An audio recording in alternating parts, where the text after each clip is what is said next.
Hi friends, myself Durga. I'm working as a Java trainer for the last 16 years in Durga Software. I worked more than 5 years in IBM as a software engineer, sir.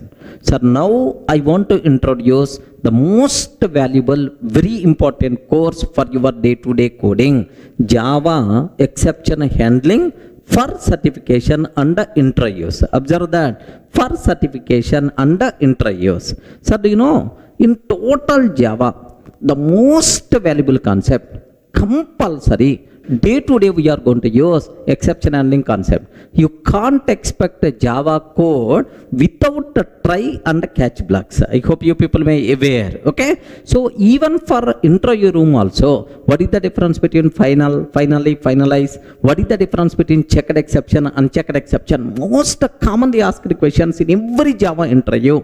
That's why exception handling very important for our day-to-day coding, very important for our use, even for certification also, whether you are planning for OCJA or OCJP, either first level or second level, in both the certifications, this topic is one very important topic. That's why you people should have very clear ideas, sir. Moreover, this exception handling concept is my favorite topic, sir. You people can expect much subject with full confidence from me, yes, especially related to exception handling. So yeah, the part of exception handling, what things we are going to discuss. Have a look once. Here, the first I will discuss introduction concept. What is exception? Why exception handling is required? What is the meaning of exception handling? All these things I will discuss, right? Sir, next, runtime stack mechanism. A small theoretical concept, right? Whenever you are calling Java method, internally stack frame will be created. How the stack frames will be created and so on. Runtime stack mechanism we will discuss. Next, default exception handling in Java. So if you are not writing any try catch, by default, what will happen? What will happen in Java if an exception rises? Compulsory you people should have clear clarity. Next, exception hierarchy. Do you know the most important concept for the interview room, sir? Do you know which class acts as root for all Java exceptions? Throwable class. Sir, throwable class contain two child classes are there. Exception, error. What is the difference between exception and error? Next, what is checked exception, unchecked exception? These are things we are going to discuss very clearly in this part, sir. Next, after that, customize exception handling by using try catch. If you want to exceptions explicitly, then how you can use a try and a catch. Next, control flow in try catch. So inside try block, if an exception rises, what will happen? Inside catch block, if an exception rises, what will happen? What is the flow of execution inside the try catch? We have to discuss. Next, methods to print exception information. Sir, I want to print exception information. Which methods are there? Sometimes get message method, sometimes print stack trace method, sometimes toString method. What is the difference? When exactly we require to use these methods? Like we have to discuss, right? Next, try with multiple catch blocks. Sir, maybe a chance, a single try may contain multiple catch blocks. What is the need? If multiple catch blocks are there, in which order, sir, JVM is going to give the precedence? Do you have any rules are there? All those things we have to discuss about try with multiple catch blocks. Next, finally block. Sir, what is the purpose of finally block? What is the specialty of finally block? When the finally block will be executed, what rules are there related to finally? We have to discuss, right?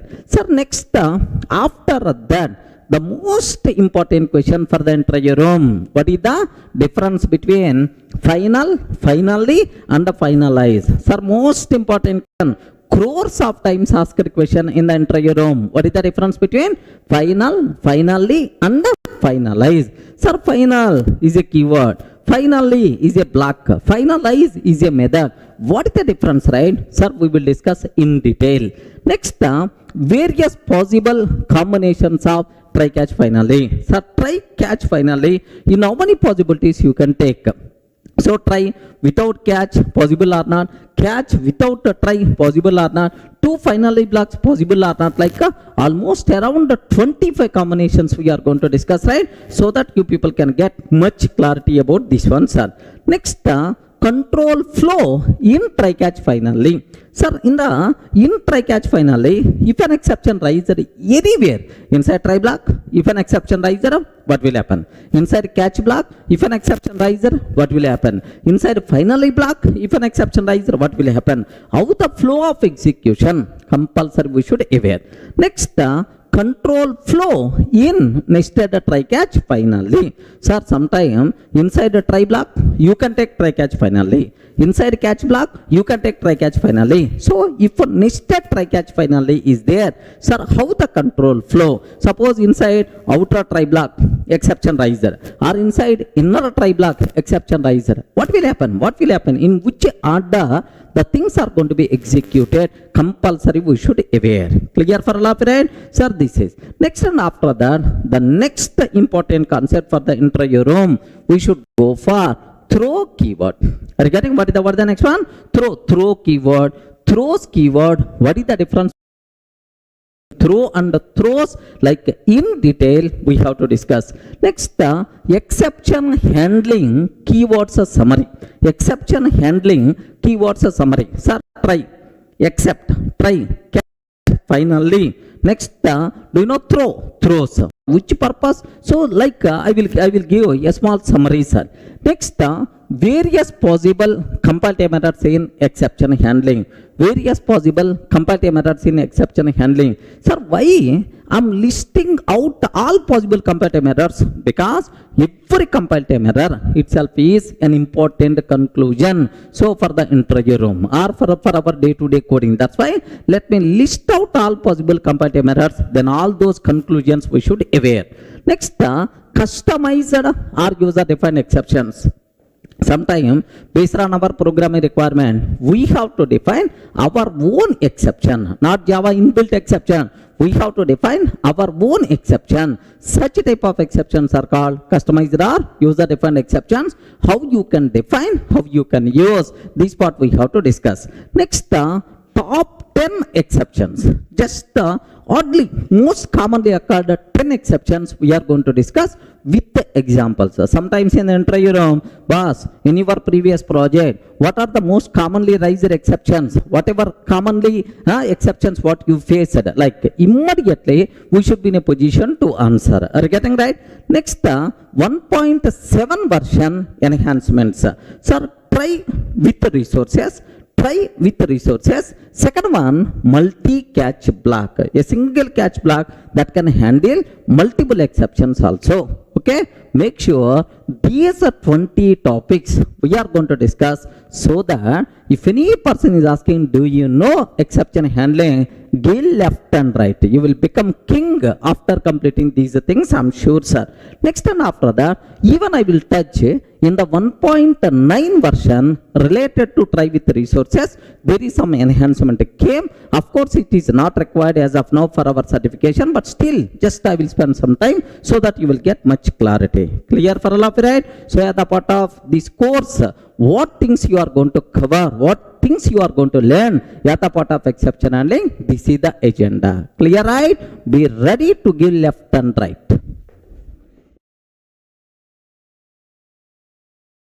Hi friends, yeah, the part of exception handling. The first topic what I have to talk, introduction to exception handling. Here I want to talk 3 important points. What is exception? What is the purpose of exception handling? What is the meaning of exception handling? These are 3 points we are going to discuss. Sir, can you please tell what is an exception? Ayo, respond. What is an exception? Runtime exception, abnormal termination. What is an exception? If the interview person is asking, can you please define an exception? What answer you are going to tell? Yes, friends? Yes? Best example. I don't want to go for technical terminology. Let me talk our day-to-day normal general life terminology, right? Suppose you are viewing this video Okay, you are viewing this exception earning video. So by mistake, net connectivity disconnected, or there is a problem with your system. Array, last half an hour onwards, you are listening properly. Suddenly, something goes wrong. The power problem, or net is not working, or otherwise your system problem, something. So immediately you are not in a position to continue listening this video. Are you getting right? Okay, something goes wrong. An unwanted, unexpected event. Sir, I don't want this event. Unexpected event that disturbs normal flow of program. Are you getting right? An unwanted, unexpected event that disturbs normal flow of program. Maybe power failure, system problem, or maybe internet connectivity problem. Something goes wrong, okay, which disturbs our normal flow of the program is called exception. Next, another best example, sir. Suppose you are attending this class offline. Assume that in the regular classroom you are attending, sir. Early morning, yet 6 o'clock is the class. Assume that. So you are staying a bit very far, almost around 40 kilometers. Around 40 kilometers distance you require to travel to attend this session. Assume that, sir. Maybe in Hyderabad, Vanasthalipuram. Almost around 40 kilometers, outskirts of Hyderabad, right? Sir, you have to come from Vanasthalipuram by traveling 40 kilometers to attend the session at 6 a.m. Assume that to come at 6 a.m. to the class, compulsory you have to start at 5 a.m. Okay? To start at 5 a.m., compulsory you have to wake up at around 4:30. Okay? To wake up at 4:30, compulsory you have to keep alarm minimum at 2 o'clock. Are you getting? 2 o'clock alarm is going to ring, snoozing to 2:30, snoozing and so on. So at last at 4:30 you are going to wake up. Next 4:30 to 5 you are going to get ready, and 5 o'clock you catch the bus. At 6 o'clock you came to the class. Sir, everything is happening according to the flow. Assume that, sir. Now you are there in the class, faculty started the class. Now what is the next flow? Whatever faculty is covering, you have to listen very carefully. You require to listen very carefully. You require to grasp this subject, and you require to use this subject somewhere in the company, or otherwise in the interview, or otherwise in the certification exam. Somewhere you have to use this subject. Sir, class started. Happily, the faculty is continuing, sir. Whenever faculty is teaching, so suddenly after 5 or 10 minutes, sir, you are getting sleeping. Are you getting? You are getting sleeping. So single point also not entering into your mind. Remember this. So an unwanted, unexpected event that disturbs normal flow of the program. Are you getting right? Which disturbs normal flow of the program. Sir, because of your sleeping, you are not in a position to listen the class properly. You are not going to get anything. Are you getting right? So main objective, main flow got disturbed because of your sleeping. So such type of unwanted, unexpected event that disturbs the normal flow of the program is called exception. Are you getting right? So in this scenario, which exception got raised, sir? Sleeping exception. Are you getting? Which exception got raised, sir? Sleeping exception. Okay? Sir, observe carefully, right?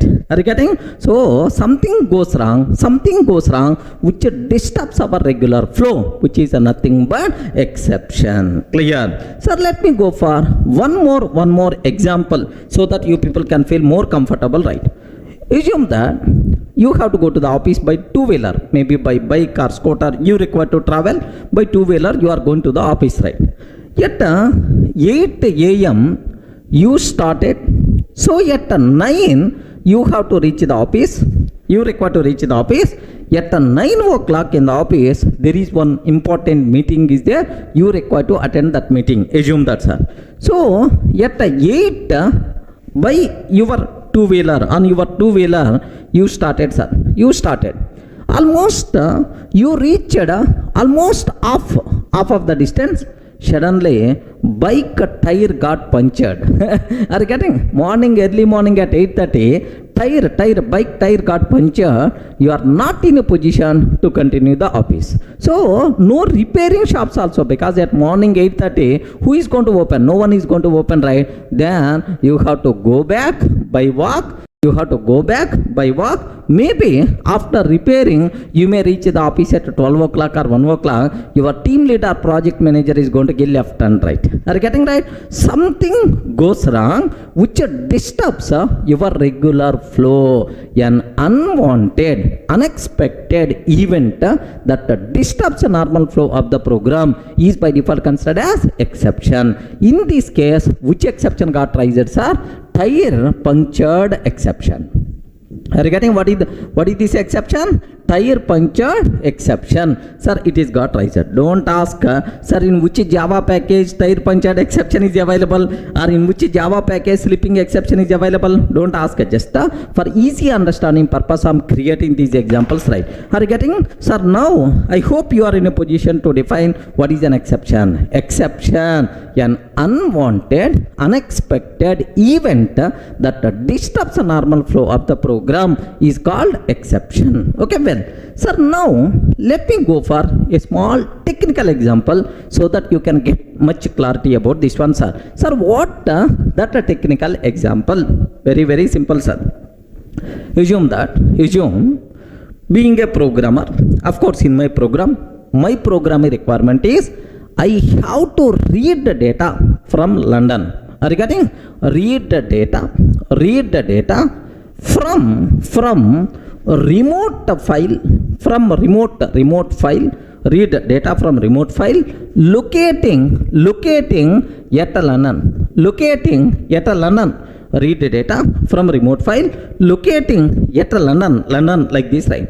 Sir, now the program started. So programming requirement is we have to read the data from the remote file locating at London. But at runtime, London file is not available. So if the file is not available, then our program not in a position to continue our execution. Are you getting right? So in this scenario, something goes wrong. The raised problem, the raised exception is a file not found exception. Are you getting right? What is this one, son? File not found exception. Remember this. So in our program, if something goes wrong which disturbs our normal flow of the program, which is nothing but what? Exception. An unwanted, unexpected event that disturbs normal flow of the program is called exceptions. Or something goes wrong which disturbs our normal flow of the program, which is nothing but what? Exception. Can you please give an example for exception? File not found exception, tire punctured exception, and slipping exception. Is the point is very clear, right? Can you define an exception? Can you give an example for exception? Clear? Now the first point related to exception handling is very clear. What is exception? Now, what is the purpose of exception handling? Sir, it is highly recommended to handle exceptions. Okay, what the need, what is the purpose, right? Sir, best example, if something goes wrong, yes, obviously, everything is going to be happen as per our expectations, no such type of thing. So, in our life, it is not going to be happen. In our programs also not going to be happen. Sir, if everything goes fine, as per our wish, you never going to listen this video. I never going to teach this video, sir, because my assumptions are a bit higher. Are you getting? Your assumptions may be a bit higher. You may not. So, if something goes wrong, are you getting? Something goes wrong, we should be in a position to handle the situation. So it is highly recommended to handle exceptions, right? Exception handling must be required. Now my question is, what is the purpose of exception handling? Sir, very easy example. Let me bring one layman example, right? Sir, everyone, the person who is viewing, who is seeing this video, everyone can have at least one time in your life this type of experience, right? Sir, being a student or being an employee, this type of experience is there. Sir, assume that in the college, I have to give the demo, or otherwise you have to give a seminar. You require to submit your seminar report, project report or seminar report in the college at morning 9 a.m. Assume that, sir. So at early morning 4 o'clock onwards, you are full busy with preparing that report.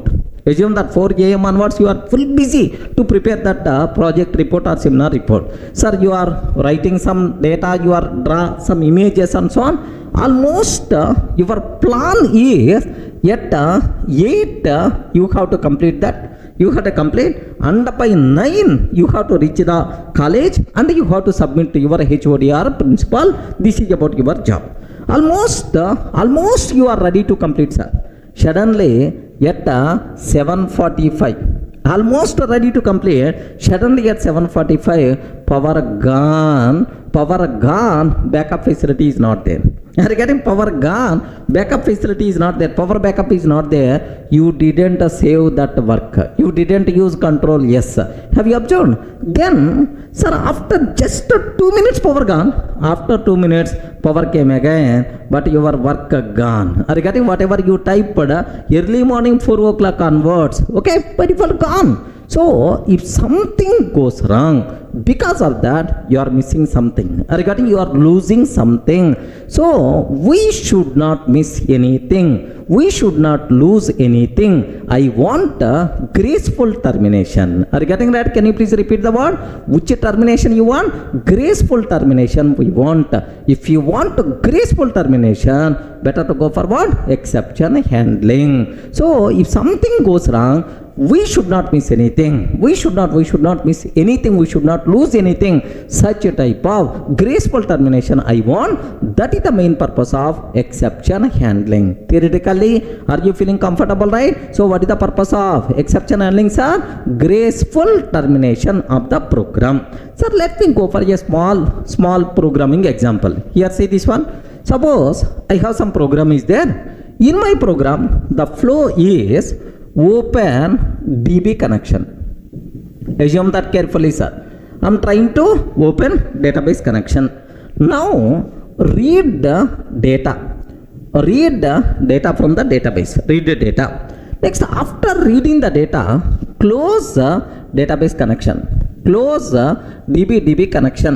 Okay, this is my programming requirement. Of course, in our programs, this type of requirements are very common. Now, assume that this is my database, right? Okay, I have to open DB connection. I have to read the data. I have to close this DB connection. Assume that. Sir, now DB connection I open successfully. DB connection I open, sir. Next, while reading data from the database, suddenly I got the SQL exception. Are you getting? Suddenly I got the SQL exception. While reading the data, I got SQL exception. I didn't handle that exception. Of course, I don't know exception handling. I didn't handle that exception. Then what will happen?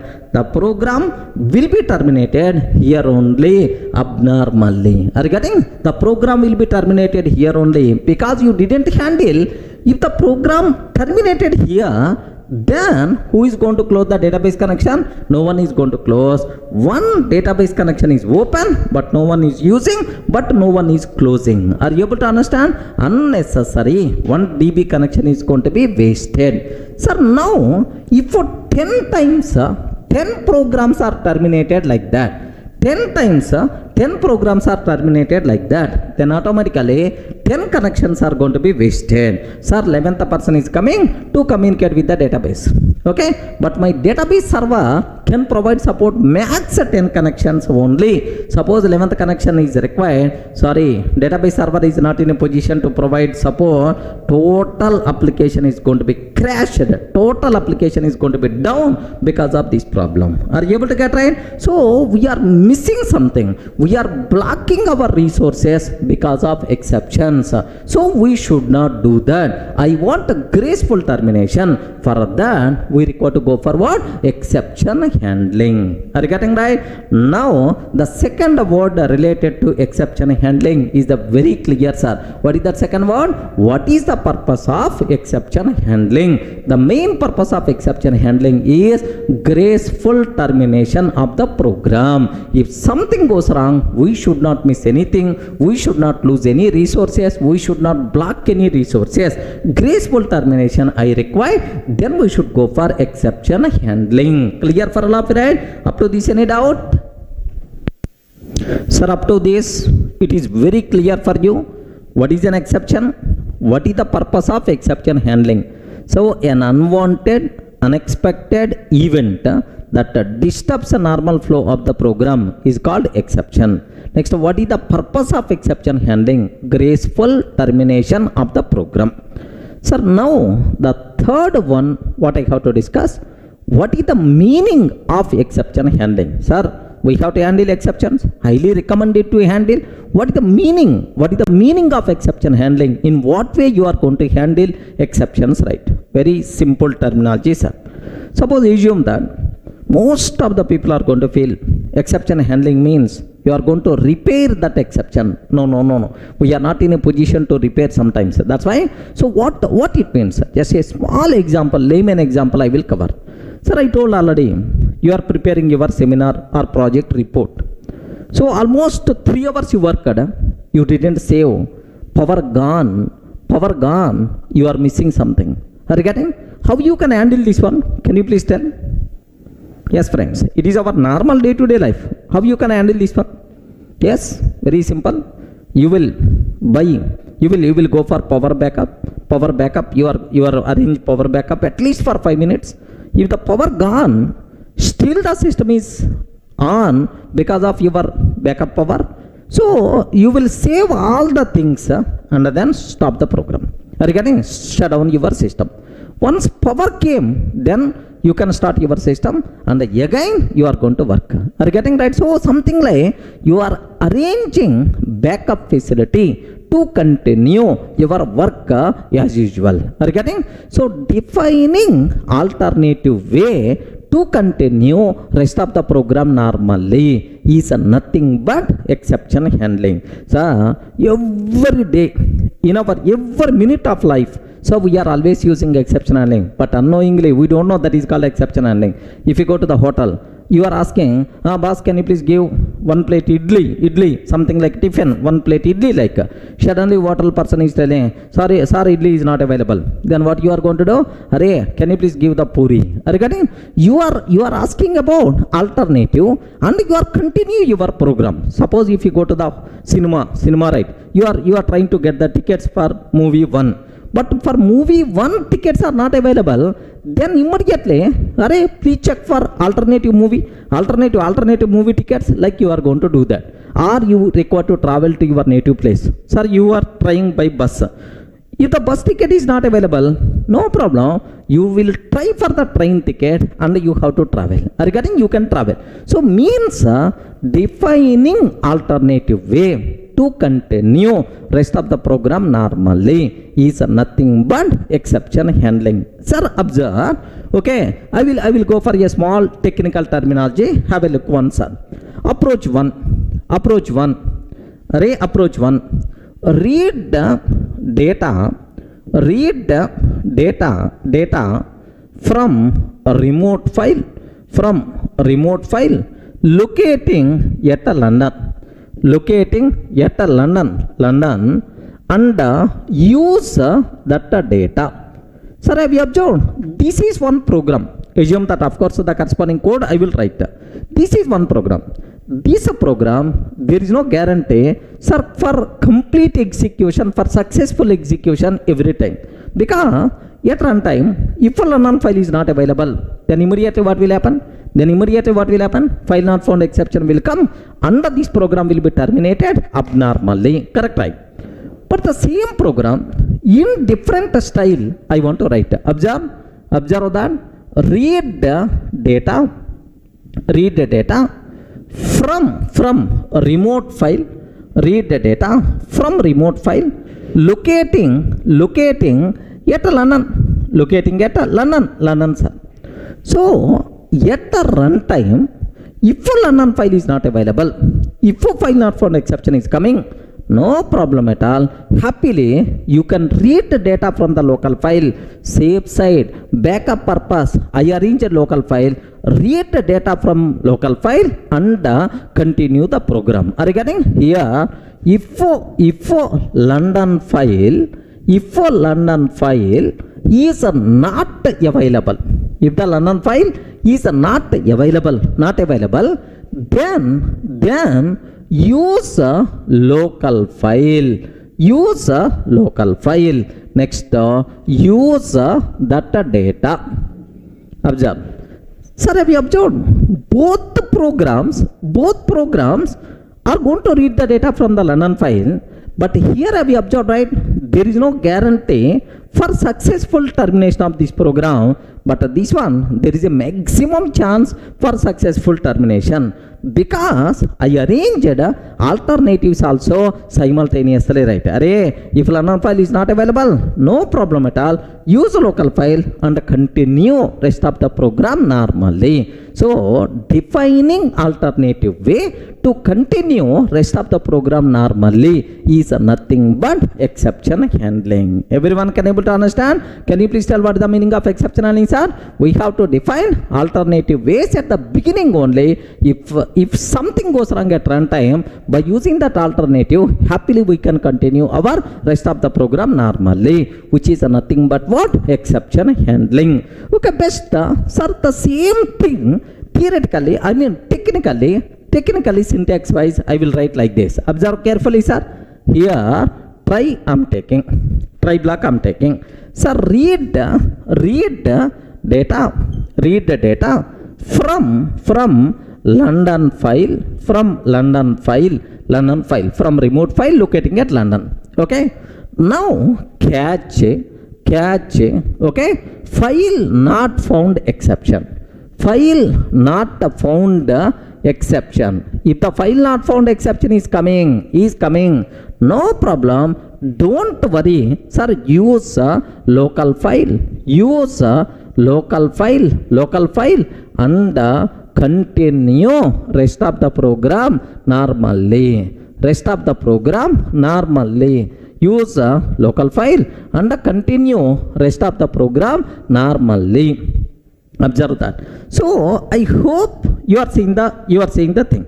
So even London file is not available, no problem. Use local file, continue rest of the program normally. This is what is the meaning of exception handling.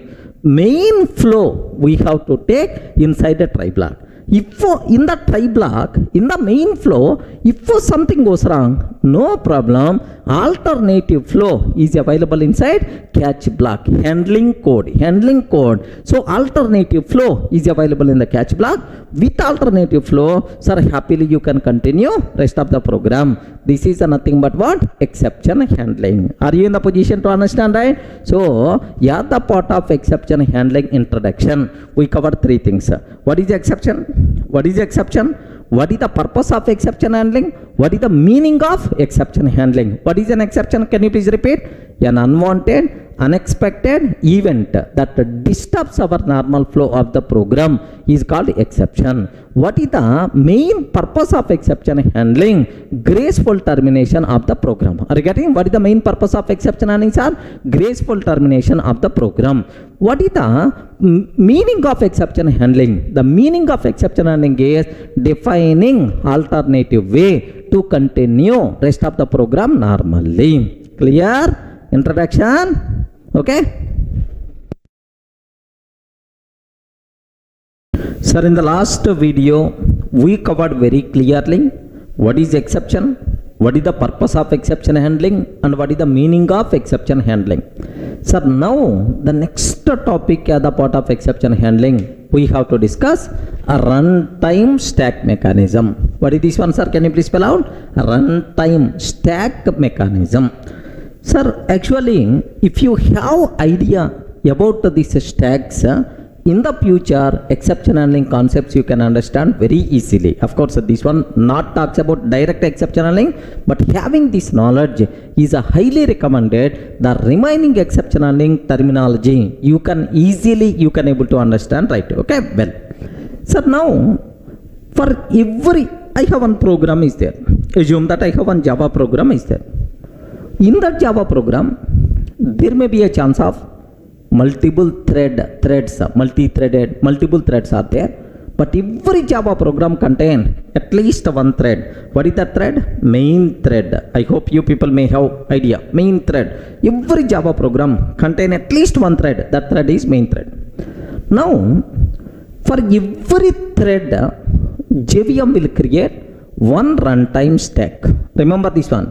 For every thread, JVM will create one runtime stack. Assume that this is the runtime stack of this T1. This T1 or main thread or some. For every thread, JVM will create one runtime stack.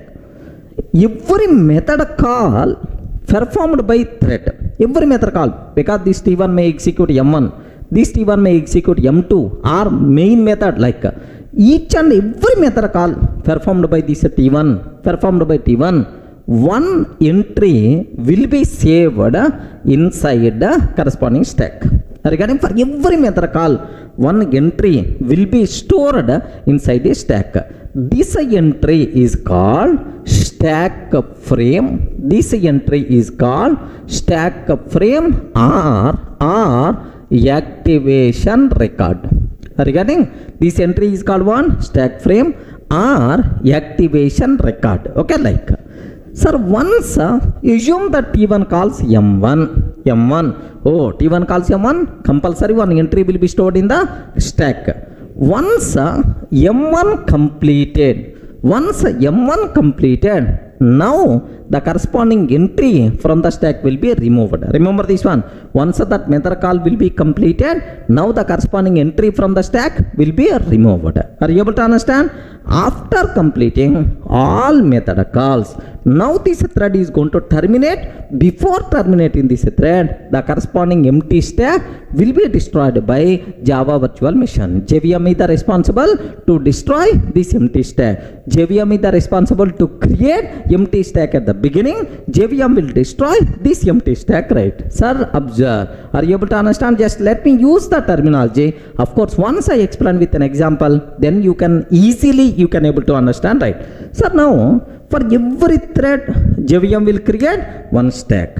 Every method call performed by that thread, one entry will be stored in the stack. Once that method call execution completes, automatically that entry by default will be removed from the stack. Once the stack is empty, all method calls completed, now this empty stack will be destroyed by JVM. Any doubt? All the people are in a position to understand, right? Sir, let me go for a small chota example, then you can get much clarity, right? Observe very carefully, sir. Assume I have one class test, sir. I have class test is there. Assume this class test contain public static void main method string array args. Public static void main method string array args. Now this main method is calling do stuff method. Main method is calling which method, sir? Do stuff method. Now public static void do stuff. Public static void do stuff. This do stuff internally calls do more stuff. This do stuff internally calls do more stuff. Okay, well, now public static void do more stuff. Public static void do more stuff. Okay, inside do more stuff, system.out.println hello like I took, sir. A simple program. Here, how many methods are there? Main method, do stuff, do more stuff. Main method internally calls do stuff. Do stuff internally calls do more stuff. Do more stuff just a print SOP of hello. Okay, well, now my question is, take very special care, sir. In this program, how many threads are there? You respond, friends. How many threads are there in this program? Only one thread, main thread. That's all, because I didn't create any child threads and so on. Every Java program by default contain one thread. What is that threads are? Main thread. Now, for main thread, for every thread, JVM will create one empty stack. For every thread, JVM will create one stack, one runtime stack. Sir, this is the runtime stack of main thread. Remember this. Sir, who creates this one? JVM is the responsible to create this runtime stack. Now, can you please tell main thread, which method will be called by the main thread? First. Which method? What is the first method which is executed by main thread? Main thread is always responsible to call main method. Remember this one, sir. Which thread is going to execute main method? Main thread, sir. So, for every method call performed by main thread, one entry will be stored. Remember. Now, main method will be called by main thread. That's why for this method call, one entry will be stored in the corresponding stack. Okay, one entry will be stored in the stack. Now, yata part of main method, sir, it is calling do stuff. Regarding do stuff. Again, do stuff will be executed by main thread only, because only one thread. Every method call will be executed by main. Now, the part of main method, sir, do stuff method it is calling. That's why for this do stuff method, one entry will be stored in the corresponding stack. Regarding do stuff also stored in the corresponding stack. Okay. Now the control came to do stuff, sir. But at the part of do stuff, now it is calling do more stuff. Are you getting at the part of do stuff? Now it is calling what? Do more stuff. Okay, remember. Now, sir, it is also a method call. For this method call also, one entry will be stored inside a stack. Do more stuff. Are you getting? One entry will be stored inside a stack. This entry is called do more stuff. Now the control came to do more stuff. Observe very carefully, sir. Sir, inside do more stuff, just the SOP of hello is there. Are you getting SOP of hello? That's why what output by default we are going to get, hello is the answer. Okay, well. Sir, after printing SOP of hello, is this do more stuff completed or not? Please confirm. This do more stuff completed or not? Yes. Once, if any method call execution completed, now the corresponding entry will be removed from the stack. Now which is the corresponding entries are? Do more stuff will be removed from the stack. Okay, removed from the stack.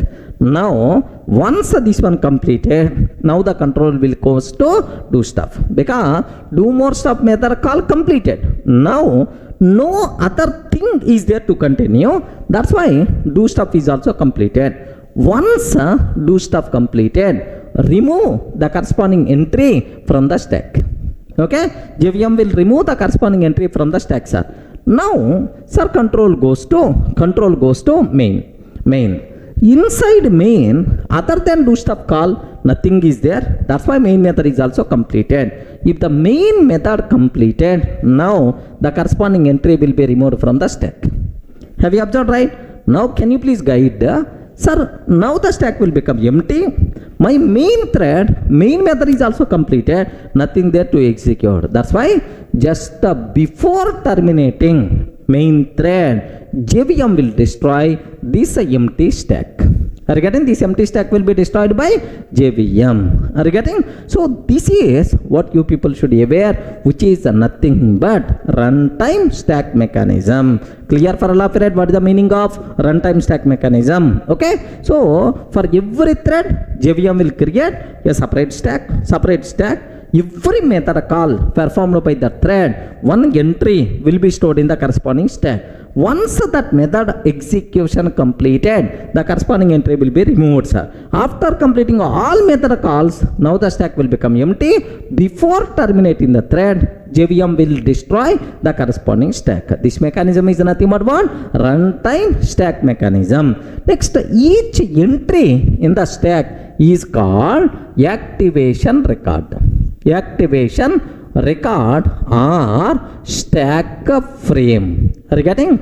Activation record or stack frame. Each entry is called activation record or stack frame. Is it clear? Any explanation is required about runtime stack mechanism? Of course, you may ask, sir, why you are covering the other part of exception handling? Because if you can understand this one, the remaining concepts of exception handling, you can easily understand, sir, because it is the base for remaining topics of exception handling. Clear? Hi friends, in the last video we covered what is a runtime stack mechanism. Sir, now the next topic what we have to discuss, what is default exception handling in Java. Sir, if something goes wrong, if an exception rises, we are not having any exception handling code, by default what will happen? Sir, what is default exception handling in Java? This part I have to discuss. It's a very simple terminology, sir, okay, but acts as a base for the remaining topics. That's why take a bit very special care. Let me explain with a small example, then you can get much clarity. Here, have a look once. Sir, observe, I have class test, public static void main method, string array args. Public static void main, string array args, main method is there. This main method is calling, assume that it is calling do stuff method. Main method is calling do stuff method. Sir, now public static void do stuff, public static void do stuff internally calls do more stuff. Assume internally calls do more stuff. Next, public static void do more stuff. Public static void do more stuff. Now here I am taking system.out.println hello like this I am taking, sir. Listen very carefully about this code, sir. Hello like this. I hope you people may already aware this terminology, sir. Sir, do you know? So in this, how many threads are available? I covered already in the last video, runtime stack mechanism. How many threads are available? Only one thread, main thread. For every thread, JVM is going to create one runtime stack. Okay? Well, this runtime stack created, right? Assume that. Now, what is the first method call performed by main thread? Main method will be called by main thread. That's why first main. So main internally calls do stuff. Are you getting? Main internally calls what? Do stuff. Now for that do stuff also one entry added. Next, sir, inside do stuff, now the control came to do stuff. Inside do stuff, do more stuff. It is calling do more stuff, sir. Sir, do more stuff is another method call. For every method call, JVM will add one entry. That's why here do more stuff. Okay. Now the control do more stuff. Now the control came. Sir, inside do more stuff, SOP of hello. That's why output we are going to get hello is the output, sir. Output once hello completed, do more stuff completed. That's why do more stuff will be removed, and now the control go back to do stuff. Inside do stuff, no other extra things I have to do. Do stuff also completed. Now remove the do stuff also. Now the control go back to main method. After do stuff call, nothing is there. No extra code is there. That's why remove. Sir, main method also completed. Remove the entry. And JVM will terminate this thread and the corresponding stack will be destroyed. Okay, it is if everything goes fine, no problem, hello is the answer, the program will be stopped. But something goes wrong. Regarding something goes wrong, then what will happen? That's what our cinema sir. Sir, now observe carefully.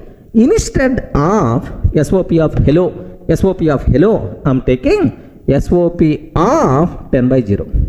Are you getting? SOP of 10 by 0. 10 by 0, something goes wrong. Arithmetic exception came, sir. Now what is the flow? How the things are going to be happen? Because I never used any try or catch block. By default, what will happen? This knowledge must be compulsory. You should have. Okay, well, sir, now here let me make my stack is empty. Sir, in this, how many threads are there? Just now I explained. How many threads are there? Only one thread. What is that? Main thread, right? Now, main thread first calls main method. Main thread first calls main method.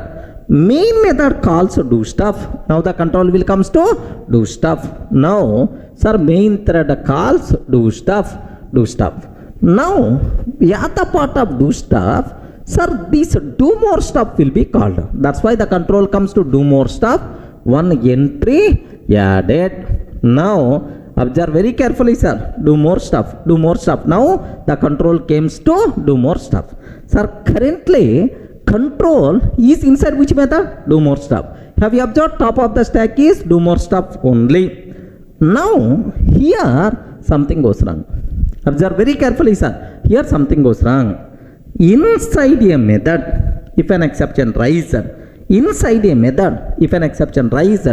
the method in which it is raised is the responsible to create exception object. Remember this one, sir. The method in which this exception raised, that method is the responsible to create exception object, of course with the help of JVM only. Exception object created.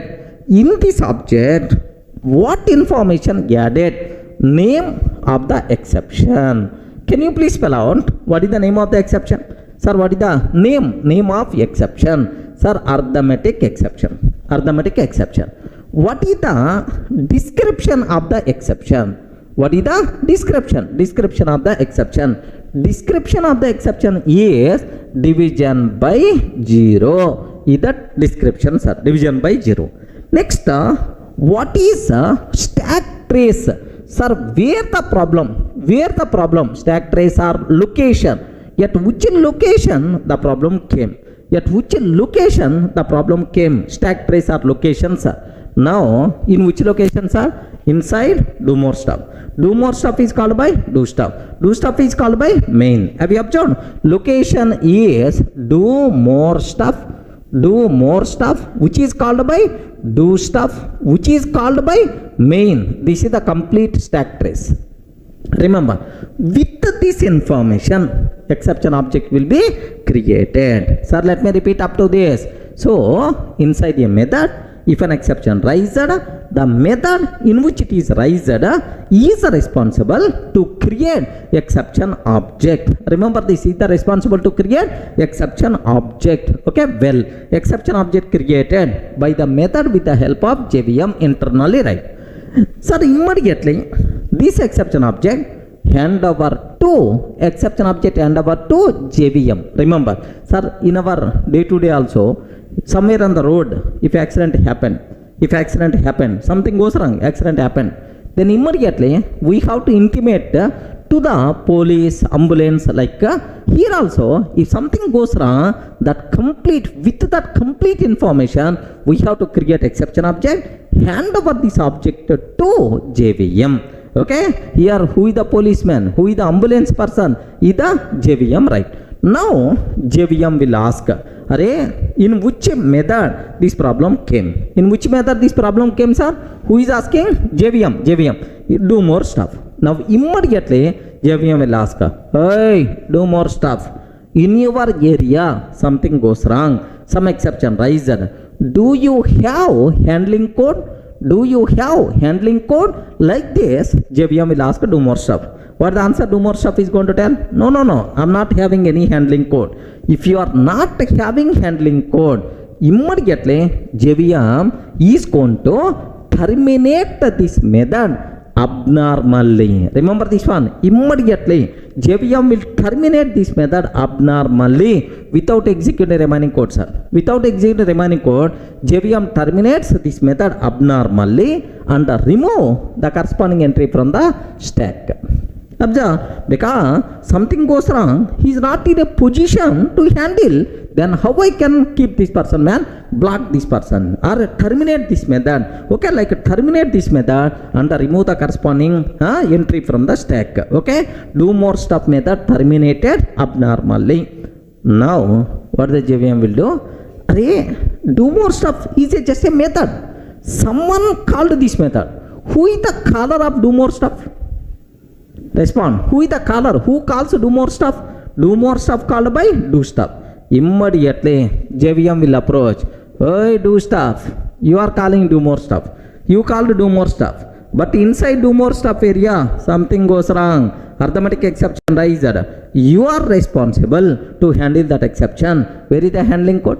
Where is the handling code? Can you please show? Like JVM will ask do stuff, sir.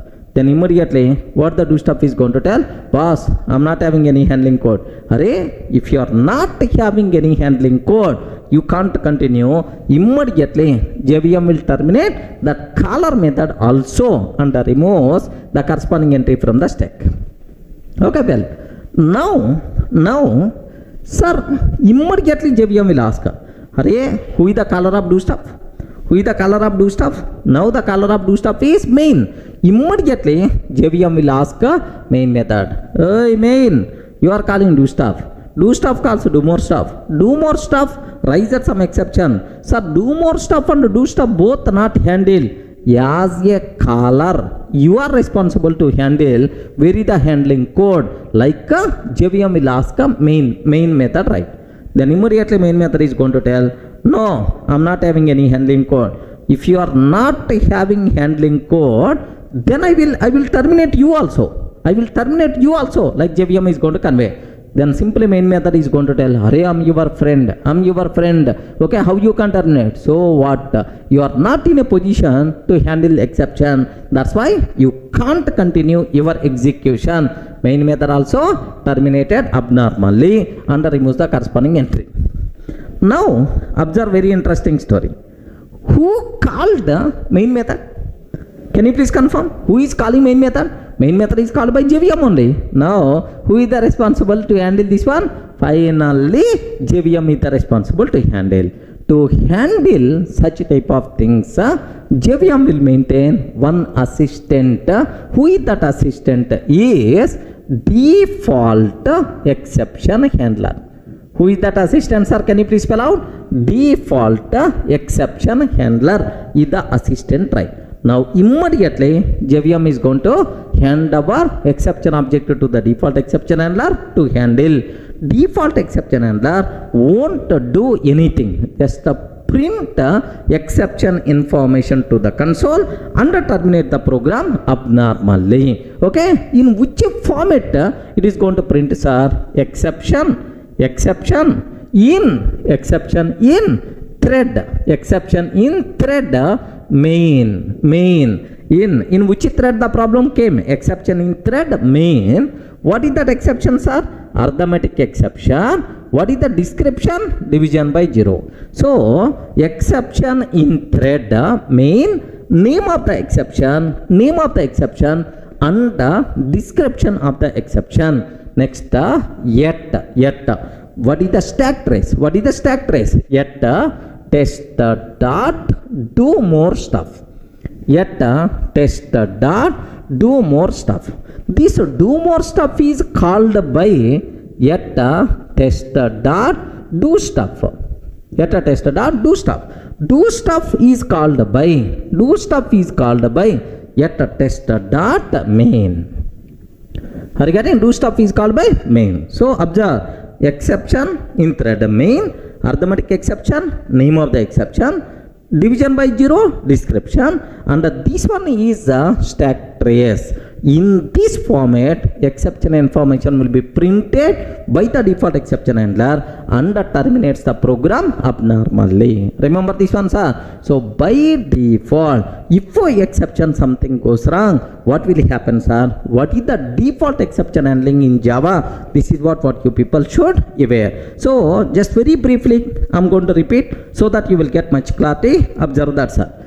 Sir, here main calls do stuff calls do more stuff. Inside do more stuff, arithmetic exception raised.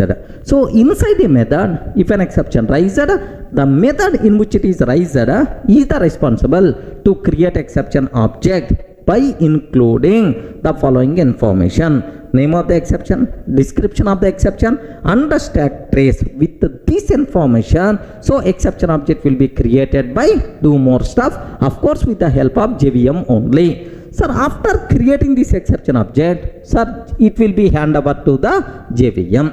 Sir, now JVM will ask, do more stuff. You raised some problem.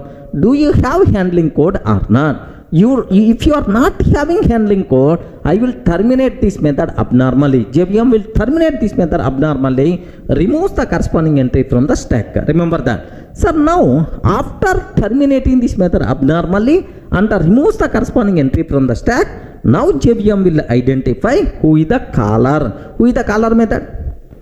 Who is the caller method? Do stuff.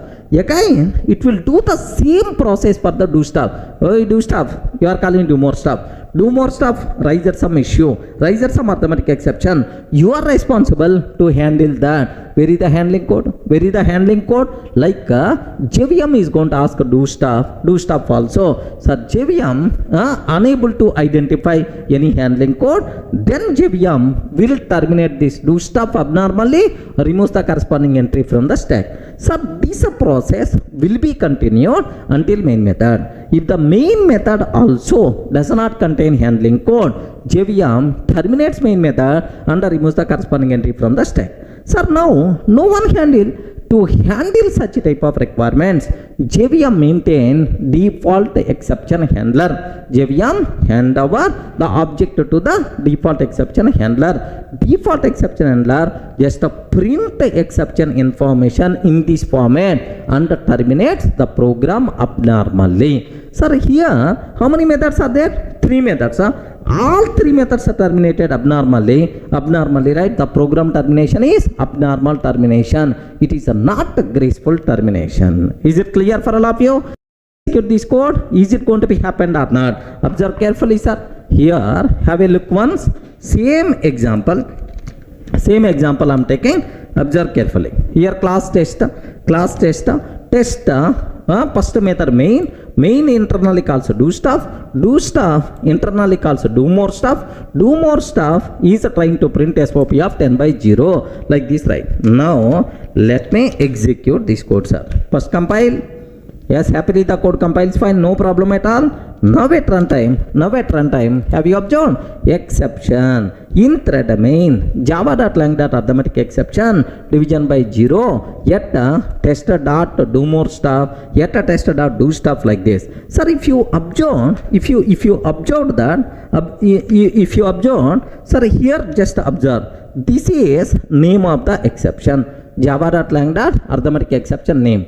This is description of the exception and this one is stack trace. Okay, remember this one itself is stack trace. Okay, sir, who is the responsible to print this total information? Regarding who is the responsible to print this total information, sir? Default exception handler. Can you please tell, is it normal termination or abnormal termination?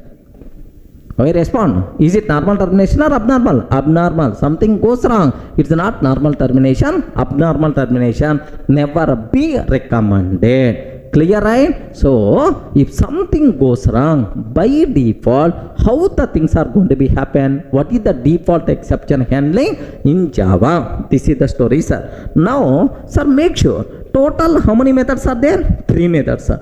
How many methods are terminated abnormally? Every method terminated abnormally. That's why, sir, it is abnormal termination. Clear? Now I will explain second example related to default exception handling so that you people can get much clarity. Observe that here class test public static void main string array args. Sir, main method calls do stuff method. Do stuff method calls do more stuff. Sir, same as previous example only, but where is the difference, right? Do more stuff. Sir, now inside do more stuff, SOP of hello I printed. Now, sir, after completing do more stuff method call, sir, just I'm trying to print what? SOP of 10/0 inside do stuff. Now, what is the flow? Sir, what is the exact output we are going to get to the console? You should aware.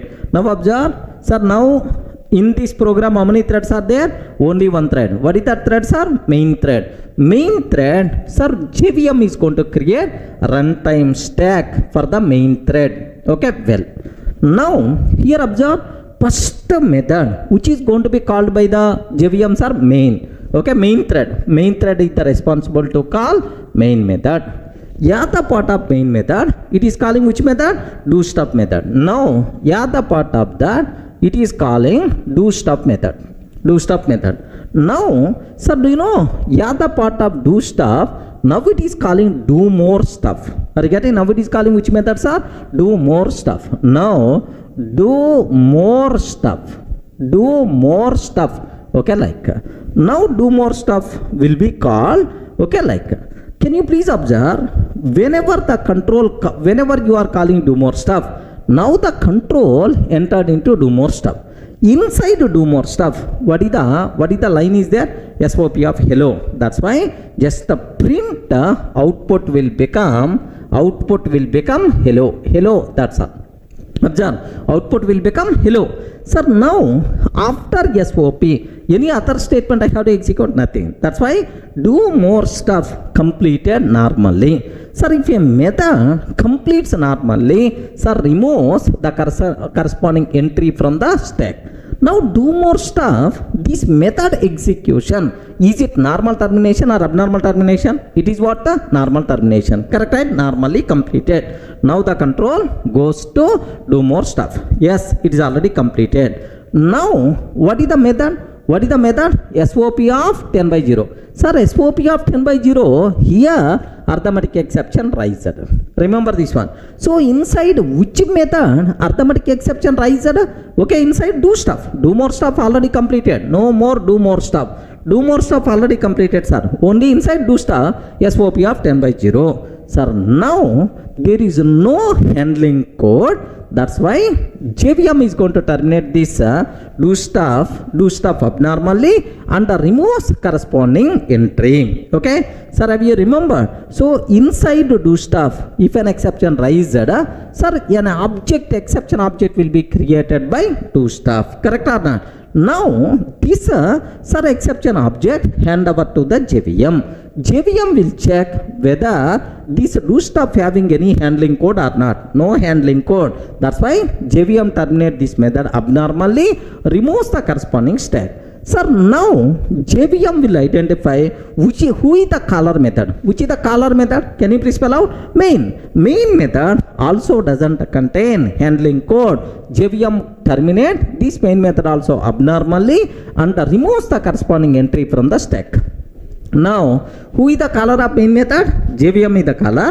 Now JVM is the responsible to handle this exception. Sir, what the JVM is going to do is, JVM delegate this responsibility to default exception handler. Default exception handler just print exception information to the console and terminate the program abnormally. Sir, in which format default exception handler will print exception information? Can you please tell, sir?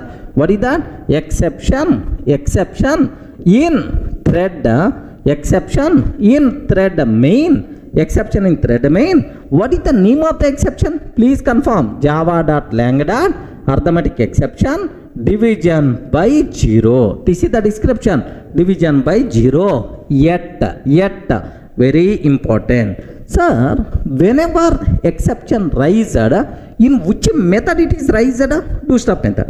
Do stuff method called by which one? Main method. That's why yet test dot do stuff, yet test dot do stuff. Now this do stuff is called by test dot main. Sir, please make sure this is the information is going to print to the console and the program will be terminated abnormally. Everyone can able to understand, right? Sir, that's all this is. Sir, total how many methods are there? Can you please confirm? Total how many methods? 3 methods. Sir. Main, do stuff, do more stuff. But do more stuff, normal completion, normal termination, but the remaining 2 method, abnormal termination. Remember, if at least one method terminates abnormally, the program termination is always abnormal termination. Sir, even though do more stuff completed normally, but still this program abnormal termination only. Clear for all of you, right? Just let me execute this code, sir. Observe carefully. Have a look once. Have a look once. Here, class test, public static void main. Sir, observe very carefully. Here, do stuff, sir. Do stuff internally calls do more stuff. Do more stuff, just print hello. Sir, after completing do more stuff, SOP of 10 by 0 is there. Regarding SOP of 10 by 0 is there. Okay, like now have a look once. What output by default you are going to get, sir? The code compiles fine. The code compiles fine. What is that output? Hello. Hello will be printed, and then exception in thread main java.lang.arithmetic exception division by 0. I hope everyone in the position to understand very clearly, right? Okay, arithmetic exception hello followed by arithmetic exception. This is the stack trace, right? Clear, friends? I hope you are in the position to understand clearly, right?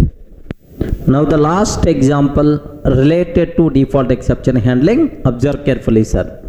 Here class test, public static void main method calling do stuff, and after completing this do stuff method call, it is printing SOP of 10 by 0. Oh, exception will be raised inside main method. Remember, main calling do stuff. Okay, now inside do stuff we are calling do more stuff. After completing do more stuff, SOP of high is also there. Okay, now next inside do more stuff, SOP of hello. That's all right. Now observe the flow. What will happen? Sir, runtime stack will be created. Runtime stack created. Sir, first main method will be called by main thread. Okay, main. Next, within the main, it is calling which method? Do stuff. For every method call, one entry will be added. Now do stuff. Now do stuff. Observe carefully. Sir, if we are calling do stuff means now the control entered into do stuff method. Inside do stuff method, two activities are there. Calling do more stuff. After completing do more stuff execution, SOP of high. Now calling do more stuff. Now it is a method call. Compulsory one entry will be added. One entry will be added. Added, right? Calling do more stuff. One entry will be added. Sir, inside do more stuff. Now SOP of hello. Hello. That's all. Sir, now just print hello. What is the output we are going to get, sir? Hello. Hello will be printed, or otherwise output hello. Hello will be printed. Next, do more stuff. After printing hello, any other activities I have to do? Nothing. Do more stuff completed normally. Now removes the corresponding entry from the stack. It is a normal completion of this method. Now the control go back to caller. Caller is the do stuff. Sir, inside after completing do more stuff method call, SOP of high is there. Now print that high. Print that high. Now, sir, after completing high, SOP of high, can you please tell, is this do stuff completed or not? Completed. Is it normal completion or abnormal? Normal completion. Once a method completed, now removes the corresponding entry from the stack. Are you getting? Now the control goes back to caller like main method. Sir, now take a bit very special care. At this point, do stuff and do more stuff methods completed normally. and removes from the stack also. Okay. Now, sir, after completing this do stuff method call, SOP of 10 by 0. Oh, exception got raised. Arithmetic exception got raised, sir. Now, sir, immediately exception object created, hand over to JVM. Regarding hand over to the JVM. JVM will check whether this method contain any handling code or not. So this method, main method, doesn't contain handling code, then JVM terminate this method abnormally and removes the corresponding entry from the stack. Regarding terminate this method abnormally, remove the corresponding entry from the stack. Okay. Sir, now who is the responsible to handle? Who is the caller of main method? JVM. JVM is the responsible means to handle such a type of situation. JVM hand over this responsibility to default exception handler. Default exception handler just print exception information to the console. Do you know? Exception in thread main. Exception in thread main. What is the name of the exception? Java.lang. Arithmetic exception division by 0. Description java.lang arithmetic exception division by 0. Yet can you please tell inside which methods are? Yet test dot main. Are you getting? Yet test dot main. That's all. So do stuff, do more stuff completed normally. That's why they won't be included in the stack trace. Okay, that's all. This is what you people should aware. Let me execute this code. Have a look once, sir. Observe carefully. The same program, right? Do stuff, main method calling do stuff.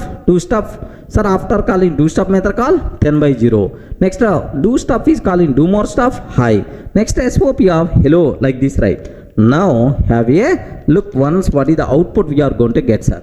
Sir, observe, the code compiles fine. Same program, sir. What output by default we are going to get? Hello, hi, followed by exception in thread main. Java.lang arithmetic exception division by 0. Yet, have you observed? In the stack trace, we are not going to see do stuff and do more stuff, because do stuff and do more stuff methods completed normally. Okay. Now I have one wonderful point, sir. Can you please tell, is this program termination normal termination or abnormal termination? Can you please confirm? Is it normal termination or abnormal termination? Yes? Is it normal or abnormal termination? Abnormal termination. At least one method terminates abnormally. The total program termination is abnormal termination. If all methods completed normally, then only termination is normal termination. Remember this one. This is the abnormal termination because at least one method terminates abnormally. Everyone can able to understand, right? So if an exception raised, if you are not having any handling code, by default what will happen? Okay, this is what the default exception handling. Clear?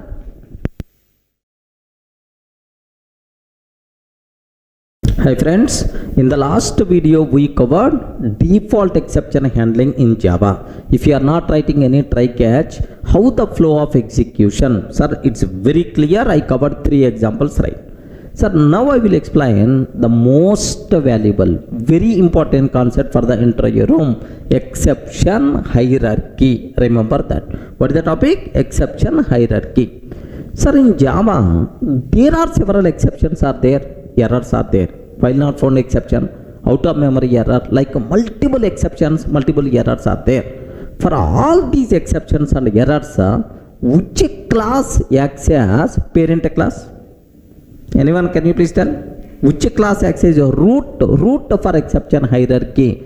Sir, for all Java classes, which class is the root? Object class. But for all exceptions and errors, which class acts as a root, sir? Throwable acts as a root. What is that, sir? Can you please confirm? Throwable class acts as root for Java exception hierarchy. Sir, have you observed is it a class or is it interface? Throwable, something like runnable, serializable, clonable. Are you getting? So runnable, serializable, clonable, all these are interfaces. What about throwable? Seems to be it is the name reflects interface name, but it's not interface, it is a class only. Remember that throwable is a class but not interface. All exceptions and errors in Java are child class of throwable, sir. That's why throwable acts as root class for Java exception hierarchy. Next, sir, do you know throwable class contain two child classes are there. Observe a bit very carefully, sir. Two child classes are there. What is the first one, sir? Exception. Throwable class contain two child classes. First child class is what? Exception. Now the second child class is error. Error, right? Sir, how many child classes are there for the throwable? Two child classes. What is the first one, sir? Exception. Second one, error. Now, what is the difference between exception and error? Again, very important question for the entire room. What the difference? What the difference between exception and error? Okay, very simple, sir. Most of the times, exceptions are caused by our program. Because of our program only, exceptions will be raised, sir. So, who is the responsible? Sir, who is the reason for exception? Our program only. Sir, my program reading data from your file. At runtime, if file is not available, file not found exception. So, because you are reading the data from that file, that's why the problem is coming. If you are not going to read, the problem may not come. Are you getting? So, most of the times, exceptions are caused by our program only. Okay, next, exceptions are recoverable or non-recoverable. Exceptions are recoverable. Then immediately we ask, sir, what is the meaning of recoverable? Recoverable, sir. Sir, now observe, read data from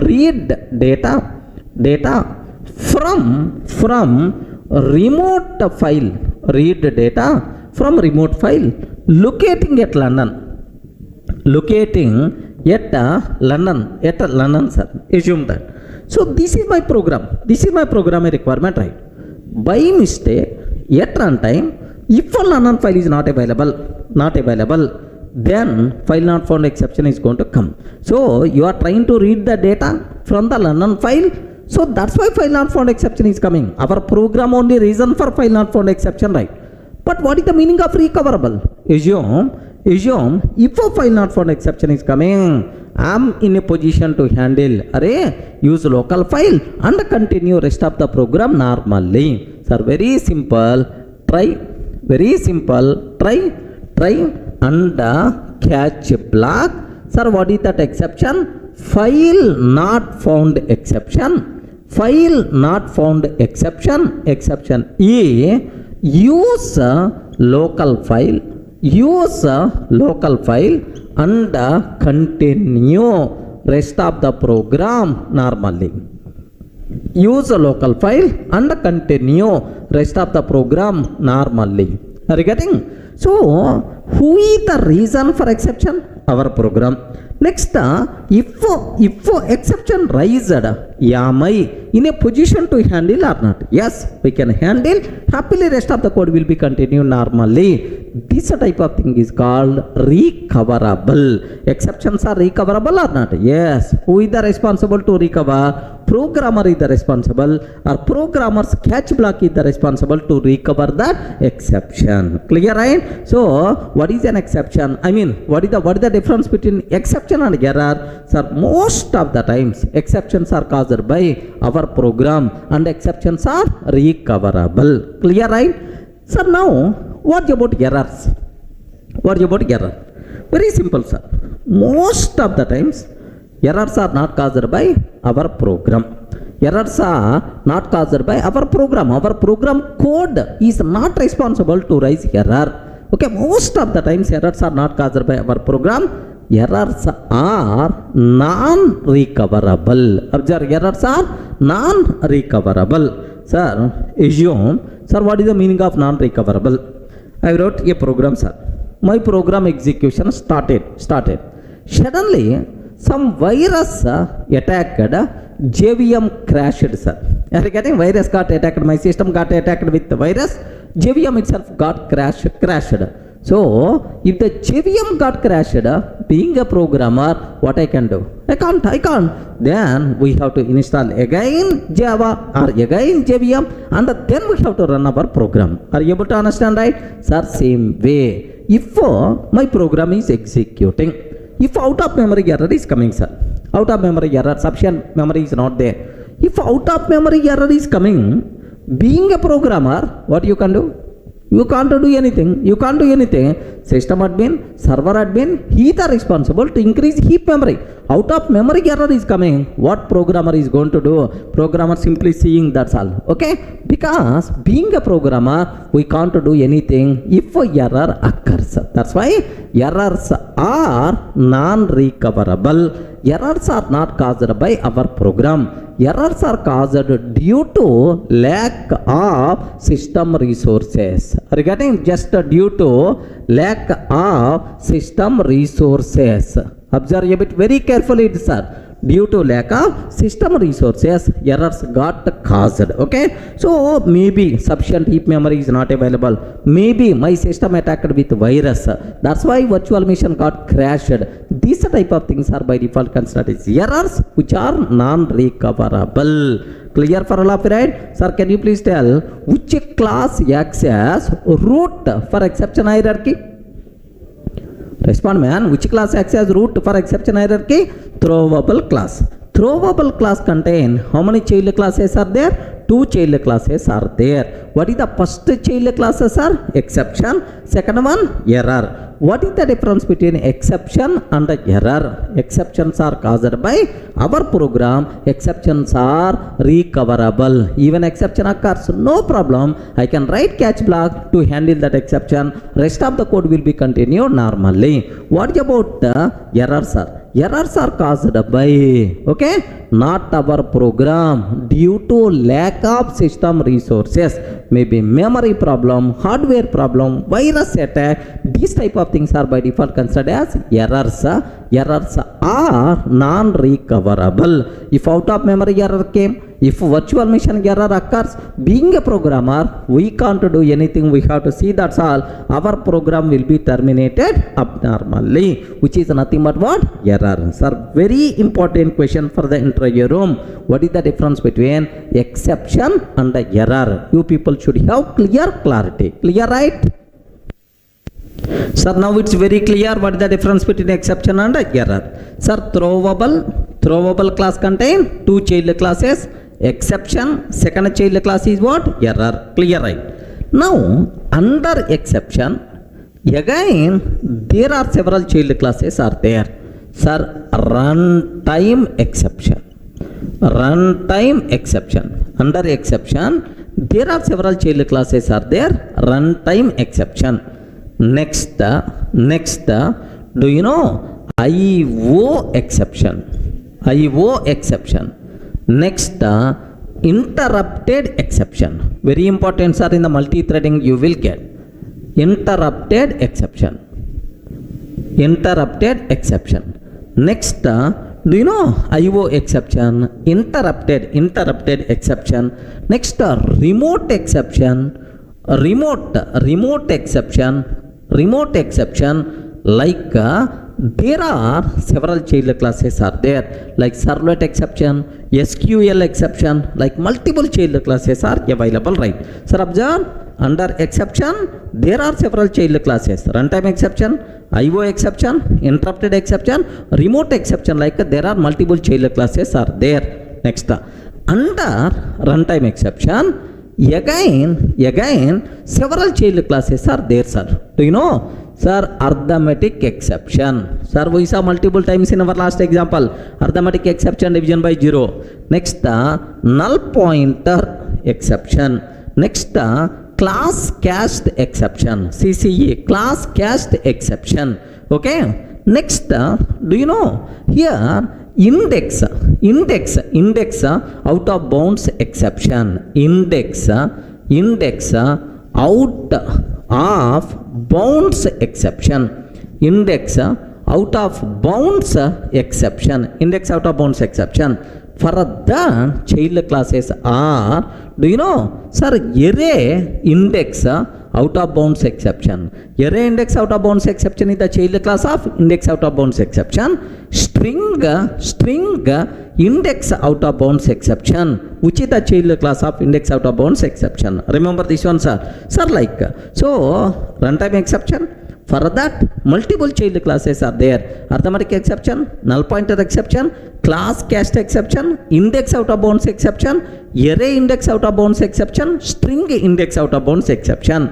Similarly, illegal argument exception.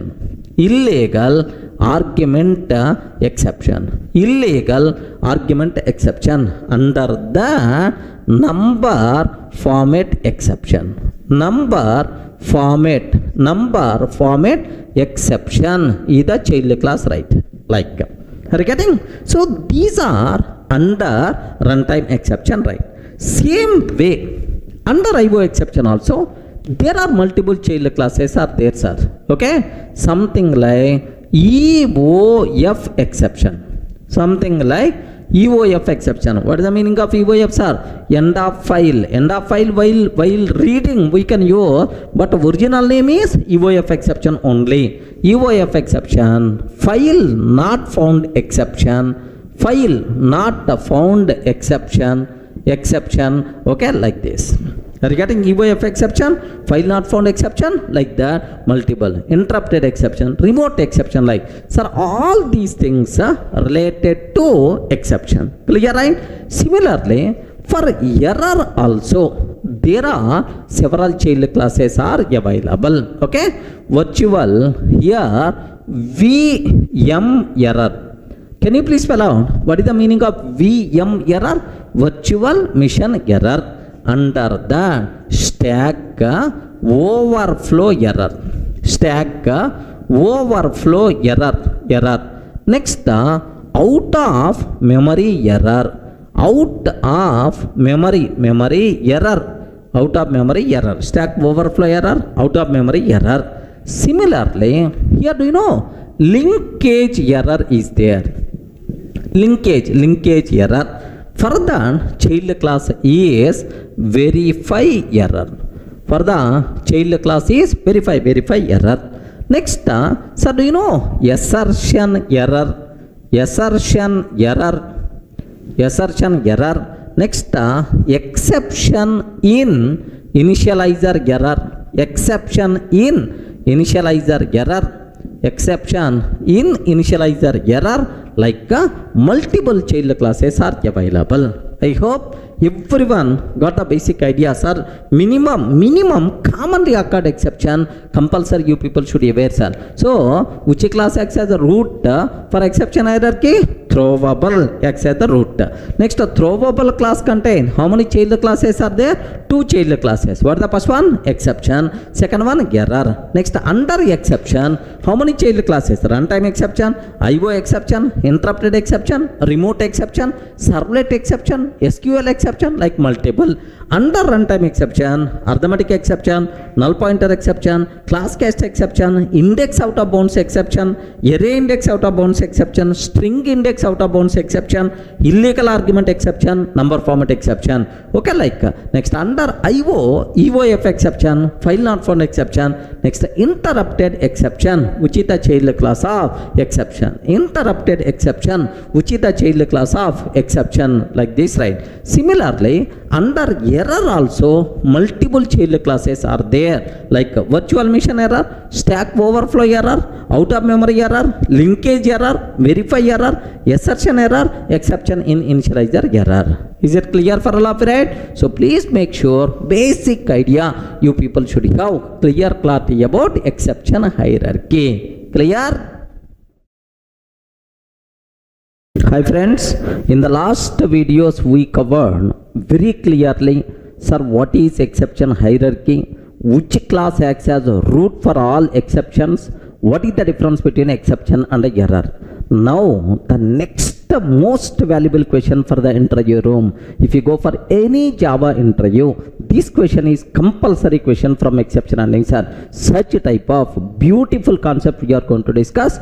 Please take a bit very special care. Okay, sir, what that concept? What is the difference between checked versus unchecked exceptions? What is the difference between checked versus unchecked exceptions? You people should have clear clarity about this one, sir.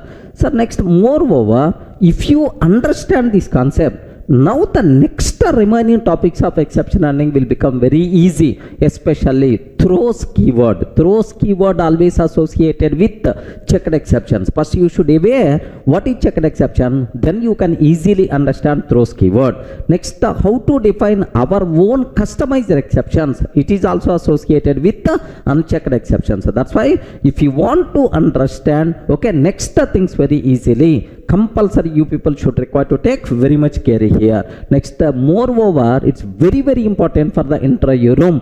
Without asking this question in the Java interview, there is no chance of interview, right? That's why almost crores of times asked question in the interview room. What is the difference between checked exception and unchecked exception? Remember, sir, now can you please tell what is checked exception? You respond. What is checked exception? What is unchecked exception?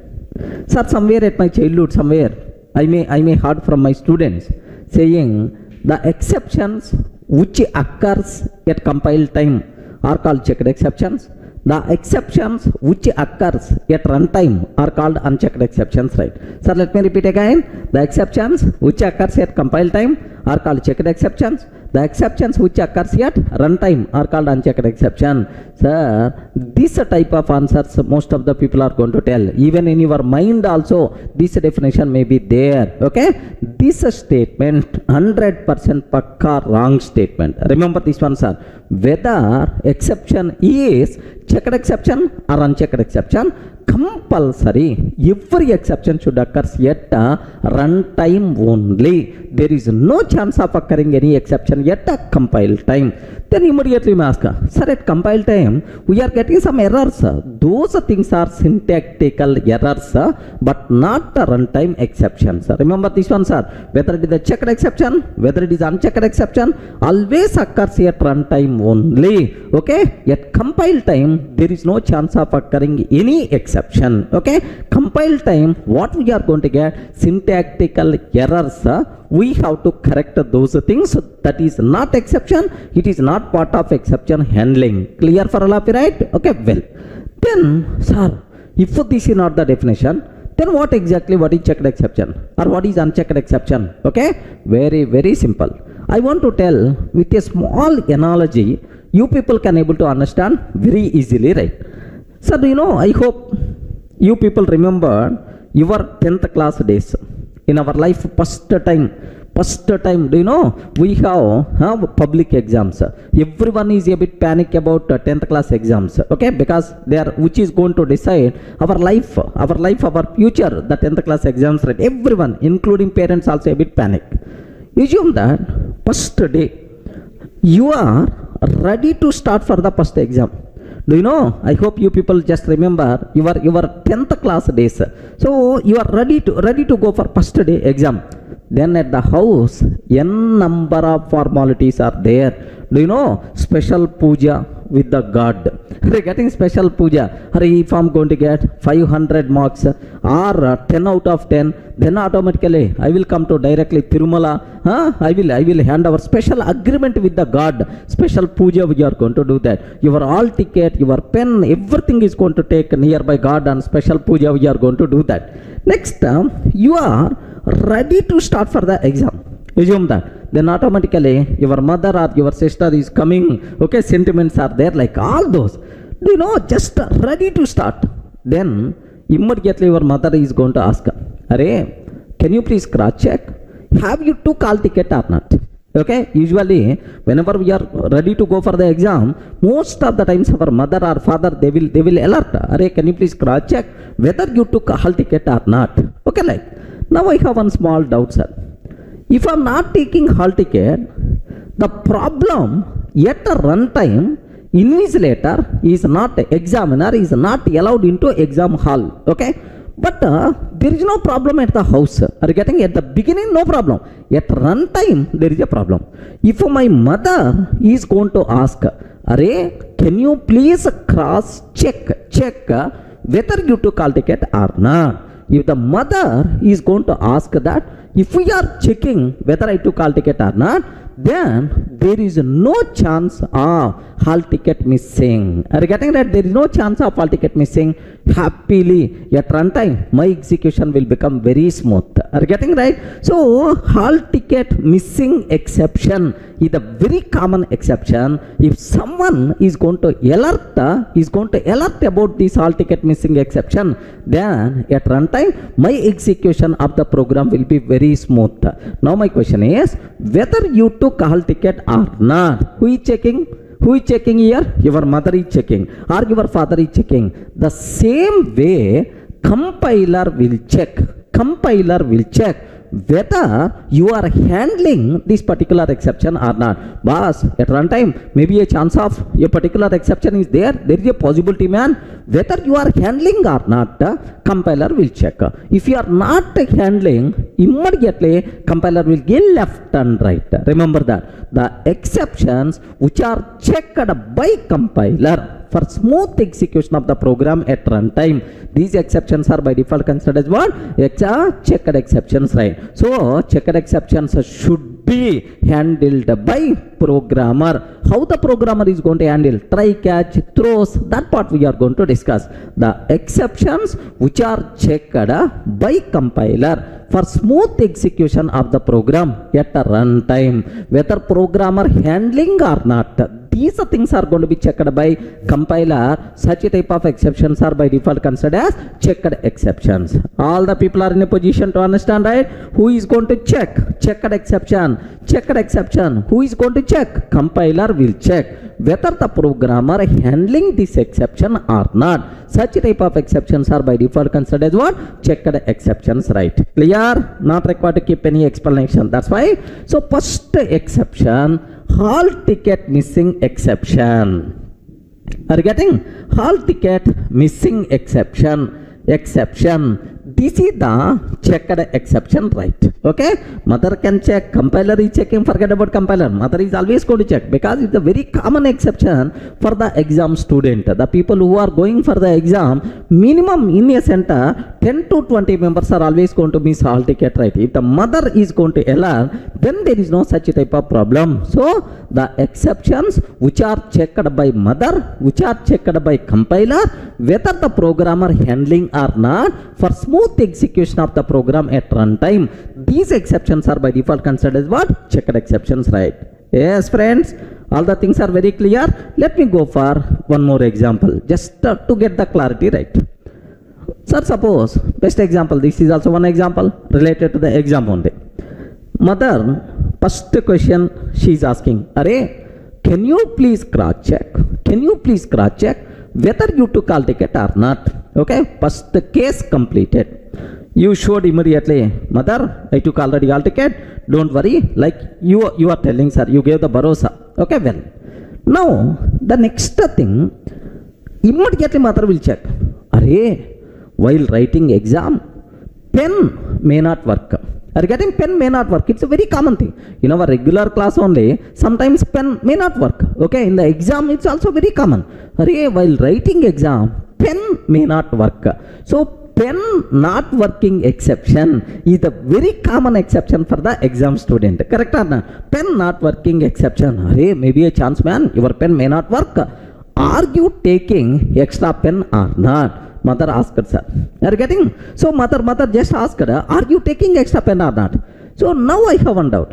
If my pen is not working in the exam, then the problem is at runtime. But why the mother is asking at the beginning, Are, have you took extra pen or not? Why the mother is going to ask?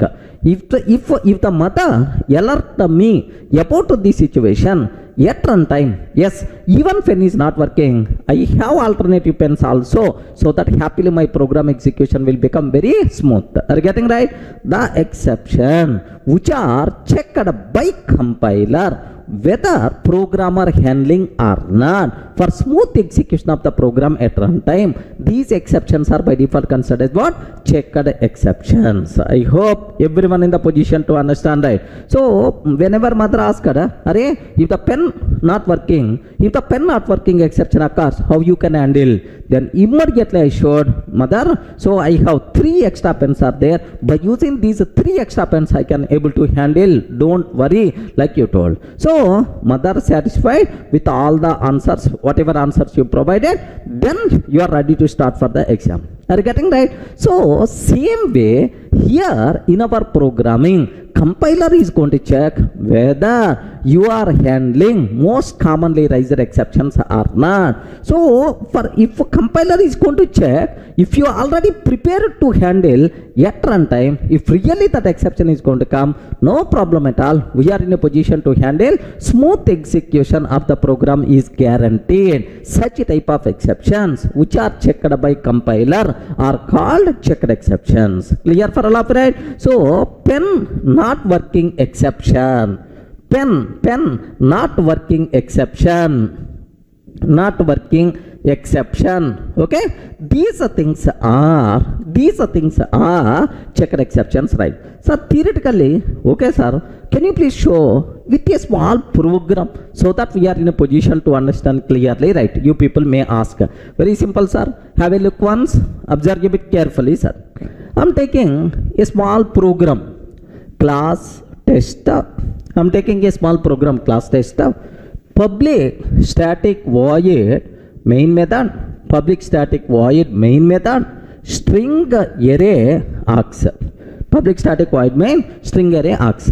Now print writer pw, print writer pw is equal to new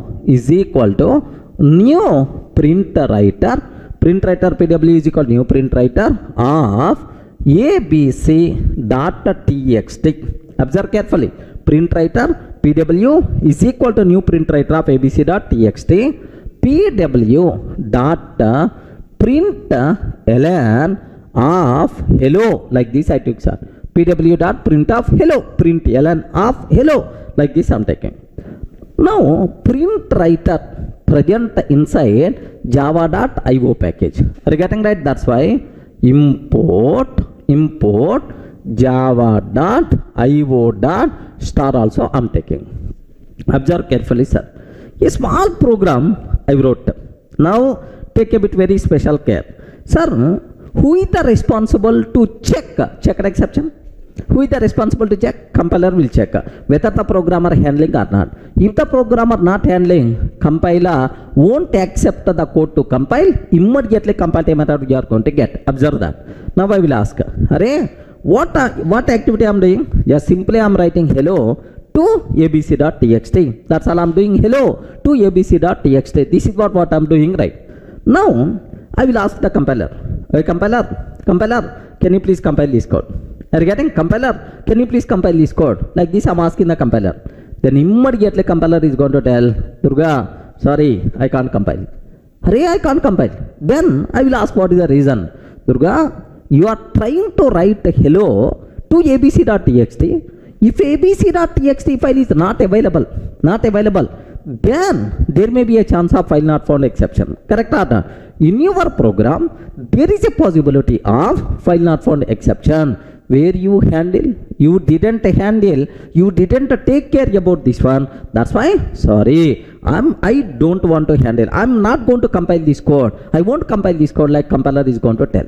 Are you getting? So compiler checking whether you are handling file not found exception or not. Okay, remember. So what compile time errors are? Exact compile time error. Observe. Unreported exception, java.io.file not found exception, java.io.file not found exception must be caught or declared to be, must be caught or declared to be thrown. Are you getting? Must be caught or declared to be thrown. This is the compile time error we are going to get. I hope you are in the position to understand, right? So simply compiler is asking, hey Durga, you didn't report about file not found exception. Okay, there is a possibility of file not found exception. So must be caught or declared to be thrown. This is the exact compile time error you are going to get. Sir, now I will ask one question. Is it file not found exception occurs? No, it is not exception in thread main file not found exception. Compiler is telling Durga, there is a possibility of file not found exception. You didn't report about this exception. That's why I can't compile this code. This is like this compiler is going to ask. So means that file not found exception, whether you are handling or not handling, compiler is checking, right? That's why this file not found exception is considered checked exception, sir. File not found exception is the best example to understand what is the checked exception, right? Let me execute this code. Let me show this compile time error. Have a look once, sir. Very simple terminology here. Legend this. Sir, what is the code? Can you please guide? I forgot. Array print writer pw is equal to new print writer of abc.txt. Print writer pw is equal to new print writer of abc.txt. pw.println or print anything you can take, no problem at all. Sir, hello, like this, right? And sir, print writer is available inside IO package import java.io.start. Okay, that's all. This is the program what we have. Now let me compile this code. Compile this code, sir. Java C tester.java. Observe that very carefully. Durga, there is a possibility of file not found exception. You didn't report about this exception. How I can compile this code? Like this compile time error by default you are going to get, sir. Okay, remember that. Now have a look once. Observe carefully, sir. What is the exception we are getting? Unreported exception. File not found exception. Must be caught or declared to be thrown. Are you getting? Must be caught or declared to be thrown, sir. Means that file not found exception not occurs. Compiler is telling Durga, there is a possibility of file not found exception. Compulsory, you have to report either by using try catch or by using throws keyword. Like this compiler is going to check. These type of exceptions are by default considered as checked exceptions. All the people are in the position to understand, right? The most valuable important concept for the interview rooms are which is checked exception. The exceptions which are checked by compiler for smooth execution of the program at a runtime, whether the programmer handling or not. Such type of checking is going to be done by compiler. Such type of thing is by default considered as checked exception. Can you please give an example for checked exceptions, sir? File not found exception. Next, hall ticket missing exception, pen not working exception. These things are examples for checked exceptions, right? Are you feeling comfortable? Respond, man. Are you feeling comfortable? Clear, right? Can I go for one more example so that our next exception handling life will become very easy? Just observe. Let me go for another small example, right? Here observe, I'm taking class test. Observe a bit very carefully, sir. Second example, class test. Public static void main method string array args. Public static void main string array args. Okay, now the next thing what I'm trying to take, system.out.println. I want to sleep very happily.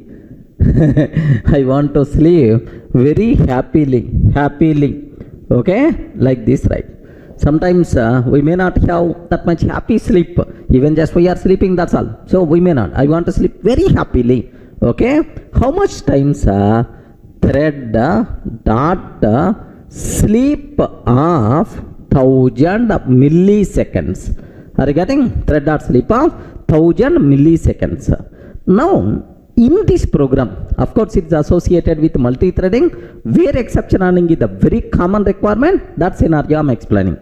In this program, how many threads are there? How many threads are there? Even in the last videos also I told. Okay? Every Java program compulsory contain one thread. What is that thread, sir? Main thread. Are you getting? Every Java program compulsory contains one thread. What is that thread? Main thread, right?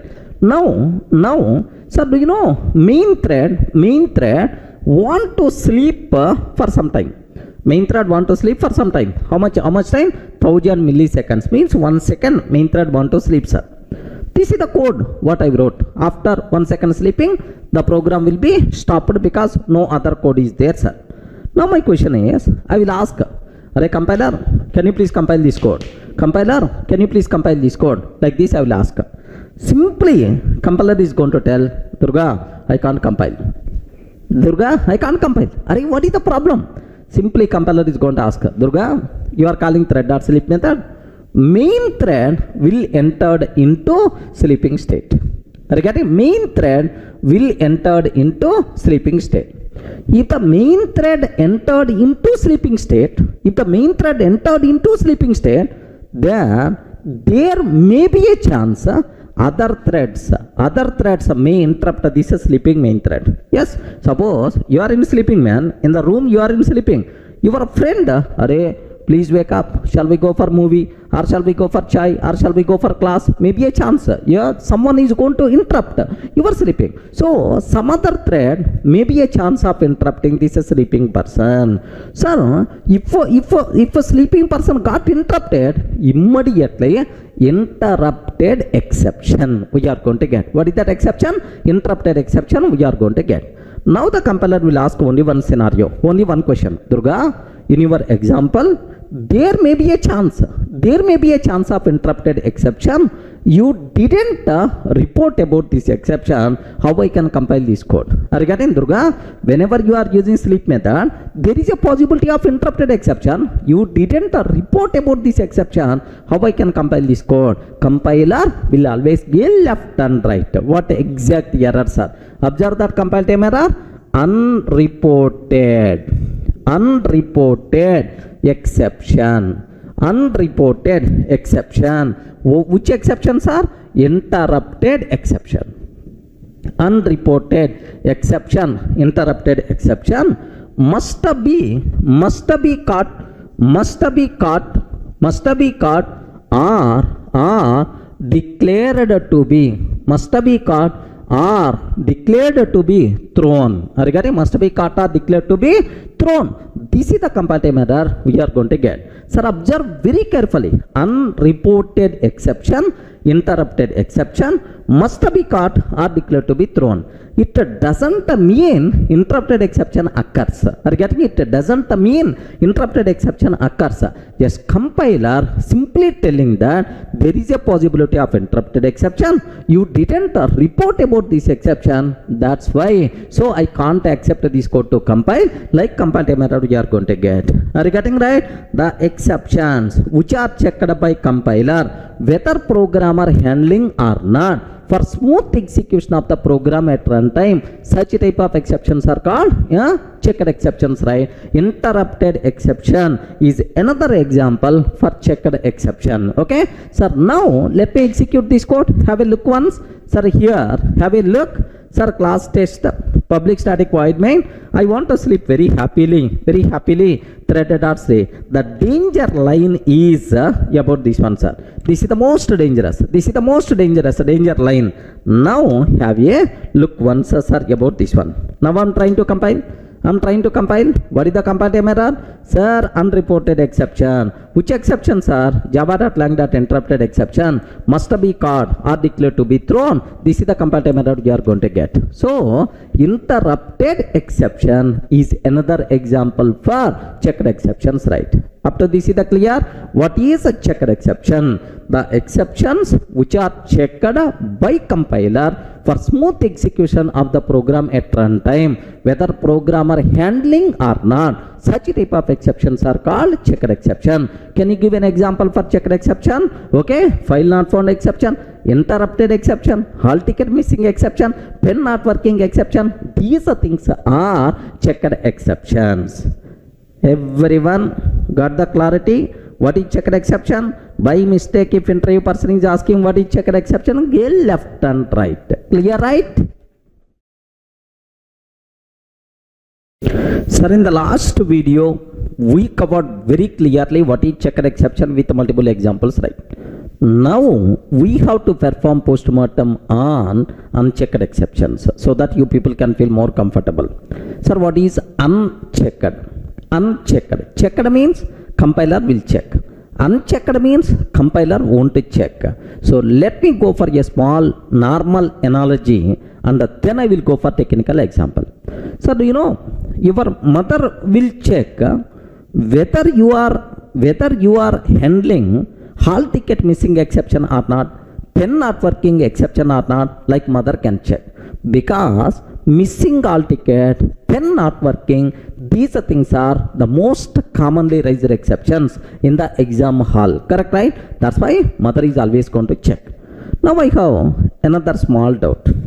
Mother can ask, whether you took hall ticket or not, whether you took extra pen or not. These things every mother or every father before going for the exam, every parents are always going to ask. Now I have one small doubt. Assume that if you are going, if you entered in the exam hall, of course you are writing the exam. So while writing the exam, just beside, suddenly there is a big bomb blast is going to be happen. Are you getting? There is a big bomb blast is going to be happen. How you can handle the situation? Is your mother can ask like this? Durga, while writing the exam, just beside, there is a bomb blast is going to be happen. How you can handle this situation? If the mother can ask, if you forgot all ticket, how you can handle? If the pen is not working, how you can handle? Mother can ask, there is a big bomb blast is happening just beside you. So how you can handle? If the mother can ask, never.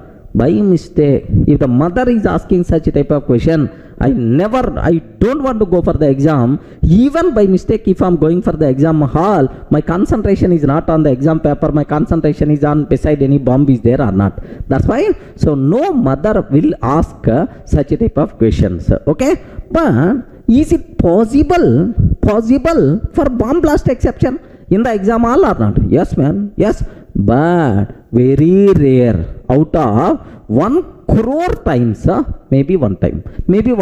But in India, as of now, bomb blast not reported in the exam hall. Remember, don't worry about that. Okay, that is very rare. That's why mother will ask commonly occurred problems only. Okay, very rarely occurred things my mother is not going to ask. Are you able to understand? Same way, there are some exceptions which are not checked by compiler. Okay, compiler won't check. Such type of exceptions are by default considered as unchecked exception. Can you please give an example? Best example, bomb blast exception. Are you getting? Best example, bomb blast exception is the example of unchecked exception, right? Okay, well, now my question, take very special care, sir. Can you please give an example for technically, can you please give an example so that we can able to understand easily, sir? Observe carefully, right? Here I'm taking class test. Okay, public static void main method, public static void main string array args. Just my target is system.out.println 10/0 I'm taking, sir. System.out.println 10/0. Just I'm taking like this, right? Now I will ask the compiler, can you please compile my code? Compiler, can you please compile my code? Like simply compiler, what is going to tell? Durga, no problem, happily I can compile, like the code is going to be compiled.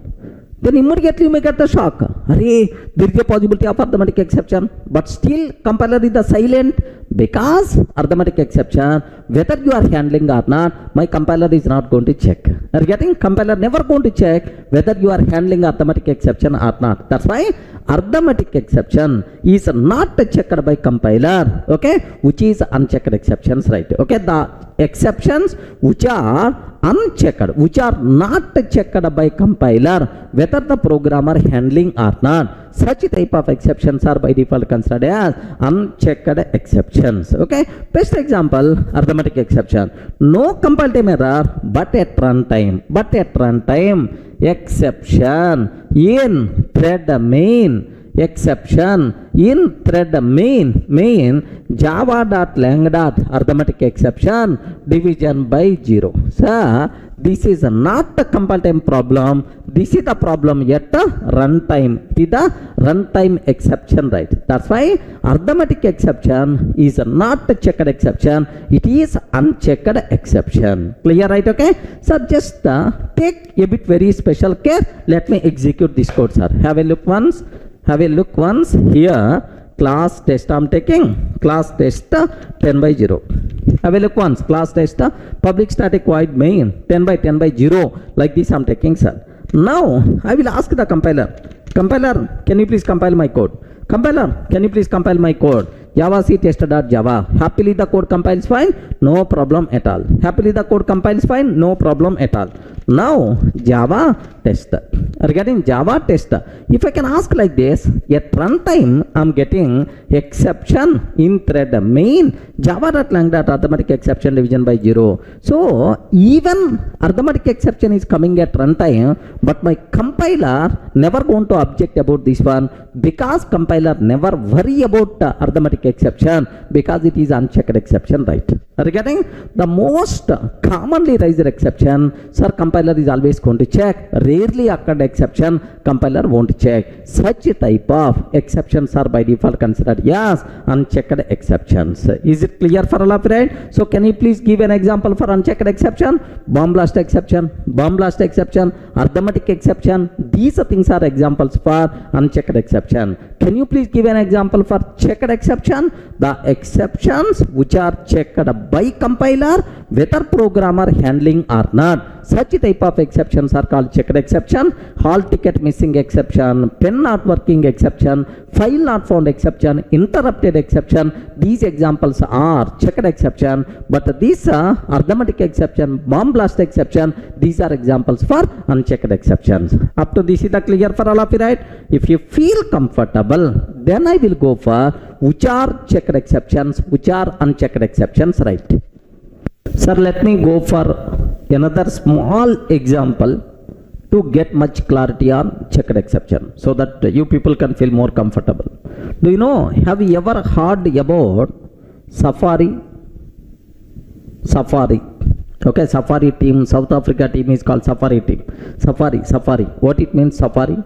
Safari means you can go into the forest to see wild animals. Do you know that tour name is called Safari? Safari, right? Here, assume you took the ticket for Safari. There is a special vehicles will be there. Okay, even animals are going to attack, protection by default will be there. Like you have to take 600 rupees or something, like you have to take the ticket. And you have to enter into that vehicle, right? Now 10 kilometers or 15 kilometers through inside deep forest, they will bring so that you can see wild animals live directly, naturally, right? That is called Safari. Do you know, one time I went somewhere in Bandipur, near Karnataka, Mysore, Bandipur. Just I went for the Safari, sir. I took the ticket, just I approached, I came nearer to the vehicle. Then there are some security people are there. Security people just objected me, sir, you are not allowed for Safari, like. Then immediately I asked, why I not allowed? I have the ticket, like. Sir, you are not allowed for the Safari, like. Then I asked, what the reason? Like, sir, you used a very dark color shirt, okay, very dark blazing color shirt.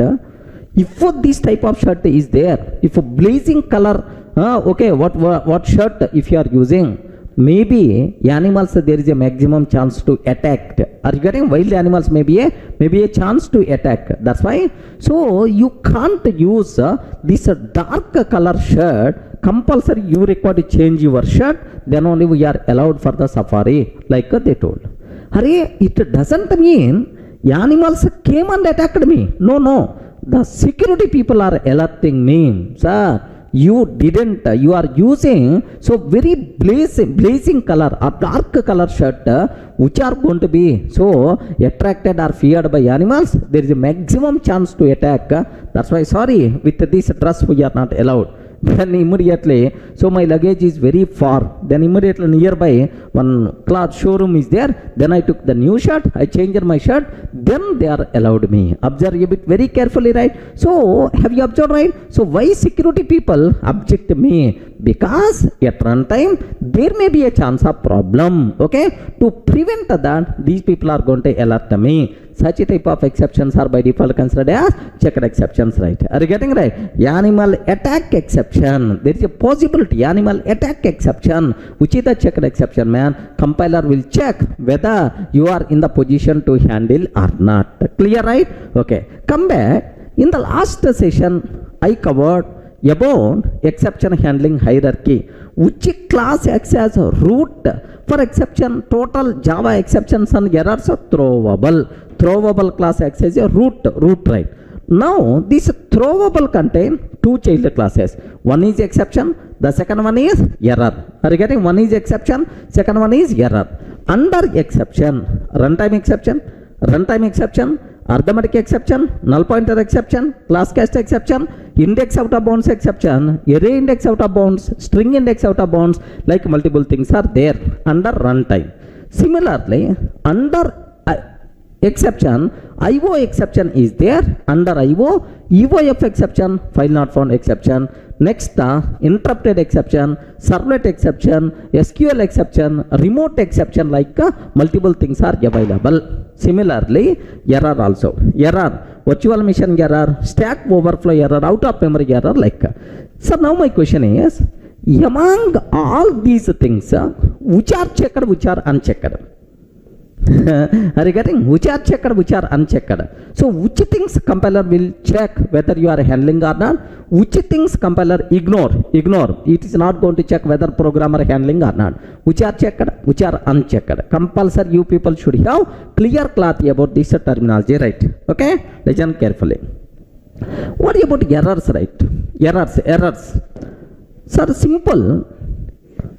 In the last somewhere I covered, errors are non-recoverable. Okay? If an error occurs, being a programmer, you can't do anything. Just we have to see, that's all.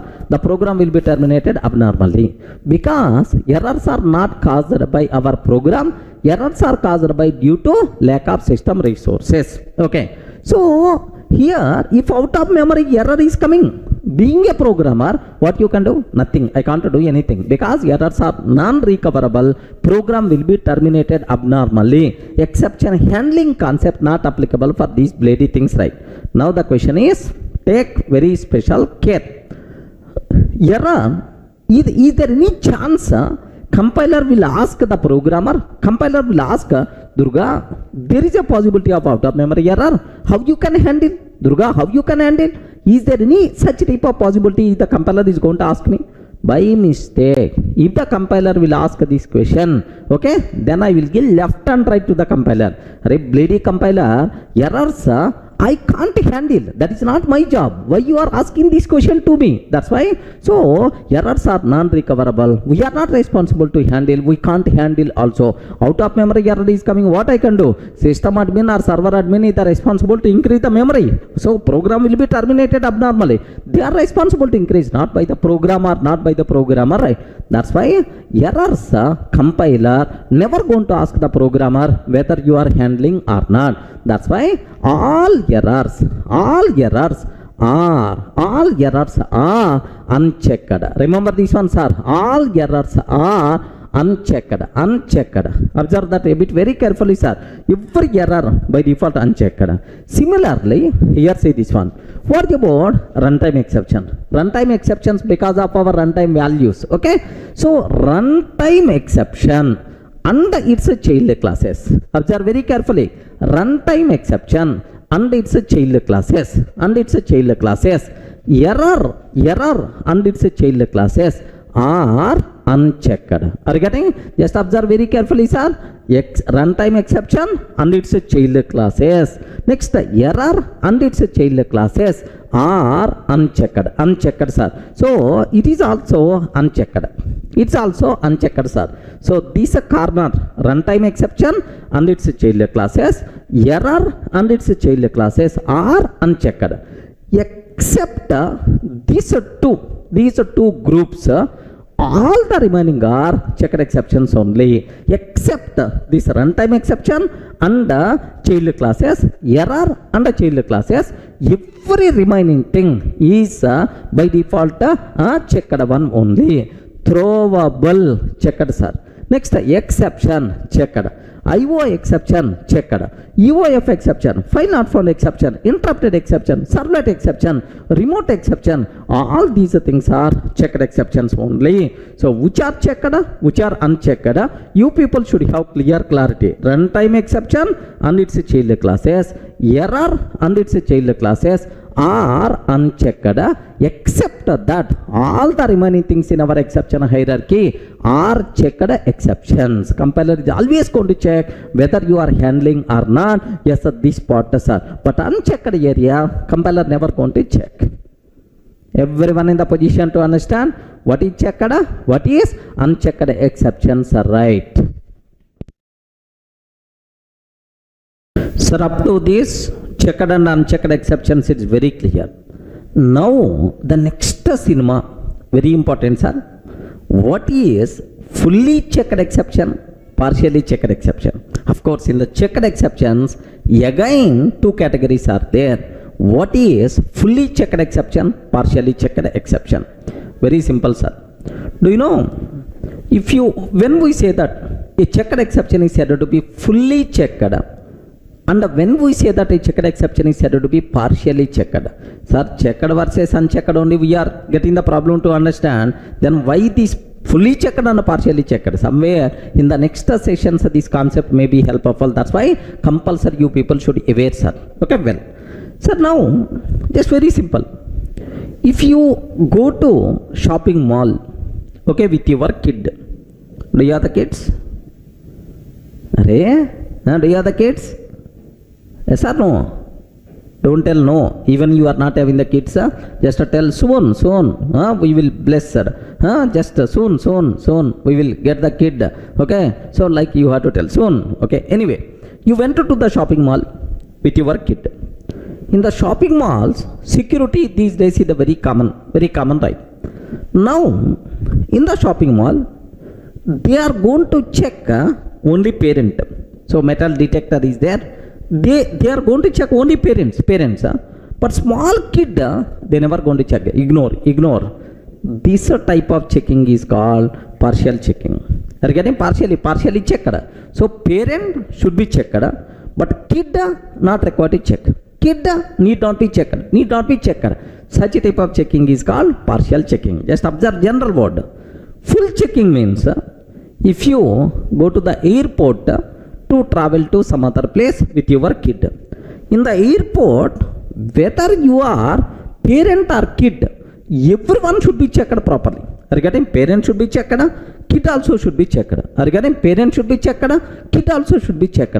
This type of checking is called full checking. Are you getting it? Fully checked. So, partially checked, fully checked, what it means? So, parent compulsory checked, child need not be checked. This type of thing is called partially checked. Okay, parent compulsory checked, but parent and child both compulsory should be checked.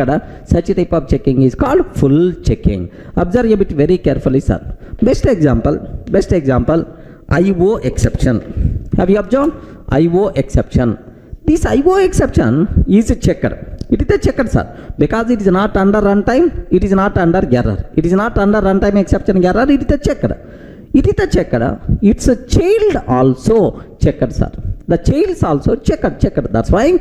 So IO exception is said to be fully checked exception, because sir, it is already checked. All its child classes also checked, fully checked. Sir, interrupted exception fully checked. Servlet exception fully checked. Remote exception fully checked, sir. All these are fully checked. Sir, now what about exception? Exception is checked because it is not under runtime exception. It is a checked, sir. So exception is checked, but some of its child classes are unchecked. Are you getting? Some are checked, some are unchecked. That's why exception is partially checked.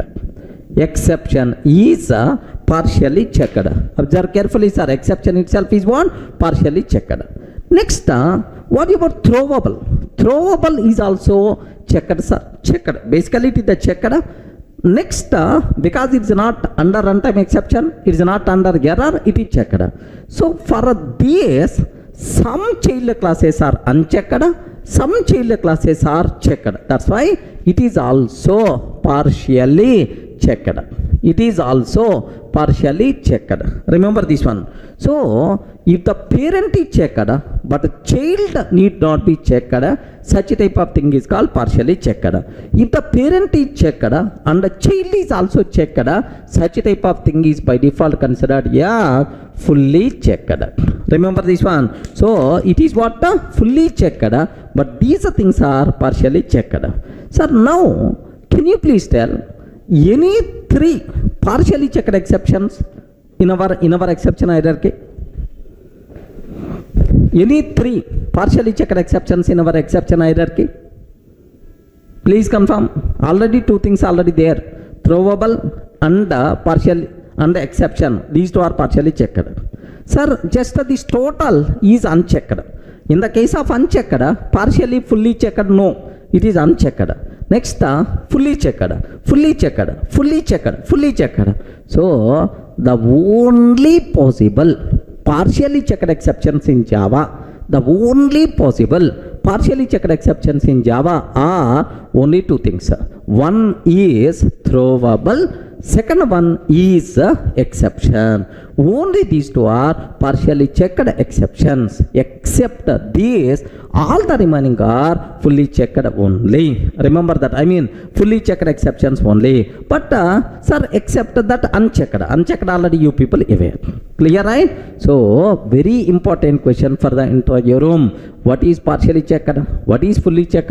Or what is checked? What is unchecked? Can you explain with an example? Then you should be in a position to answer. Clear, right? Okay, I will give some small things. Okay, you have to identify whether these are fully checked or partially checked, right? Okay? Sir, up to this it's very clear what is checked, unchecked, partially checked, fully checked, right? Sir, now I have some exceptions are there. You have to tell which are checked or unchecked or partially checked or fully checked, sir. Can you please observe? First one, IO exception. Is it a checked or unchecked? Can you please confirm? Is it a checked or unchecked? It is checked because it is not under runtime exception. It is not under error. IO exception is checked, sir. Next, IO exception is checked and all its child classes also checked. That's why this one is fully checked. Remember this one. So, the first one, if you observe, it is checked. It is checked. Of course, it is fully checked. Are you getting? It is a fully checked exception, right? Okay. So, it's very clear about first one. First one, IO exception checked, fully checked. Next, what is a runtime exception? Just now I told runtime exception and all its child classes. Runtime exception and all its child classes are unchecked. That's why. So simply it is unchecked, sir. Simply this one is unchecked. Unchecked. Okay. Sir, now what about interrupted exception? What about interrupted exception, right? Interrupted exception, okay, is not under runtime exception. is not under error. That's why it is the checked, and it is not having the child. If any child is there, it is also checked. That's why it is a fully checked. Interrupted exception is what? Fully checked exception. Okay, let me take, sir, here it is interrupted exception is also fully checked, sir. Okay, like it is the checked at the same time fully. Sir, what about error? What about error? Error, sir. Error and its child classes are unchecked. I told right, error and its child classes are unchecked, right? So runtime exception and its child classes, error and its child classes are unchecked. That's why error is unchecked. Okay, now let me take, it is unchecked, sir. Okay, sir, what about throwable? Have you remembered, right? Throwable is not the child class of runtime exception, is not the child class of error. That's why obviously this one is checked exception, sir. But for throwable, some child classes are unchecked, like runtime exception, error, these are unchecked. That's why throwable is checked but partially checked. Observe that carefully, sir. Throwable is checked but partially checked. Regarding it is partially checked, not fully checked, right? Okay, well, now what about arithmetic exception? Arithmetic exception is the child class of runtime exception. Runtime exception and all its child classes are unchecked exceptions, right? That's why runtime exception, I mean arithmetic exception is unchecked. Null pointer exception is also unchecked, because arithmetic exception, null pointer exception, these are child classes of runtime exception. That's why these two things are unchecked. Observe carefully, sir. Here just arithmetic exception is unchecked. Next null pointer exception is also unchecked, because both are child classes of runtime exception, right? Next, what about exception? Sir, exception is not under runtime exception, is not under error. That's why it is a checked exception, right? But some of child classes of exception, like runtime exception, is unchecked. That's why, so it is partially checked. It is partially checked exception, sir. Have a look once here. Here this is, sir, checked only, but it is partially checked, sir. It is the checked only, but it is partially checked. Okay, like next, what is file not found exception? What is the file not found exception? File not found exception is a child class of IO which is not under runtime, which is not under error. Obviously it is a checked, sir. So no child class is there for file not found exception. Obviously it is fully checked exception. File not found exception is what? Fully checked exception. Okay, have a look once, sir. So it is checked, but this one is fully checked exception. Any doubt about this one, sir? So just my intention of covering all these things, so your concept will get much clarity. At the same time, yeah, if you are having any doubts, automatically will be clarified. That's all, sir. This is about what is checked and unchecked exceptions. Most valuable, important concept for the interview room, even to learn the next topics in exception handling. Take a bit very special care about this concept. Clear? Hi friends, in the last videos we covered very clearly what is the difference between checked exception, unchecked exception, exception hierarchy, default exception handling in Java, next runtime stack mechanism, next general introduction to exception handling. Up to this we covered all these things, right? Sir, now whatever we covered, just the theoretical things. So you may feel bored, you may not get that much interest, like, but the next things what I'm going to discuss are very interesting things, because programmatic exception handling we are going to start. Sir, now I have to talk about what is a try, what is the catch block, what is the purpose of finally block. Sir, next throw keyword, throws keyword, like all the things, very interesting things we are going to discuss. So it's a good news for you, right. Okay, well. Next, what is the next topic we have to discuss? Sir, customized exception handling by using try catch. Customized exception handling by using try catch. Try catch, right? What is the how you can use a try? Which code we have to take inside try block? Which code we have to take inside catch block? All these things you people should get very clearly, right? So now let me go for a small example without a try catch. What problem we are facing? So to overcome this problem, how you can use a try catch? Just have a look once. I don't know, sir, try catch. Without try catch, sir. Sir, very simple example I am taking. Class test, public static void main method I am taking. String array args. Public static void main string array args. Now system.out.println SOP here just I am taking system.out.println statement 1 I am taking, sir. Statement 1. Next system.out.println 10 by 0 system.out.println statement 3 I am taking, sir. Statement 3, that's all. So I don't know exception handling, I don't know try catch, that's why I didn't use like this, right? I didn't use.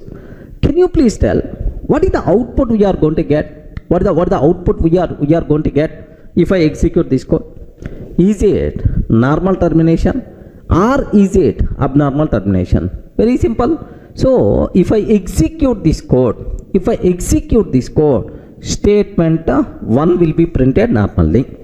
But while executing this line, SOP of 10 by 0, arithmetic exception will be raised. But there is no handling code. You are not having any handling code. Immediately, the program will be terminated here only. Are you getting? The program will be terminated here only. Runtime exception, arithmetic exception, division by 0, like this, right? Sir, this is abnormal termination. The program stopped in the middle only. That's why I can use the word, this one is abnormal termination, right? Sir, abnormal termination never recommended. It is highly recommended to handle exceptions, right? Sir, why it is not recommended? Very simple. Because of abnormal termination, we may miss something, we may lose something, we may block our resources. That's why abnormal termination is a non-graceful termination, which is never be recommended. In the last videos I explained very clearly, sir. Of course, here observe. Suppose assume that sir, this code is first line open DB connection. Assume the first line open DB connection. Second line SOP of 10 by 0. Of course, here second line read the data from DB. Third one, sir, okay, close DB connection. Connection like this, right? Observe carefully. So what is the first line? Assume open database connection. Next, the second line, sir, read the data from database. Third one, close DB connection, right?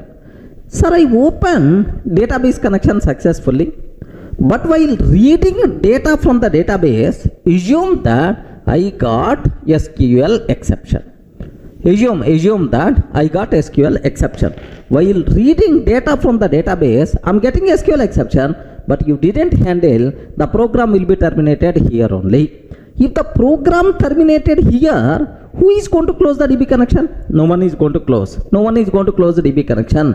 That's why, okay? So one database connection will be wasted in this abnormal termination. So because of abnormal termination, we may block some resources, we may miss something, we may lose something. That's why never recommended abnormal termination. Highly recommended, compulsory we should handle exceptions, right? Is it clear for all of you, right? So, is it a normal termination or abnormal termination? Abnormal termination. Is it graceful termination? Non-graceful termination. Non-graceful, because we are missing something. Non-graceful termination, right? Okay. Same example with exception handling I want to discuss so that you people can feel more comfortable, right? Okay, here with the exception handling means with the try catch. Are you getting? With the try catch. Observe carefully, sir. With the try catch. Now, do you know in this total code, which code may raise an exception? Yet line number 1 or line number 2 or line number 3? Can you please confirm? Which code may raise an exception? Sir, line number 1, I mean statement 1 or this one.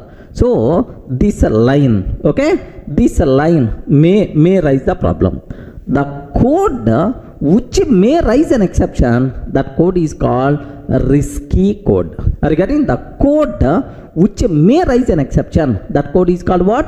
Risky code. That risky code we have to take inside the try block. Are you getting that? That risky code where we have to take, sir? Inside the try block we have to take risky code. Observe a bit very carefully about this one, sir. Here try block I am taking. Here just I am taking try block. Within the try block, here risky code I am taking, sir. What is the code I am taking? Risky code I am taking inside a try block. Is it clear for all of you, right? So the code which may raise an exception, that code is by default considered as risky code. That risky code we have to take inside a try block. Clear for all of you? Next, in this risky code, if any exception raised, where we have to take corresponding handling code inside catch block. Are you getting? Where we require to take corresponding handling code inside catch block. Here some catch exception. Here we have to write handling code. Here we require to write which code, sir? Handling code. Observe very carefully, sir. So the code which may raise an exception, that code is called risky code, but not whiskey code. Whiskey is also risky only, right? Okay? Risky code. Inside the risky code, if an exception rises, then immediately corresponding catch block is going to handle. And once I handle, remaining code will be continued normally. Remember this one, sir. So how to use a try block, how to use a catch block, you people should be aware. So inside try block, which code we are going to take? Risky code. The code which may raise an exception. Risky code we have to take inside try block. The corresponding handling code we have to take inside catch block, right? Okay. Same program with the try catch, sir, exception handling code, what I have to take? Observe carefully. Here I am taking class test. Public static void main method. Public static void main method string array args. Okay, string array args. Now SOP of statement 1, it is not risky code. SOP of statement 1, it is not risky code. That's why take normally. System.out.println statement 1 take normally. But SOP 10/0 is the risky code. Maybe a chance to raise arithmetic exception. That's why here try block I am taking. Inside the try block, risky code I am taking. System.out.println 10/0. Try block SOP of 10/0. Now, sir, catch block. Here I am taking catch block, catch.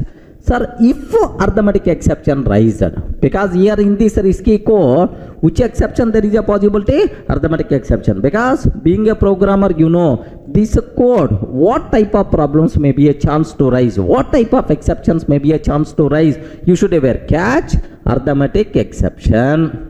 Catch, arithmetic exception is, sir. So while executing this code, if any exception is coming, if any problem is coming, can you please execute this alternative code? Alternative code handling code is nothing but SOP of 10/2. Are you getting? Is nothing but SOP of 10/2. Try catch block. After that, here, now the remaining SOP of statement 3 we have to take. SOP of statement 3 we require to take, sir. Now observe the flow. Sir, is it normal termination or abnormal termination? Have a look once. Sir, statement 1. So what is the output we are going to get? Statement 1, sir. 1. Sir, now while executing this one, arithmetic exception riser, immediately the control will comes to catch block. Regarding immediately the control will comes to catch block, right? Sir, now SOP of 10 by 2 means 5, sir. 10 by 2 means 5. After that, sir, exception riser handle. Now remaining code will be continued normally. That's why SOP of, sir, statement 3 will be printed. Can you please tell, is it normal termination or abnormal termination? Normal termination. Even though something goes wrong, we handled that by using catch block. It is a normal termination. Normal termination. It is the graceful termination. I can use the word. It is a graceful termination. We are not going to miss anything, sir. This is the way how you can handle exceptions by using try catch. Is it very clear for all of you? So inside try block, which code we have to take? Risky code. The code which may raise an exception, that code we have to take inside a try block. The corresponding handling code where we have to take inside catch block, sir. Okay. So once I handle, then rest of the code will be continued normally. This is the way how to use try catch. The first 2 keywords in Java exception handling is sir, this what you people should aware, sir. Sir, now let me execute this total scenario. Have a look once, sir. I'm taking a simple example. Here a simple example I'm taking, sir. Observe carefully, right? Yeah. A simple example. Here I'm taking just observe statement 1. Here this is the statement 1 I'm taking, sir. Next here this is the statement 2. Statement 3 I'm taking like this. Can you please tell, is it normal termination or abnormal termination? Obviously this one is abnormal termination. What is the reason for that? Because you didn't write any try catch blocks yet this line. Arithmetic exception will be raised, terminated abnormally without executing third line. Okay, have a look once. Have a look. What is the answer? By default you are going to get here is, sir, observe carefully. Java C test.java Java test. Observe statement 1 executed and then abnormal termination. Are you getting where is the statement 3? Statement 1 executed and then abnormal termination. Arithmetic exception division by 0. So it is a non-graceful termination, never be recommended. We should handle. That's why what I have to take is, sir, in this total code, total code, which code is the risky code, sir? In this total 3 lines, sir, this code is the risky code. What is the reason for that? This code may raise an exception. That's why it is called a risky code, right? Okay. Now Java's here, this risky code we have to take inside a try block, sir. Just observe a bit very carefully, sir. We are taking inside try block. Next, handling code where we have to take, sir, inside catch block. Okay. Now arithmetic exception.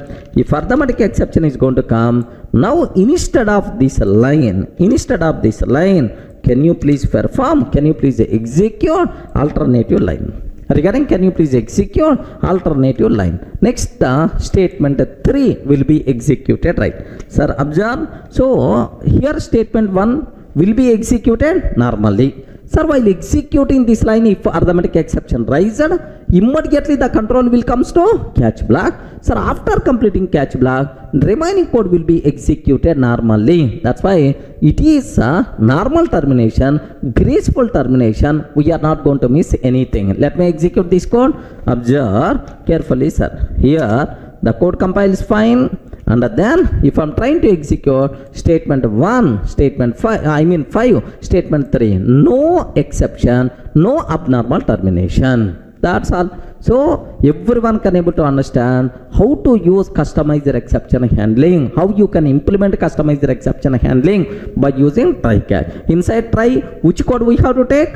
Please respond. Inside the try, which code we have to take? Sir, risky code we have to take. The code which may raise an exception, risky code we have to take. Inside catch block, which code we require to take, sir? Inside catch block, corresponding handling code we have to take. Inside try, if an exception rises, immediately catch block is going to get in the chance. So after completing catch block, remaining code will be executed normally. It is the normal termination. Clear, friends?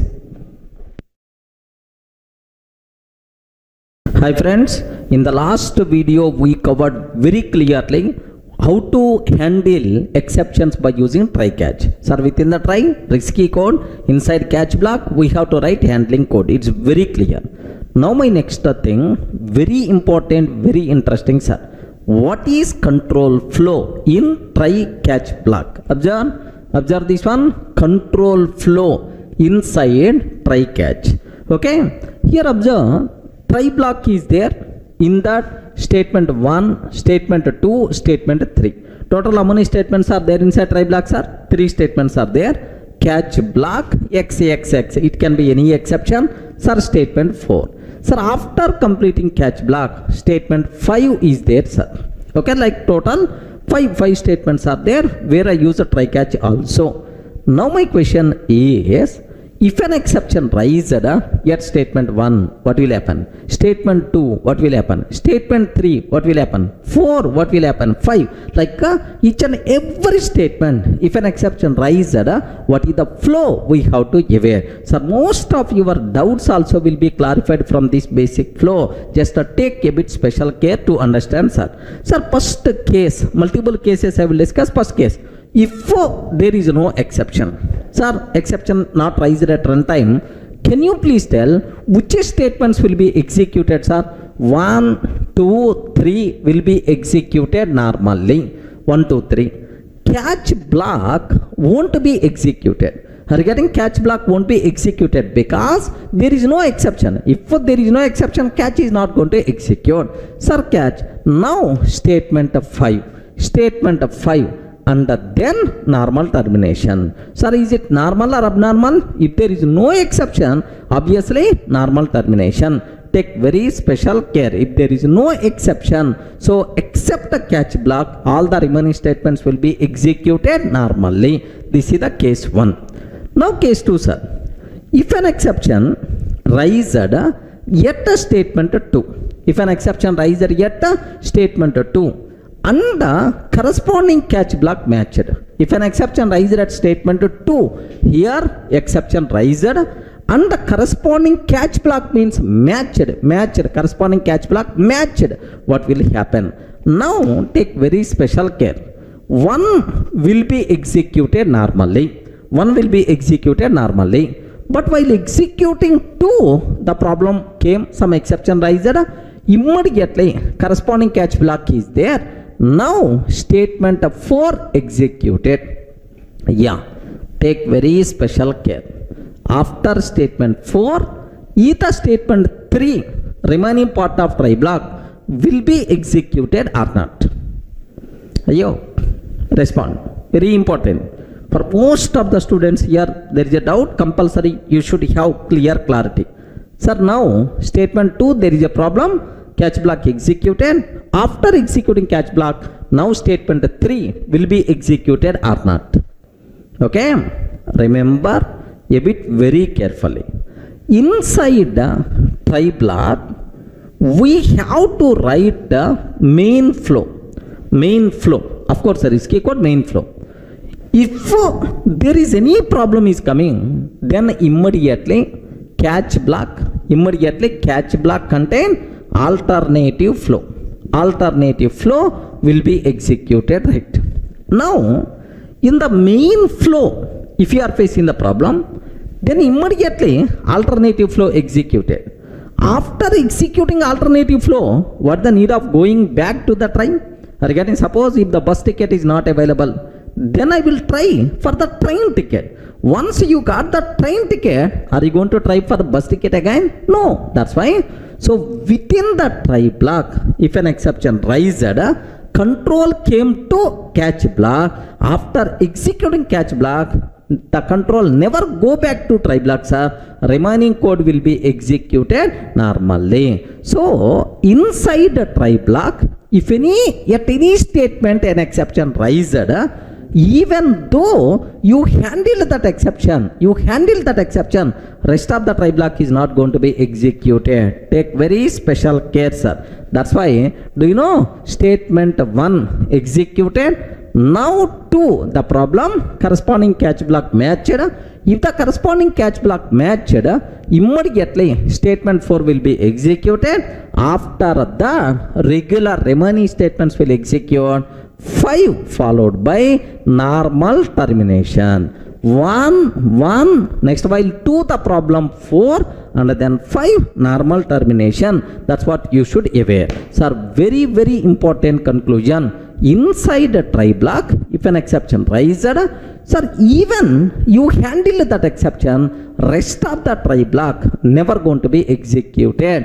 That's why inside the try block we have to take only risky code but not the normal code. Remember that. Sir, most of the people, do you know, most of the people are having worst kind of programming approach they followed, sir. What that is, assume I have one program, class test is there, sir.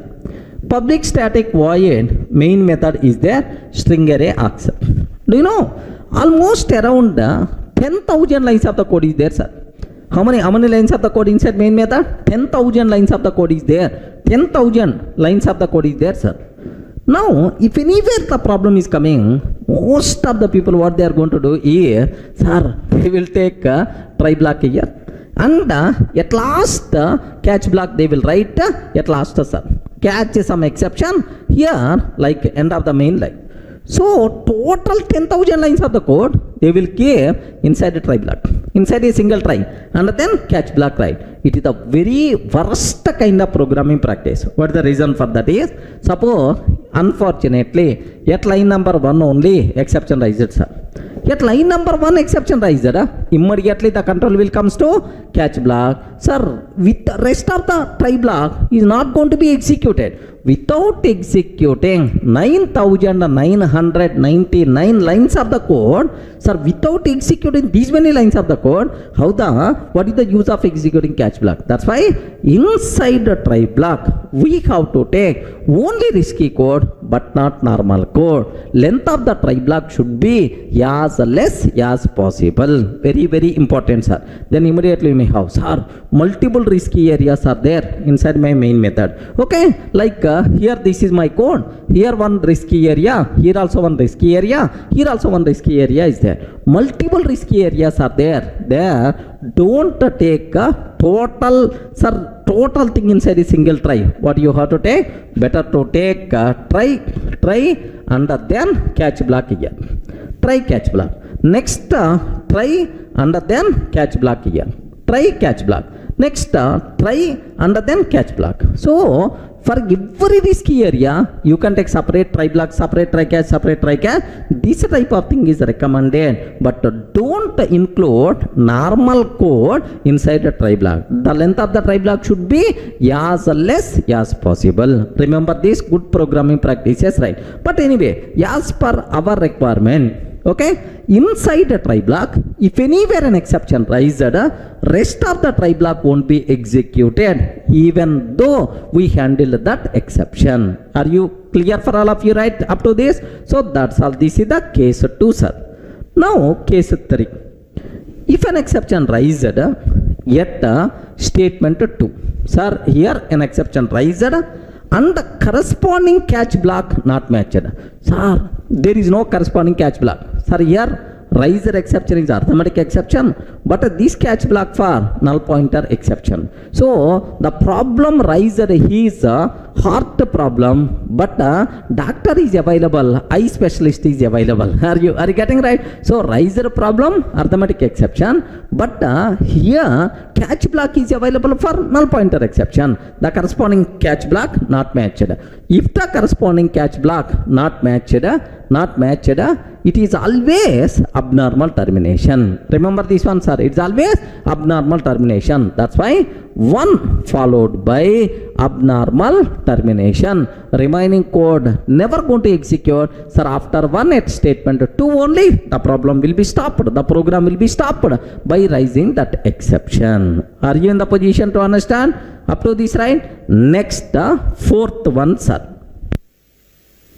If an exception raised yet a statement 4 or statement 5, take very special care. Sir, now statement 4 is available inside catch block. Regarding statement 4 is available inside catch block. Catch block, sir. Sir, first thing what you should aware, don't feel exceptions will be raised only in the try block. Exceptions may be a chance of rising inside catch block, inside finally blocks also. Exception, don't feel it's always going to be raised only in the try block. Inside catch also contains Java code only, finally also contains Java code only. So anywhere there is a possibility to raise an exception. Next up, one more very important thing, sir. Suppose I have try block is there. Now there are some statements are there, sir. Okay, there are some statements are there. Now catch block is there. Assume that catch block is there like here. If there is a problem among these lines anywhere, so if there is a problem among these lines anywhere, immediately the corresponding catch block will execute. So this catch block acts as guard to these try statements, right? Suppose here there is a problem at statement 1 outside of try. Can you please confirm? Is this catch block is responsible for that? No. This catch block responsible to handle exceptions which are raised because of try block statements only. So catch is always associated with the try, but not for the remaining statements. Okay? If there is a problem at a statement 1, there is a problem at a statement 1, do you know this catch block is not responsible to handle? It is always abnormal termination. Best example, sir. For your house, you kept one security person. If there is any problem is coming in your house, maybe some robbery or maybe some robbers are coming like your security person can handle, sir. Suppose there is a problem in the neighbor's house, your security person is not responsible. Are you getting right? This catch block responsible only for these statements. Okay, only for the try block statements, not for the remaining statements. So the conclusion is, if any statement which raises an exception, exception outside of try block, then catch blocks are not responsible. It is always abnormal termination. Remember that, sir. Okay. Now, sir, here this statement, is it inside the try block or outside try block? Outside try block. So these are the only things inside a try. Are you getting? These statements are inside try, but this catch block statement outside a try. Are you getting? If any statement raises an exception which is not inside a try block, then it is always abnormal termination. So if any statement raises exception inside catch block, believe me, it is always abnormal termination. Then, sir, you may ask how you can handle. Simple. Inside catch block, you can take again try catch. Possible, sir. By using this one, if you want, you can handle. Okay, like now, have you come back to our scenario? Sir, inside catch block, if there is an exception raised, it is not a part of try statement. That's why it is always abnormal termination. Are you getting right? So because it is not there inside the try, abnormal termination. Can you please tell, if there is an exception raised at statement 5, if an exception raised at statement 5, is it normal termination or abnormal termination? Please confirm. Is it normal or abnormal termination? Abnormal. because it is not part of statement, it is not part of try block. Okay, if any statement raising an exception not a part of try block, it is always abnormal termination. That's why if an exception raised at a statement 4 or statement 5, it is always abnormal termination. You should aware. Even in the next classes also, I will use this concept. So that's why you have to aware clearly, right? So at 1 or 2 or 3, anywhere problem is coming, then if the catch block matched, it will execute. If the catch block not matched, abnormal termination. Inside catch block, if an exception rises, abnormal termination. Sir, outside the catch block, if an exception rises here, abnormal termination. Next, the length of try block should be as less as possible. Okay, normal code don't try to include inside try block, because inside try block, if anywhere an exception rises, then the rest of the try block is not going to be executed even though you handle that exception. That's why try block length should be as less as possible. Clear, right? So all these things are included in our material. Happily just go through so that you people can feel more comfortable, right? Clear for all of you, right?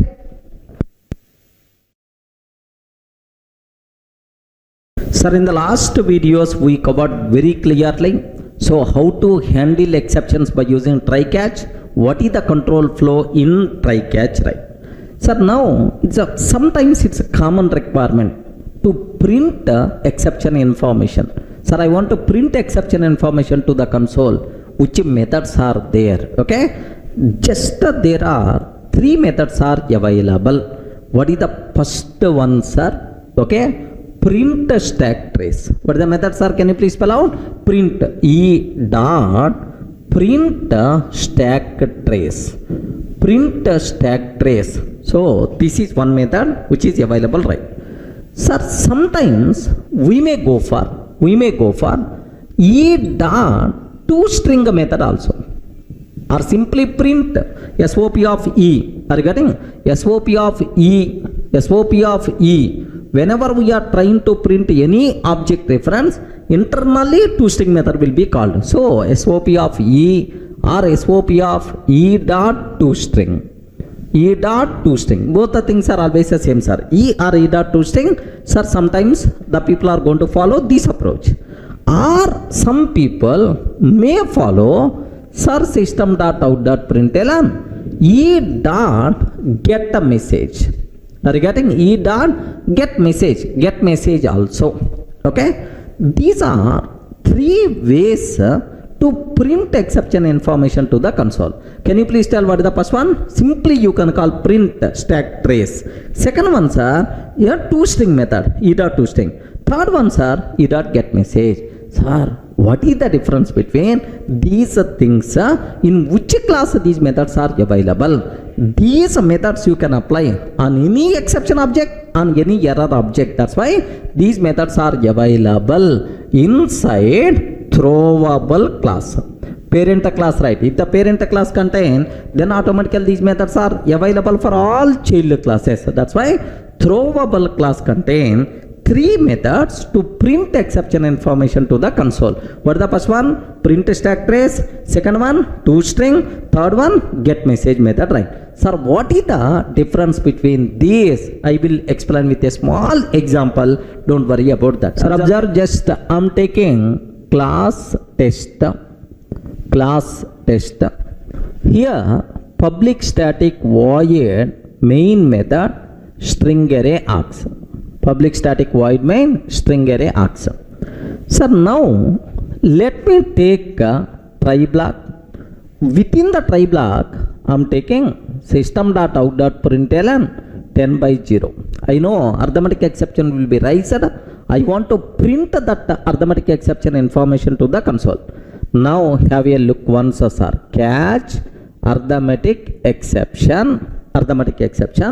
Sir, what is the first way, okay, to print exception information to the console? Can you please tell what is the first way, sir? E dot print stack trace. Are you getting? E dot print stack trace. This is the first way, sir. If you are using print stack trace method, how the output, how the display is going to be there? Very simple, sir. Name of exception, name of exception, and the description of exception, followed by stack trace. Are you getting? Followed by stack trace. Okay. If you use print stack trace method, how the output will come, sir? Name of the exception, colon description of exception, followed by stack trace. Stack trace means in which method this exception riser, that method called by which method, complete stack trace by default you are going to get. Sir, now let me check up to this terminology, right? Have a look once, sir. Very simple, very simple. I don't want all these things. Let me comment all. Sir, same example, SOP of 10 by 0, SOP of 10 by 0, E dot print stack trace I'm taking. Observe, same example, the code compiles fine.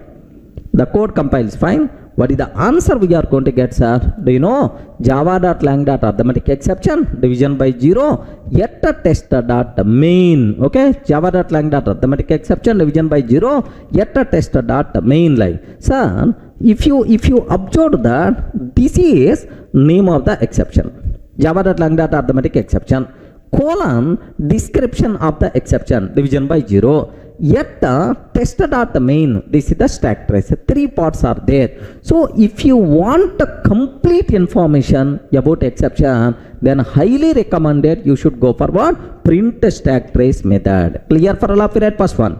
Son, I don't want complete information. I want only name of the exception and the description. I want only name of the exception and the description, sir. Sir, name of exception and the description I want. If you want only name and the description, then better to go for which concepts are better to go for toString method. Are you getting which method we require to go for? toString method, right? Let me comment this line. Let me comment this one. Now system.out.println is okay. Whenever we are trying to print any object reference internally, toString method will be called automatically. Now have a look once, sir. Name of the exception, java.lang.arithmetic exception, colon description, division by 0. That's all. Stack trace won't be there. Remember.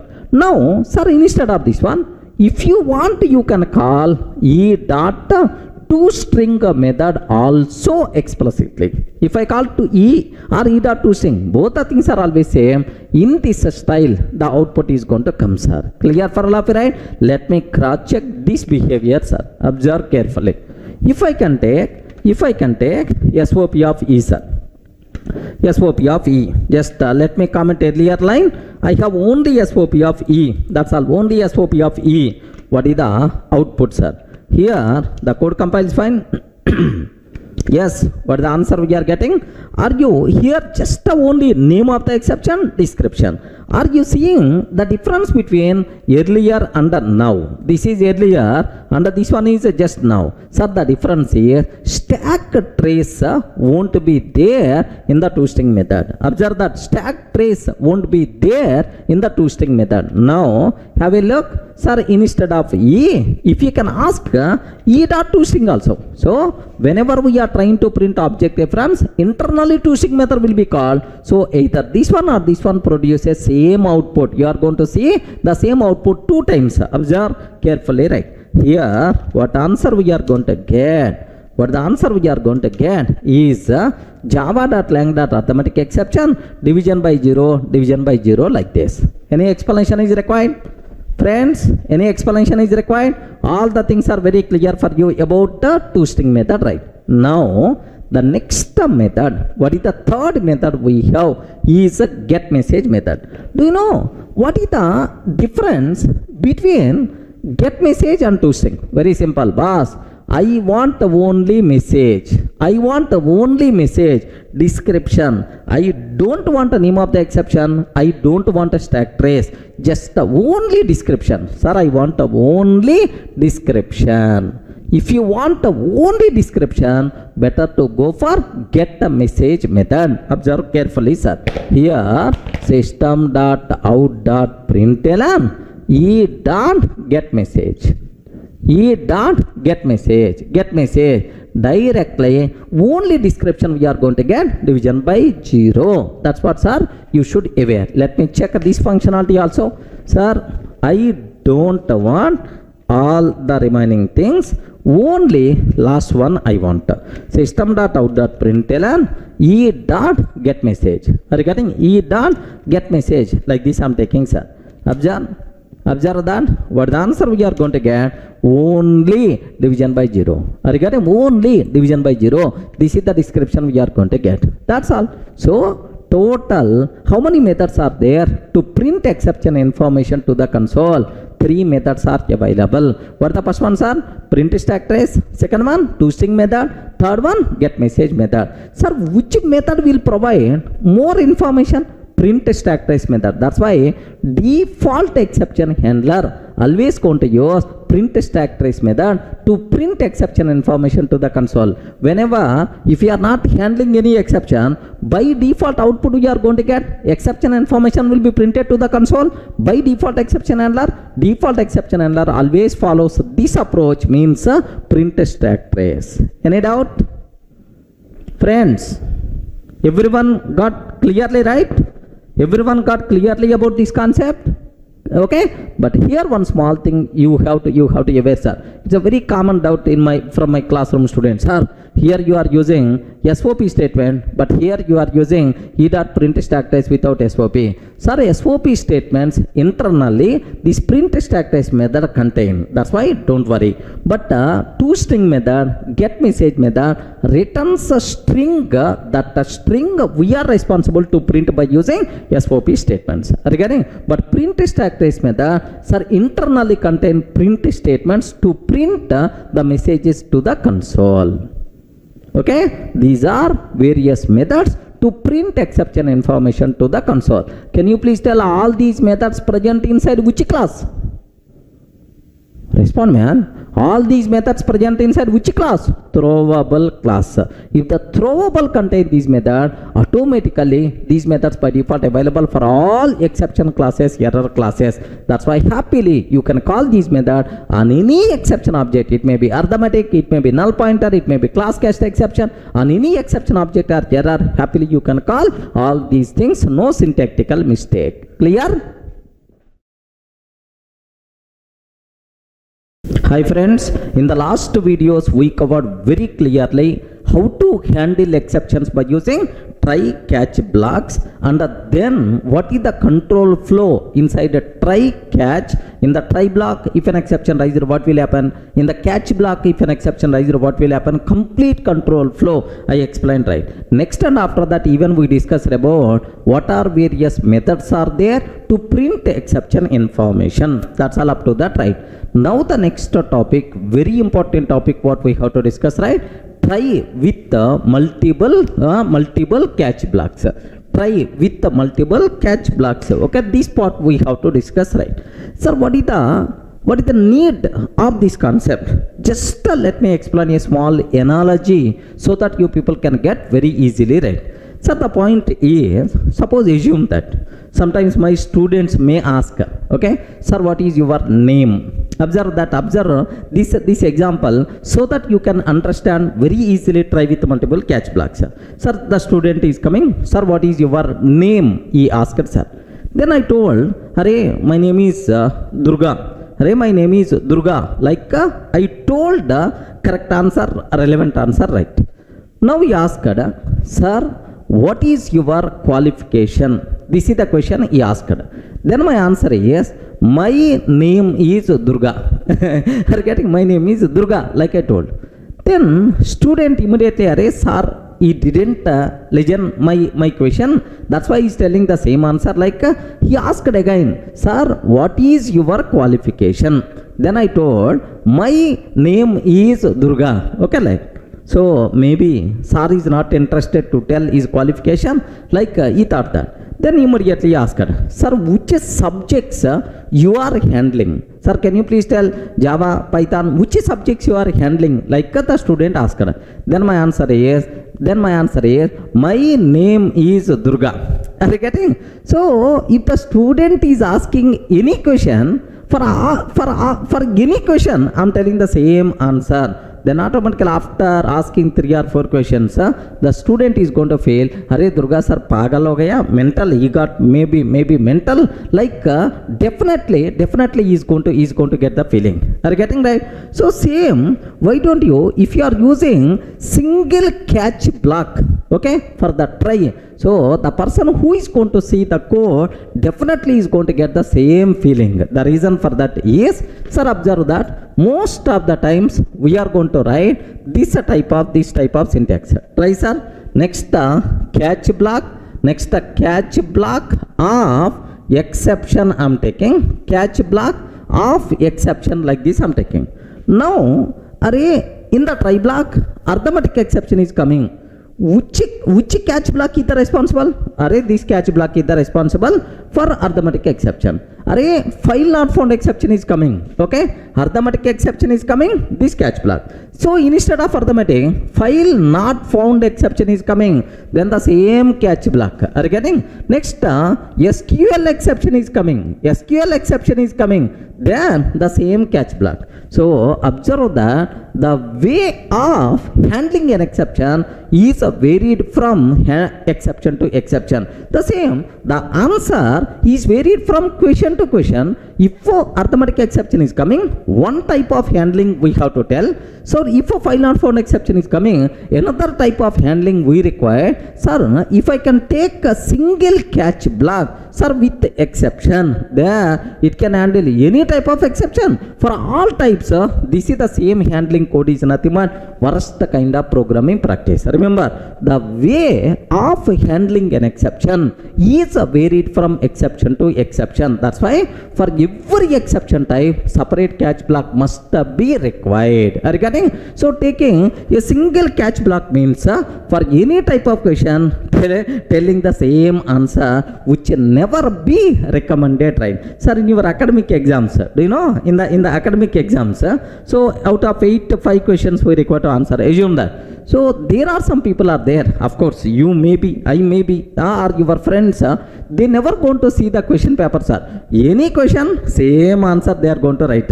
In the academics, it is going to work out, but in the programming, it is not going to work. Take a bit very special care, sir. For every exception, the way of handling is the different. That's why for every exception type, we have to write separate catch block.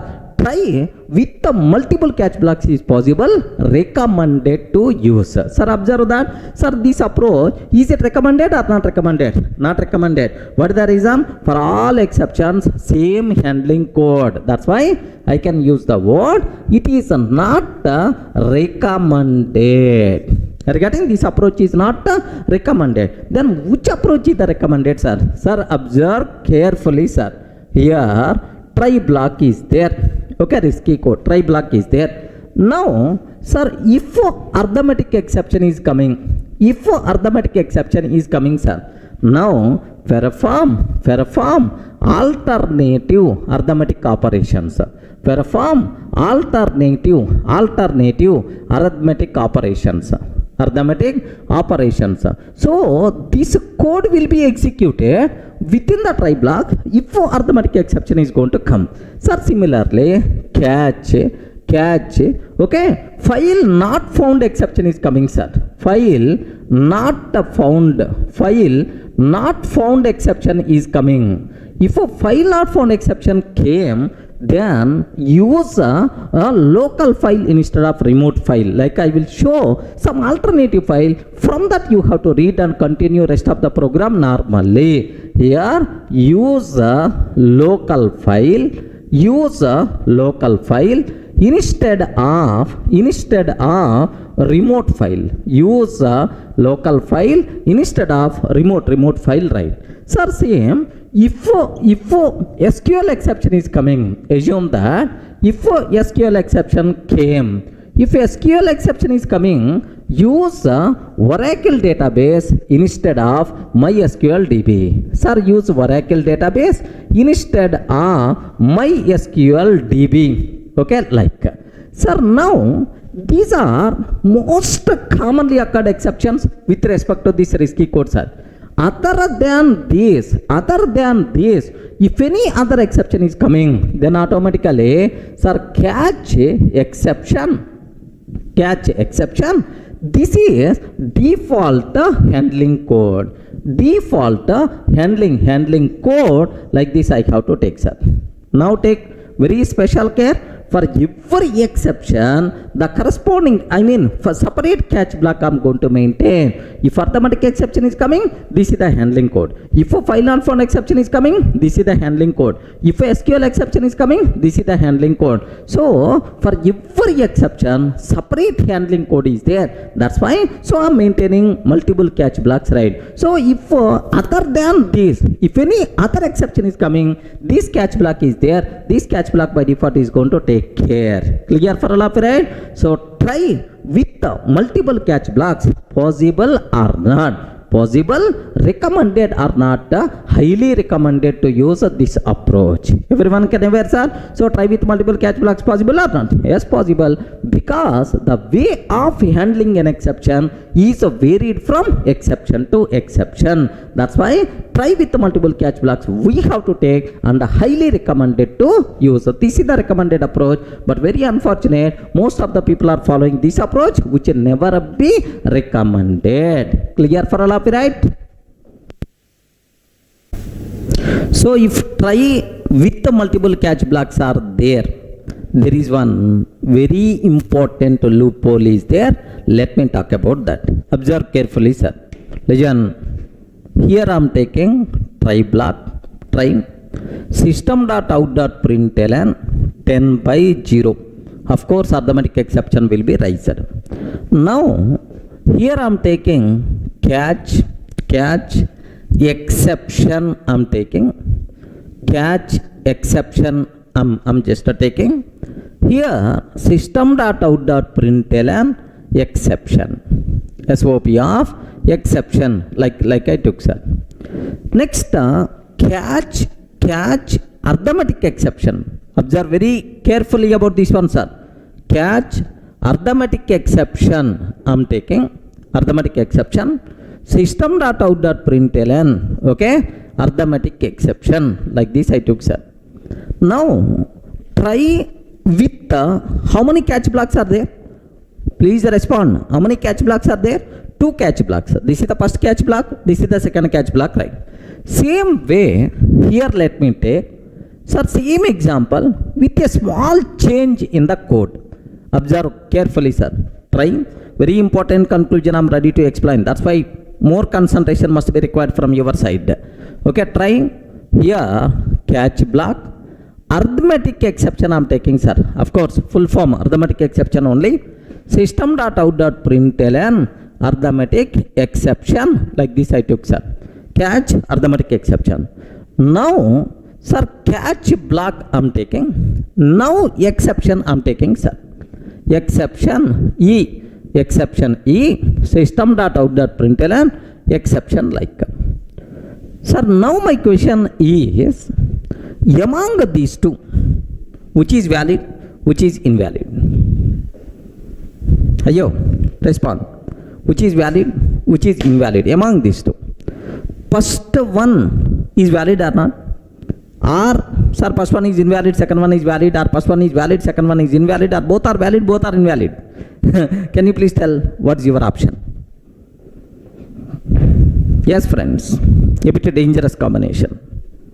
Please confirm. Okay? So take very special care. If a try with the multiple catch blocks are there, then JVM is always going to consider the catch blocks from top to bottom. Are you getting catch blocks from top to bottom? Next, catch block parent exception can handle child exceptions also. I hope you may aware in the last sessions, right? Now observe carefully. Here, SOP of 10/0. Which exception will be raised, sir? arithmetic exception will be raised. Correct or not? Which exception will be raised? Arithmetic exception will be raised. Sir, now my question is, if arithmetic exception came, immediately JVM will ask first catch block. JVM will ask first catch block.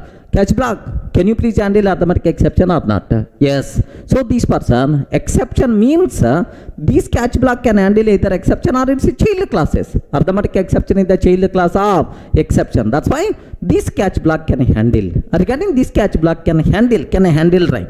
Now, so this catch block can handle arithmetic exception also. Then this catch block never going to get in the chance, because this catch block arithmetic exception which can be handled by this catch block, then when this person will get the chance, never going to get in the chance. That's why immediately if you have such a type of syntaxes, compiler will give left and right. What is the reason for that is, arithmetic exception has already been caught, here only catched, why you are taking again, like this compile error you are going to get. So the important conclusion is, in try with the multiple catch blocks, the order of catch blocks is very important. Are you getting right? The order of catch blocks is very important.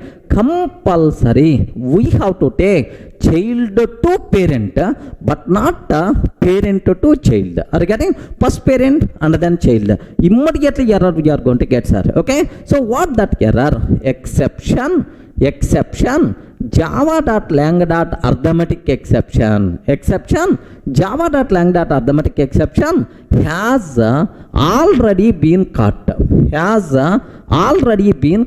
This is the exception java.lang.arithmetic exception has already been caught. This is the compile time error by default we are going to get. Remember this one, sir. So are you getting? So if try with the multiple catch blocks are there, is the order of catch blocks is important or not? Yes. Compulsory we have to take from child to parent, but not from parent to child. First parent and then child catch block, not possible, right? By mistake if you are taking, immediately error we are going to get. But what about this one? Before going second half, let me execute this code, sir. Have a look once. Here I have try block is there, SOP of 10/0, catch block and catch block arithmetic exceptions. Sir, same story, not required to keep much explanation, right? Now here, let me compile this code. Compile this code. Observe the code once. Same code only.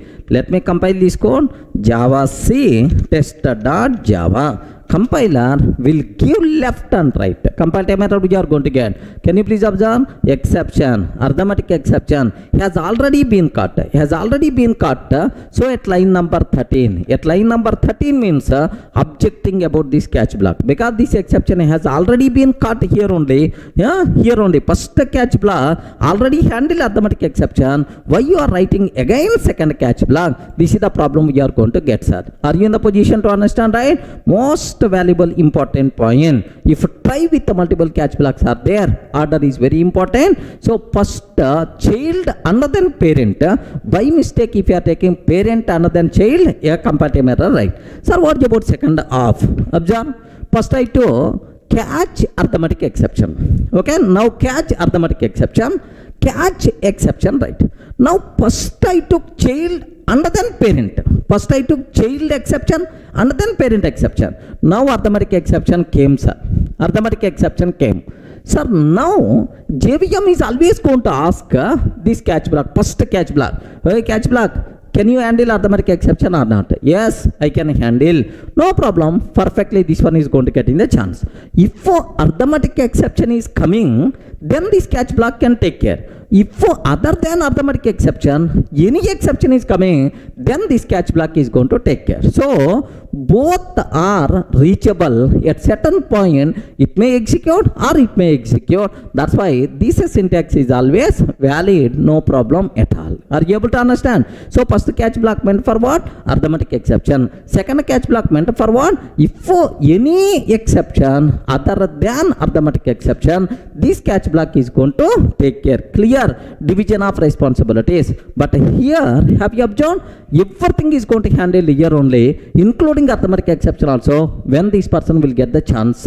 So no chance at all. That's why error by default we are going to get. Clear, right? Let me show this example, sir. Sir, now I want to change order of catch blocks. Here, see this one. First arithmetic exception, and then catch, and then exception I'm taking, sir. If I can take like this, arithmetic exception coming, JVM will ask, "Arey, first catch block, can you handle or not?" Yes, I can handle, no problem at all. For arithmetic exception, this person is going to take care.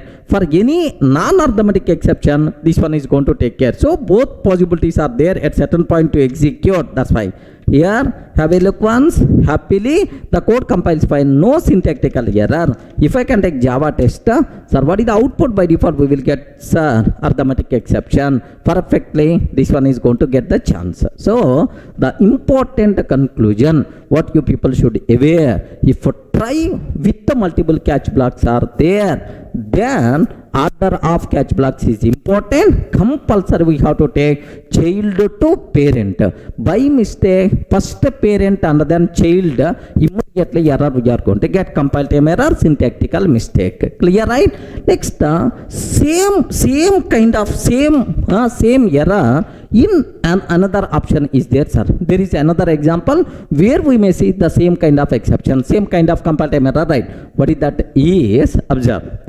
Here I am taking try system.out.println 10/0. Try SOP of 10/0. Now, sir, catch block, arithmetic exception, E, like this I am taking, sir.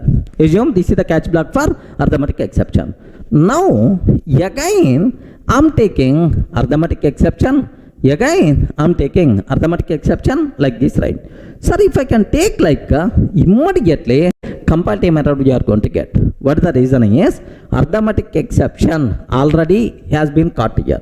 Then, why you are taking again catch block? So, for the same exception, if you are taking two catch blocks like this, immediately compile time error we will get. Same reason only, right? Arithmetic exception has already been caught. Why you are taking again? Like this compile time error you are going to get, sir. Sir, let me show. Have a look once. Sir, now assume second one is also arithmetic exception only. Assume second one is also arithmetic exception only, sir. Both are arithmetic exceptions.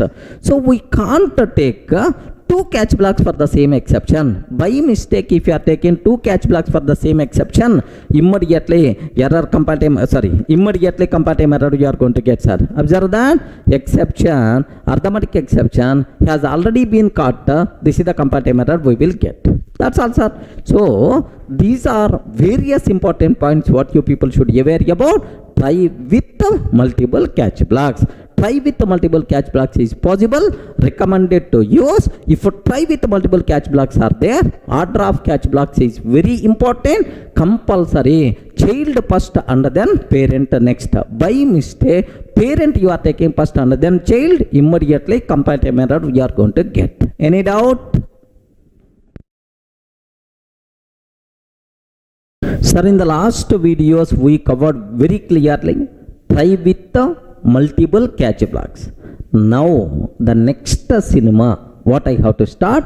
Finally block. What is the concept, sir? Can you please spell out? Finally block. Sir, now I have, what is the need of finally block? What is the speciality of finally block? You have to get much clarity, right? Here just observe. Do you know? Open DB connection. I open one database connection. Okay, open database connection. Next, read data. Read the data. Open DB connection, read the data. And then close DB connection. Close DB connection. Like assume. Open DB connection, read the data, close DB connection. Do you know? Close DB connection. This activity is called resource deallocation code. We are deallocating the resource. This activity is called what? Resource deallocation code. Are you getting? Resource deallocation code. We are deallocating the resource. Such a type of code is also known as cleanup code. Such a type of code is also known as cleanup code, not close up. Close up is also meant for cleanup only. Okay, sir, it is a cleanup code. Okay, well, first clarity, which is called cleanup code. Okay, resource deallocation code, like closing DB connection, closing the file. Okay, like this type of things are by default considered as resource cleanup code. Okay, sir, resource deallocation code, cleanup code, right? Now my question is, observe carefully, sir. Here I am taking try block. Sir, now open DB connection and read data, followed by close DB connection like this. If any exception is coming, now catch exception, corresponding handling code is there. Can you please tell, is this approach, is it recommended or not? Ayo, respond. Is this approach either recommended or not? Approach means, so writing cleanup code inside a try block, is it recommended or not? Okay, so it's never recommended. Okay, write cleanup code inside a try block, never recommended. What is the reason for that is, suppose you open DB connection successfully while reading data. Sir, while reading data, some exception got raised. Here some exception got raised. Immediately the control will go to catch block. So if the control will goes to the catch block, who is going to close a database connection? Regarding who will close my DB connection, it is the problem. Correct or not? Okay, here only the control goes to catch block, then who is going to close my DB connection? It is always a problem. That's why it is never recommended to maintain cleanup code inside a try block, because if there is no guarantee for the execution of every statement inside a try block. Sir, before this, if an exception rises, then this line is not going to be executed. Who is going to close DB connection? So no one is going to close. One database connection will be wasted. Is it clear, right? So try block never meant for cleanup code. Okay, well, so now I'm taking one more approach. Here try block I'm taking. Within the try block, open DB connection, read data like. Now catch block I'm taking, okay. Inside catch block, let me write close DB connection. Close DB connection like this I'm taking, sir. Can you please tell, writing cleanup code inside catch block, is it recommended or not recommended? Can you please confirm? Writing cleanup code inside catch block, is it recommended or not recommended? Again, not recommended. What is the reason for that is, sir, if there is no exception, then catch block won't execute. If the catch block is not going to execute, then who is going to close DB connection? Are you getting that? That's why, so to close DB connection, compulsory we have to raise exception, meaningless. That's why this approach is also not at all recommended. Clear for all of you, right? Okay, so we never recommended to write cleanup code inside a try block, because there is no guarantee for every statement execution inside a try block. Before this line here, if an exception is coming, then this line is not going to execute. Okay, next, never recommended to write cleanup code inside catch block. What is the problem? Here is, what is the problem? If there is no exception, catch block is not going to execute, then who is going to close my DB connection? That's why this approach is also not recommended. Okay, well, sir, we require some place to maintain cleanup code.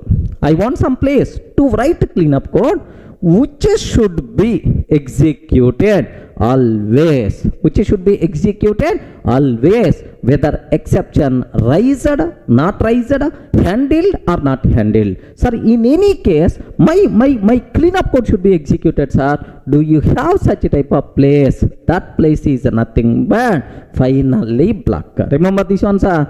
Finally block, specially designed concept to maintain cleanup code. Okay, observe the approach.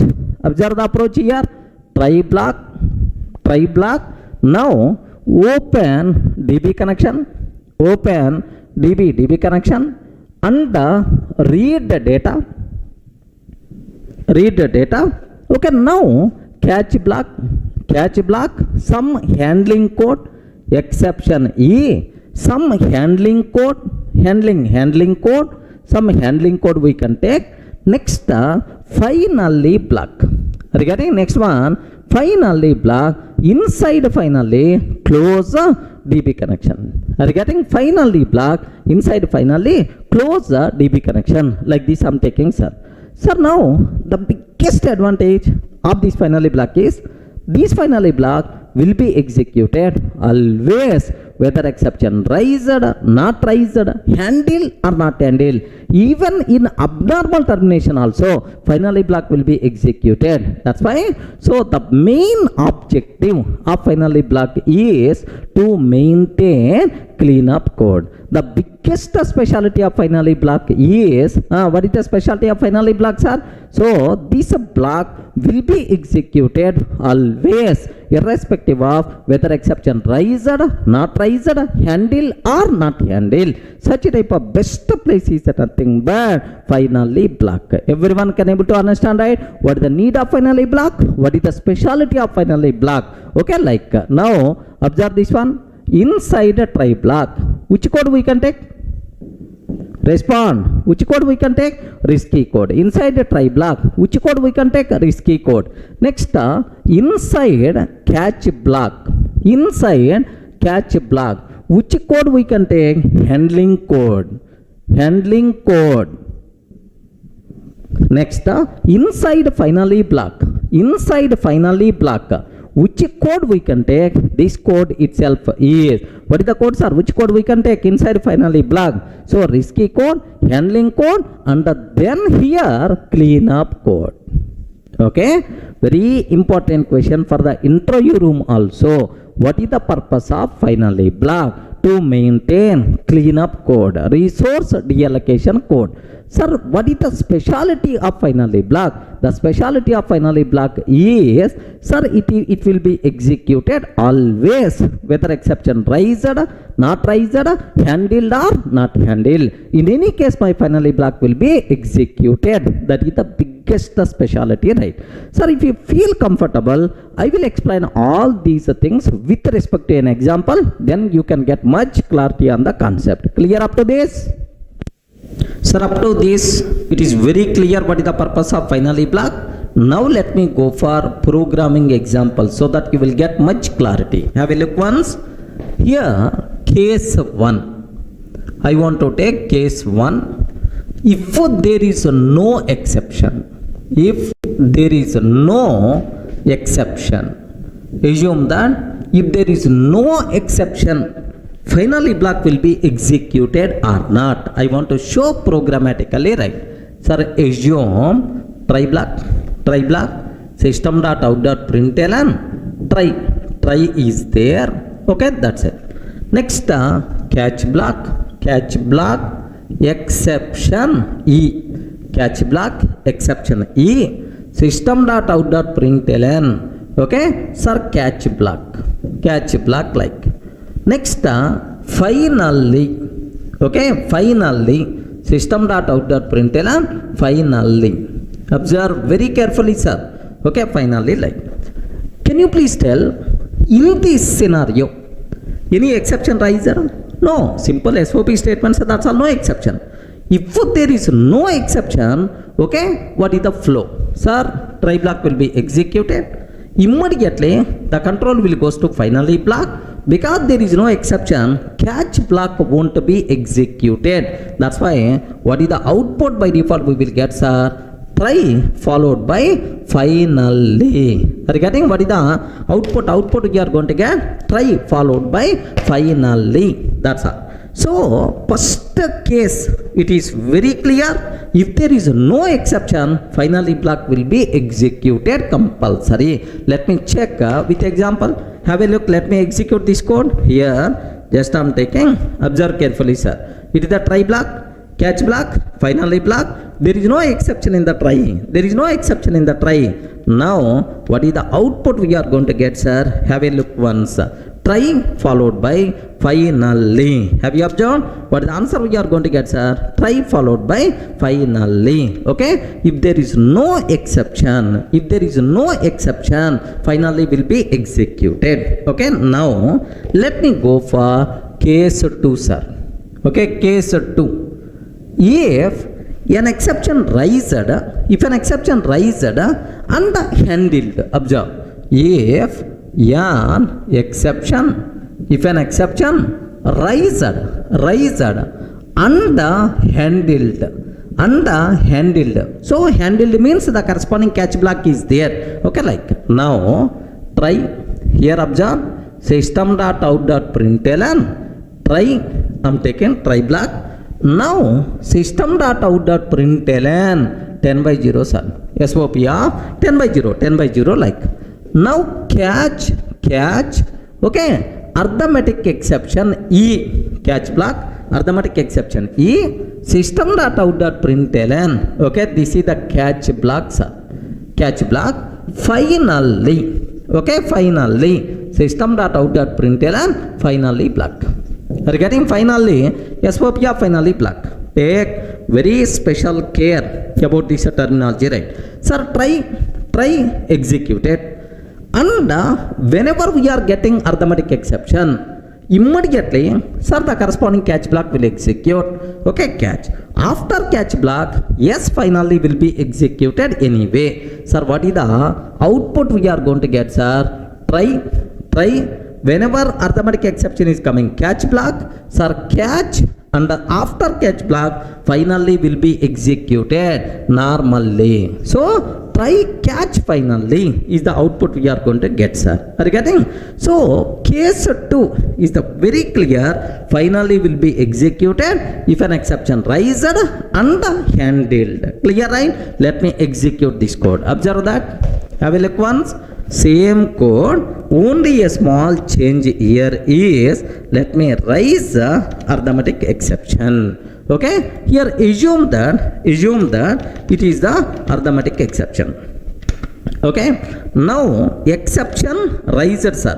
At this line, exception raised, but the corresponding catch block is already available. After catch block, immediately finally will be continued, sir. So now case 2, let me compile. Yes, happily the code compile. Let me execute. Try catch finally. This is the output we are going to get, sir. Perfect. Try catch finally. This is the output we are going to get, sir. So if there is no exception, if an exception raised and handled, happily my finally block executed. Can you please tell what is the next case? Guess, man. What is the next case? If an exception raised but not handled. Exception raised, man, but not handled. Abnormal termination. In this case, finally block will be executed or not. Observe a bit carefully, right? Here, so case 3, sir. If an exception raised,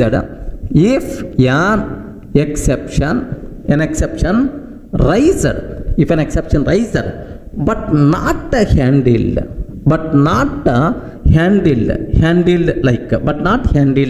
will happen? Now observe, try block, system.out.println, try, sir, and then system.out.println 10/0. Can you please tell which exception will be raised? Respond. Which exception will be raised, sir? SOP of 10/0. Which exception? Arithmetic exception. But available catch block is null pointer exception. Observe that. Available catch block is null pointer exception. Okay, means that you are having heart problem, but a doctor available, eye specialist is available. What he can do? Are you getting? So here riser exception is arithmetic exception, but available catch block is null pointer exception. So it can't handle arithmetic exception, abnormal termination. Okay, now system.out.println catch block, sir, catch block, and then I'm taking finally, and then finally system.out.println finally block I'm taking. That's it. Sir, take a bit very special care about this. Sir, this example is the very important when compared with the last two. Sir, flow you should aware. Now observe SOP of try. So what is the output we will get, sir? First try will be printed. Okay, well, now whenever we are executing this one, arithmetic exception riser. Whenever arithmetic exception riser, immediately JVM will check, is there any corresponding catch block? No. This catch block for null pointer exception, but not arithmetic exception. That's why. So is there any corresponding catch block? No catch block. Abnormal termination. But before abnormal termination, JVM is always going to execute finally block. Remember this one. It's always abnormal termination. Hand over to default exception handler. But before hand over to default exception handler, before abnormal termination, compulsory finally block will be executed, sir. Okay. So this speciality is available only for finally block. Suppose after finally block, some more statements are there. These statements won't be executed. Only finally block will be executed. After that, abnormal termination. Now observe, try, and then finally, try, and then finally, and then runtime exception, arithmetic exception, division by 0. Remember this one. Sir, it is abnormal termination, but even in abnormal termination, finally block will be executed. Now terminology is very, very clear for you people, right? Okay. Sir, let me execute this one. Have a look once, sir. Sir, now these two is the same, riser exception, arithmetic exception, but here available catch block is null pointer exception. Null pointer exception. Now have a look. Happily the code compiles fine. No problem at all. Have you observed? Try finally, and then try finally, and then abnormal termination. Okay. Even in the case of abnormal termination, compulsory finally block will be executed. Is it clear for all of you, right? This is the specialty of the finally block. So if there is no exception, if an exception raised and handled, if an exception raised but not handled, finally block will be executed always. That is the biggest specialty of finally block. Everyone can able to understand? 2 points you people should aware, sir. Point number 1. What is the purpose of finally block? To maintain cleanup code, resource deallocation code. Next, what is the specialty of finally block? Finally block specialty is it will be executed always, irrespective of whether exception raised, not raised, handled, not handled. In any case, my finally block will be executed. Clear? Sir, in the last videos, we covered about finally block very clearly. Sir, now finally block versus return statement. Regarding finally block versus return statement, what is the behavior we have to discuss, right? Sir, first inside a method, if there is a return statement is there, okay, inside a method, if there is a return statement is there, then rest of the method won't be executed. Remember this one, sir. Okay, that's all. That method will be terminated. Inside a method, if there is anywhere return statement is there, after return statement, remaining code is not going to be executed. Now my question is, inside the try block or catch block, return statement is there. Now finally block will be executed or not. Are you getting? Inside try block, return statement is there, or inside catch block, return statement is there. Finally block will be executed or not. This is about my doubt. Observe carefully, right? Here I am taking class test, public static void main method string array args. Okay, let me write complete executable code. Now here try system.out.println try sir.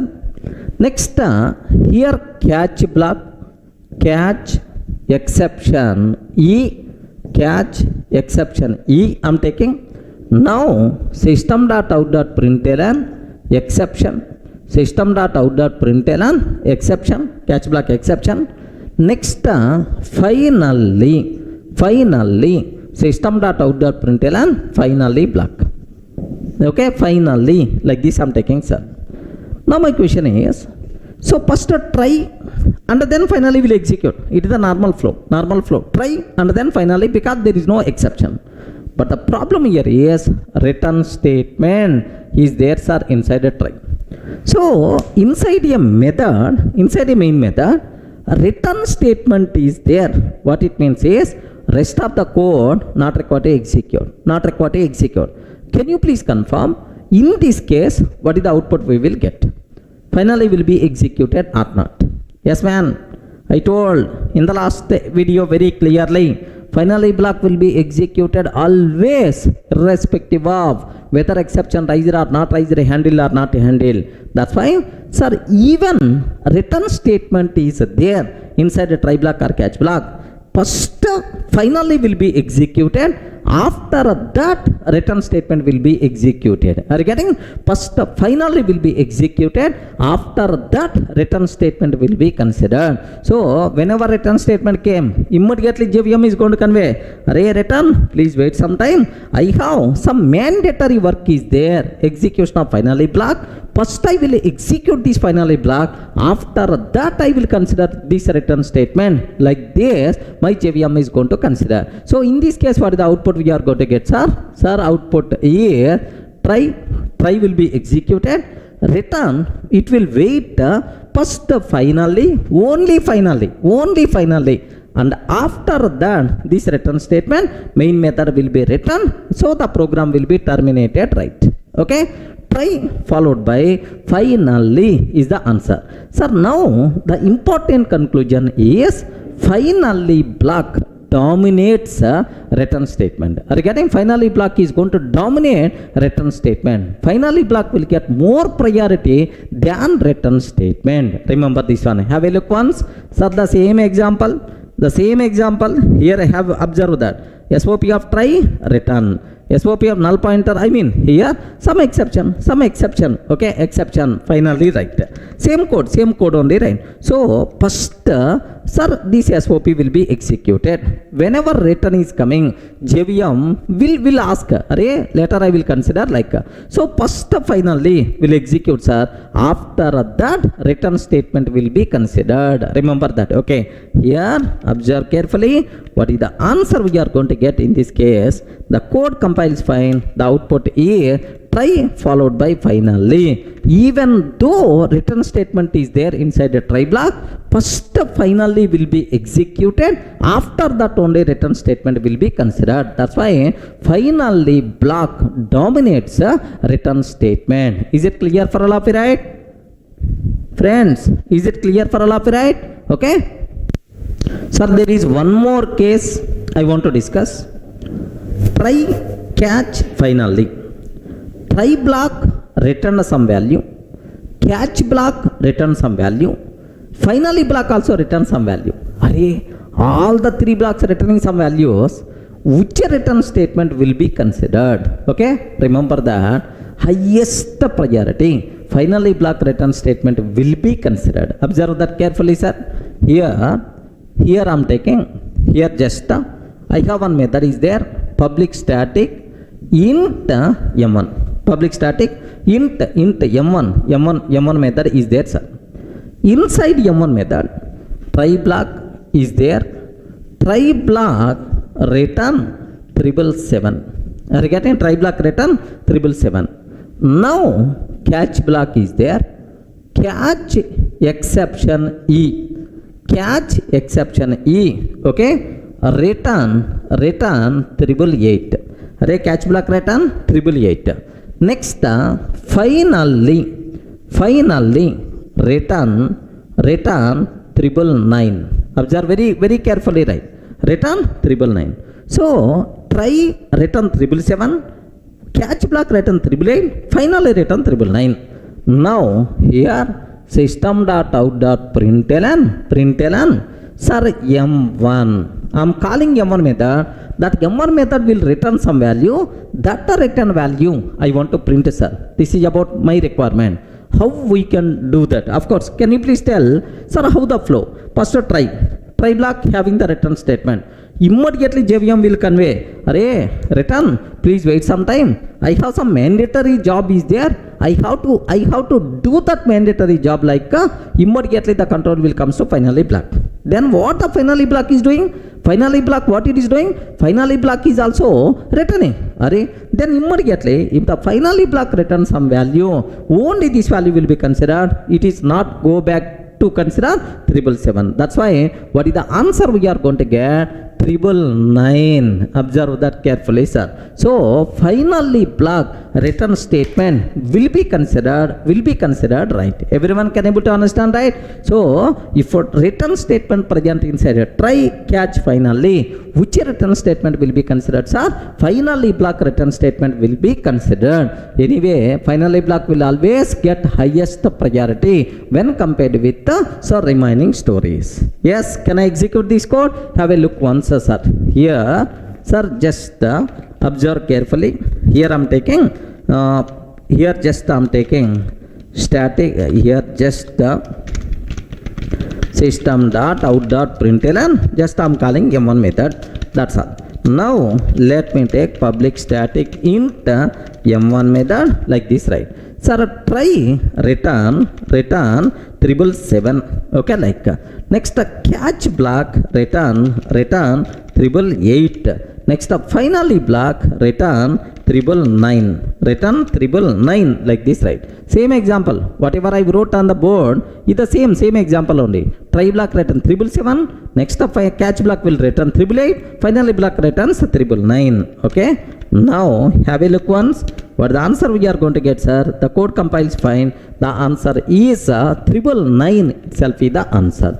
Clear? So finally versus return statement, who is going to get highest priority? Finally block will get more priority than return statement. Finally block dominates return statement. Clear? Sir, in the last videos I covered very clearly what is finally block, what is the specialty of finally block, next finally versus return statement, everything is the clear. Now my next point here is, take very special care, one special scenario I want to tell, sir. Assume that finally block will be executed always irrespective of whether exception raised or not raised, handled or not handled. But now I want to explain one small scenario. Observe a bit carefully, sir. This is my code. Listen, very important scenario it is. Observe try block. Every code is there, sir, inside try block. Next catch block. Here I am taking exception, catch block, exception. Okay, and then finally block. Okay, some cleanup code is there. Try catch finally. Assume now the flow, observe a bit carefully. Now the flow is executing, sir. Executing try block, the control is executing like this. Observe, now happily try block, the code is executing. Almost we are at the end of the try block. Suddenly power gone. Assume that power gone, power switched off, power gone. Now backup is not there. It is not laptop, sir. It is just a desktop system. Once power gone, automatically my system is going to be down. My system is going to be shut down automatically, right? Assume that. Sir, in this case, whenever power gone, if there is no backup facility, can you please tell finally block will be executed or not? Hey, respond, man. Finally, block will be executed. Either JVM is going to convey to the power saying, power, please wait some time. I have some mandatory activity finally block. So until executing finally block, can you please wait? Either JVM is going to convey to the power. No chance at all.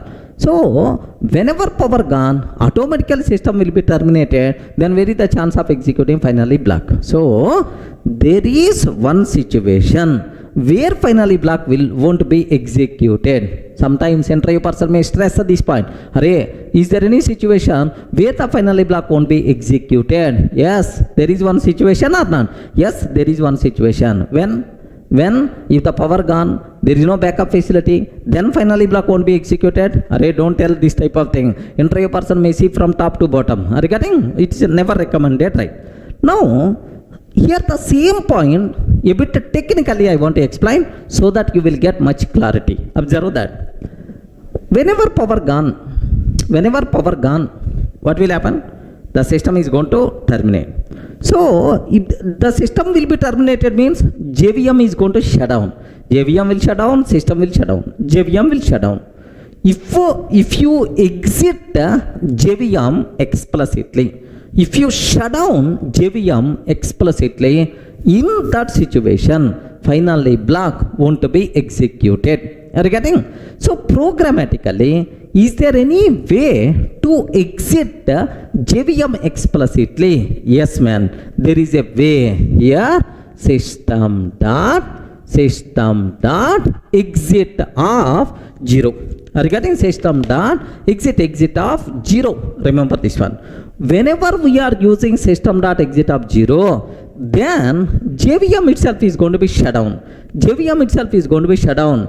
In this particular case, finally block won't be executed. Remember this one. So who is the responsible to execute finally block? JVM. That JVM itself is going to be shut down. Then where is the chance of executing finally block?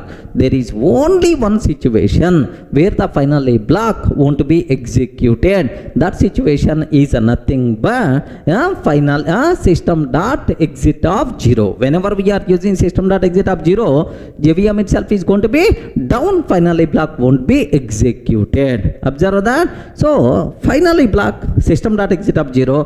Who is going to dominate here? Respond. Who is going to dominate? System dot exit of 0 dominates finally block because finally is not executing, right? Okay. Have a look once, sir. Now I'm taking a small chota example here. See this one. In the last, this is the last example we covered, right? Instead of return statement, now I'm taking system dot exit of 0. System dot exit of 0. Like this I'm taking, sir. Observe. First try block, and then whenever system dot exit of 0 is coming, JVM itself is going to be shut down. If the JVM itself is going to be shut down, where is the question of executing finally block? Now, in this particular case, what is the answer we will get, sir? Only try block. Only try block. Finally block won't be executed. Everyone can able to understand. So there is only one situation where the finally block won't be executed whenever we are using system dot exit of 0. Clear? But here there is one small thing is there, sir. Let me explain a small point. Let me explain, sir, so that you will get much clarity. Assume here there is one, sir, what we call boat is there, sir. Assume that there is a boat is there. Who is going to drive this boat? Sailor. Okay, sailor is there. Okay, just he the responsible, sir. Now I want to cross the river. Okay, I want to cross the river, sir. Assume that best example to understand. I want to cross the river. Then immediately ask the sailor, Array, if something is going to be happen, are you going to save me? Because I don't know swimming. Like I asked the sailor. Then immediately sailor is telling, sir, no problem. I will help you. Don't worry. Happily you can get into the boat. I will help you to cross this river, like he told. Then confidently, sir, I sat in the boat. Now the boat started, sir. Assume that the boat started. Okay, at certain point in the middle, what happened is something happened to this boat. then the boat, slowly the boat sinking into the water. Okay, some damage happened, because of some problem, some damage happened, slowly it is sinking into the water. Then immediately, so even sailor also can't do anything, because here the depth is very high, maybe he's also not in a position to survive. Now I asked the sailor, "Arey sailor, at the beginning you told that you are going to save me, you told that you are going to save me, but now you are not saving me." Like then immediately sailor is going to tell, "Sir, if I'm safe, then I will provide support for you, but myself is going to be down. Then where is the question of providing the support? Are you getting? Myself is going to be down. Where is the question of providing support? Sorry sir, in the next janma we will meet, both the people are going to sink." Are you getting the point, right? Here the thing is, sir, who is the sailor? JVM is the sailor. Who is the passenger? Passenger is the finally block. Okay, JVM gave the word to the finally block, saying, "Arey finally, I will always execute you in any situation." Like JVM is going to convey to the finally block. But now in this scenario, yes, finally block will ask, "Arey JVM, you are not executing me.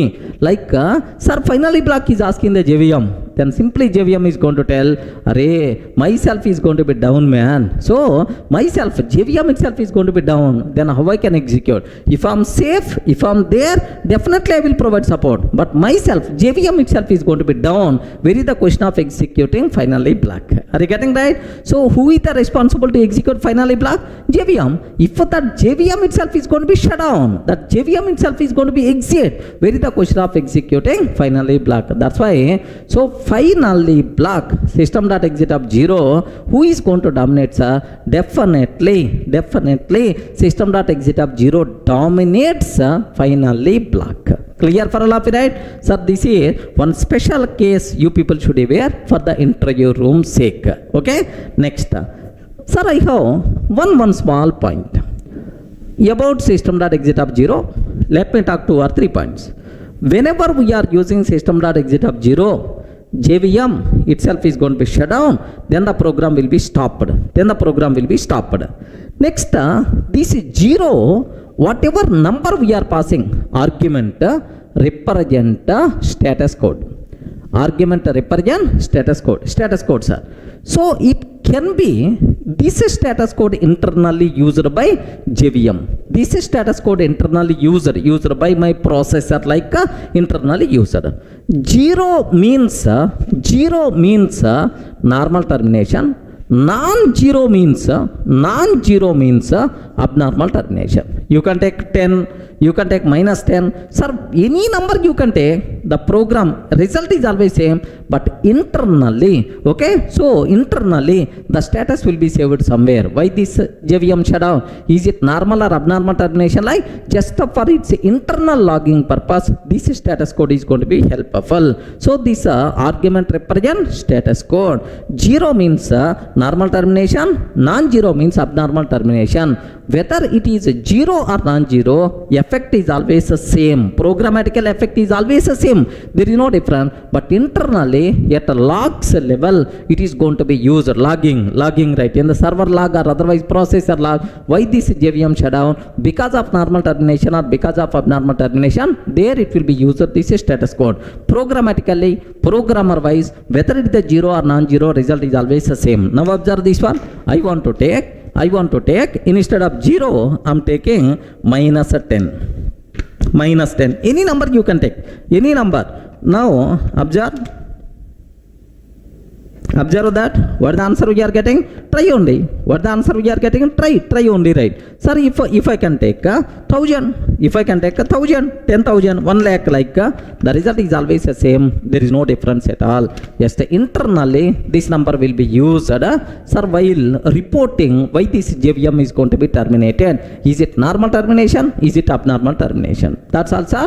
This is about finally versus system.exit of 0. System.exit of 0 dominates finally block. Clear? Hi friends, in the last videos we covered very clearly what is finally block, what is the speciality of finally block. Next, what is the return statement with the finally block with respect to system dot exit. We covered all these things, right? Sir, now the next thing what I have to discuss, control flow in try catch finally. Sir, control flow in try catch finally. Sir, earlier we covered in one video control flow in try catch but not finally. But now we know finally block purpose also. Sir, now control flow in try catch finally. A beautiful concept, sir. This control flow. Next, one more control flow I will explain. From these things, most of your doubts by default will be clarified. In try catch finally, do you know, right? You will get much clarity, sir. Observe very carefully. Here, observe this code, sir. Try block. Within the try block, statement 1, 2, 3. Total how many statements are there? 3 statements are there. Catch block, statement 4. Catch block, statement 4. Finally, statement 5 and then statement 6. Regarding statement 5 and then statement 6. That's all. So total how many statements are there? These are the statement. Try catch finally. Sir, this statement 6 is outside of finally block. Take very special care, sir. Sir, now can I start our cases? Sir, please keep this story, this code in your mind. Inside a try block, statement 1, 2, 3 is there. Inside catch block, statement 4 is there. Inside finally block, statement 5 is there. And then statement 6. Now, first case, sir. Case 1. If there is no exception. Sir, if there is no exception, which statements will be executed? I hope you can guess very easily, sir. So 1, 2, 3. These 3 will be executed.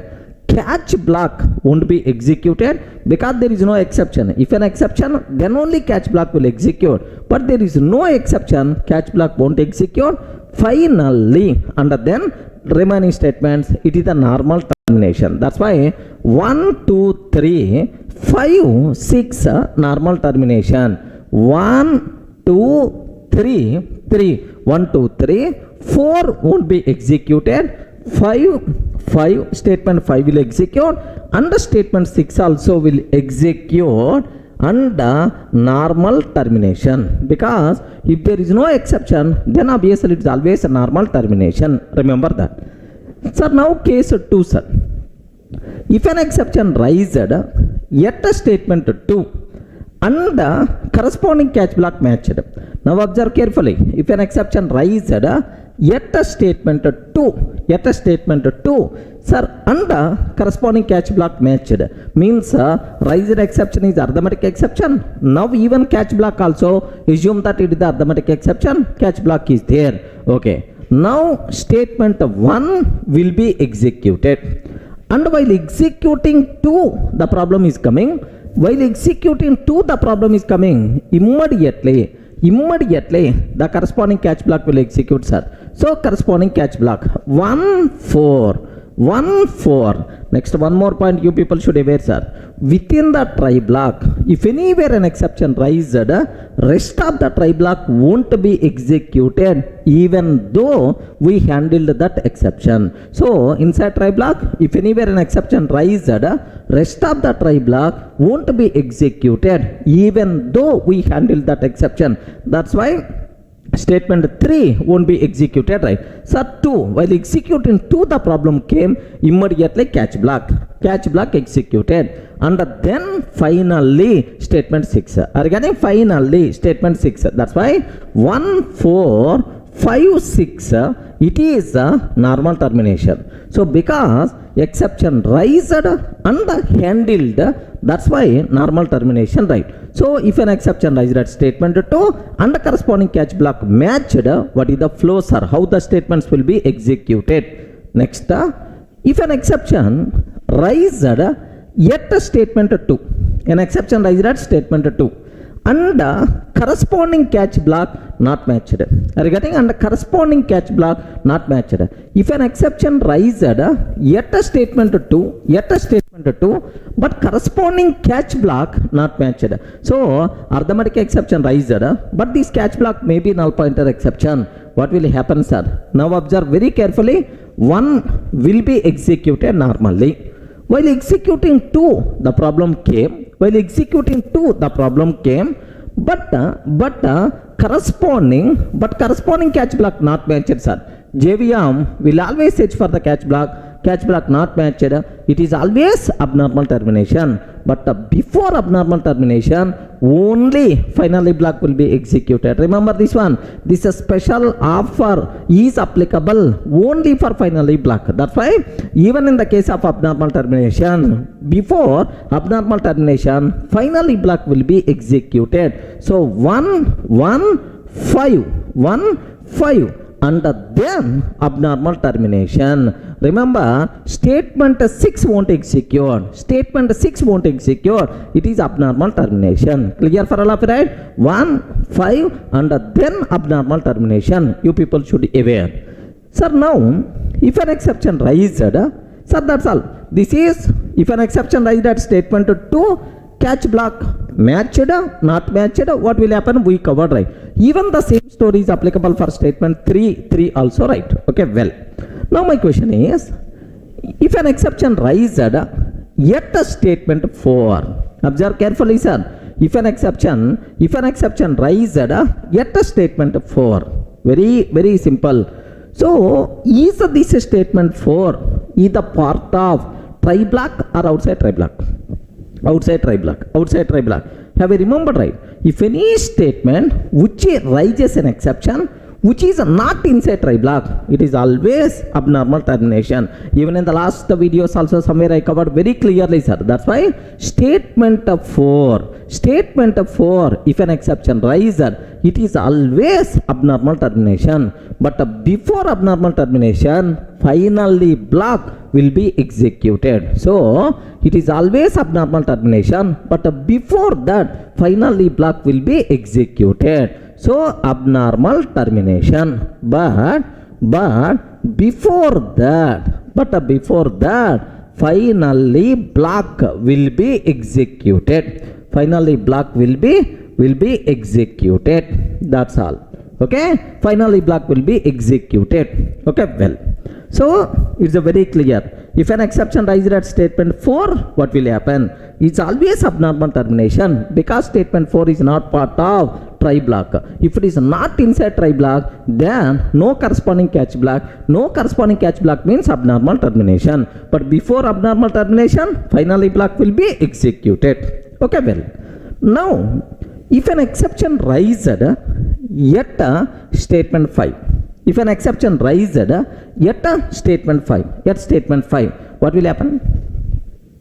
That is our next case. If an exception raised yet statement 5, what will happen? Can you please tell? Is it part of try block or outside of try block? Outside of try block. If any statement which raises exception outside of try block, it is always abnormal termination. Remember this one. So if an exception rises, sir, inside, I mean at statement 6, it is always abnormal termination. Remember that carefully. If the exception rises at 4 or 5 or 6, these statements are outside of try block, always abnormal termination. Even 5 and 6 also. So if an exception rises yet a statement 5 or statement 6, it is always abnormal termination. That's it. Any doubt? So what you require to do is, can you please take this one on the paper and take these cases, analyze on your own. So just try to execute these combinations by taking SOP statement. If any line required an exception, 10 by 0, SOP of 10 by 0, automatically exception will be raised. Can you please cross check whether all these cases are proper or not? Perfectly it is going to work, sir.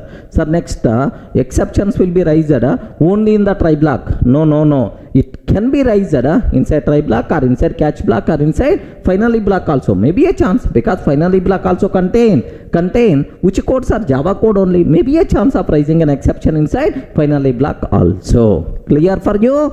Is it? Sir, I explained very clearly in the material also. These cases are there documented very clearly. Just go through that.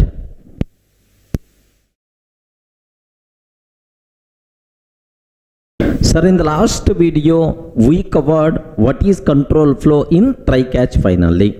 Sir, now the next thing, a bit important concept I'm ready to talk. Sir, what is nested try-catch finally? Nested try-catch finally. What it means, right? Sir, do you know, inside a try block, you can take try-catch finally. Inside catch block, we can take try-catch finally. Inside finally block also, we can take try-catch finally. That means nesting of try-catch finally is always possible. Remember this. Sir, where? What the need? What the need? Where we have to use? Sir, just observe that. I have here just try is there, sir. This is the risky code. Assume that this is the risky code. Now catch block is there. Catch block is there. Now this is the handling code, and then finally block is there, cleanup code, sir. Try catch finally. Sir, this is the risky code I am writing, right? Now assume that in this, sir, do you know, there is some code is there, too much risky code, maybe communicating with the third party software, third party vendor machines, like it is a too much risky, or otherwise communicating with the database, third party database, that database most of the times are down. It is a too much risky code. Sir, now it is a risky code, but this one is the too much risky code. Sir, now this too much risky code highly recommended to keep separate try catch. Regarding highly recommended to keep separate try catch, right? What is the reason for that? The reason is, suppose this statement is already there inside a try block. Assume I don't want to take inner try catch. Sir, if really there is a problem here, if really there is a problem, there is an exception. Now the control will goes to sir, this catch block. Then remaining code is not going to be executed. Regarding assume that after this there is almost around 10,000 lines of the code is there, it is not executed. Is it a problem or not? Yes, definitely it is a problem. This much code is not going to execute. That's why what I have to take, you are telling it is a very risky, too much risky code. What I will take here is, of course, here I am taking try block, next here only catch block I am taking corresponding handling code, sir. What is the advantage is, if really an exception raised, the advantage of taking inner try catch is, if really an exception raised, immediately this catch block is going to handle. Regarding this catch block will be handled. Of course, if this catch block unable to handle, anyway outer catch block can take care. Don't worry. Sir, this catch block is going to handle. This after handling this, the remaining code happily will be executed. There is no problem at all. Are you getting right? So most of the code is not going to be skipped. Most of the code will be executed. Here there is a problem. Immediately this catch block is going to handle. Rest of the code will be continued normally. That is the advantage of try catch inside a try block, sir. So normal risky code we have to take inside outer try. Too much risky code, very sensitive area, very sensitive code, too much risky code we have to take inside inner try block. Is it clear for all of you? So yeah, is it possible to take try catch inside try block or not? Yes, man. Try catch finally inside the try you can take, inside catch we can take, inside finally also we can take, no problem at all. It is acceptable. Okay, so now take a bit very special care. Best example, sir. Do you know? Assume that you are traveling on the road, by car. You are traveling on the road by car. Sir, traveling on the road by car, it is a risky. Obviously, maybe a chance of accidents. But there are some curve roads are there. There are some curve roads are there. There special arrangements they are going to take. Pass accident prone area. Take a bit very special care. Like, traveling on the road itself is risky, but why this special board is required? It is too much risky. Arigani accident prone area, too much risky. That's why some special arrangement must be required for this this car, what we call curve roads, accident prone areas. Compulsory some special boards the road government people are going to arrange. Are you getting right? So the same style here also, sir. Too much risky code we have to take inside inner try block. General risky code we have to take inside outer try block. Okay, if an exception rises here in this risky code, immediately catch block is there, rest of the code will be executed normally. Clear for all of it? So is it possible to take try catch finally inside a try block or not? Yes, possible. Inside catch block or not? Yes, inside finally also happily you can take. Nesting of try catch finally is always possible. If you feel comfortable, I will go for a small chota executable code so that you can get much clarity, right? Okay, sir, now observe a small example I'm taking here. Class test. Next, public static void main method string array args. Public static void main string array args. Here I'm taking try block, try block, sir, outer try block. System.out.println outer try block, outer try block, like this I'm taking. Next, inside that I want to take another try block. Yes, friends, possible or not? Yes, try inside try, acceptable try block I'm taking. Here system.out.println inner try block I'm taking.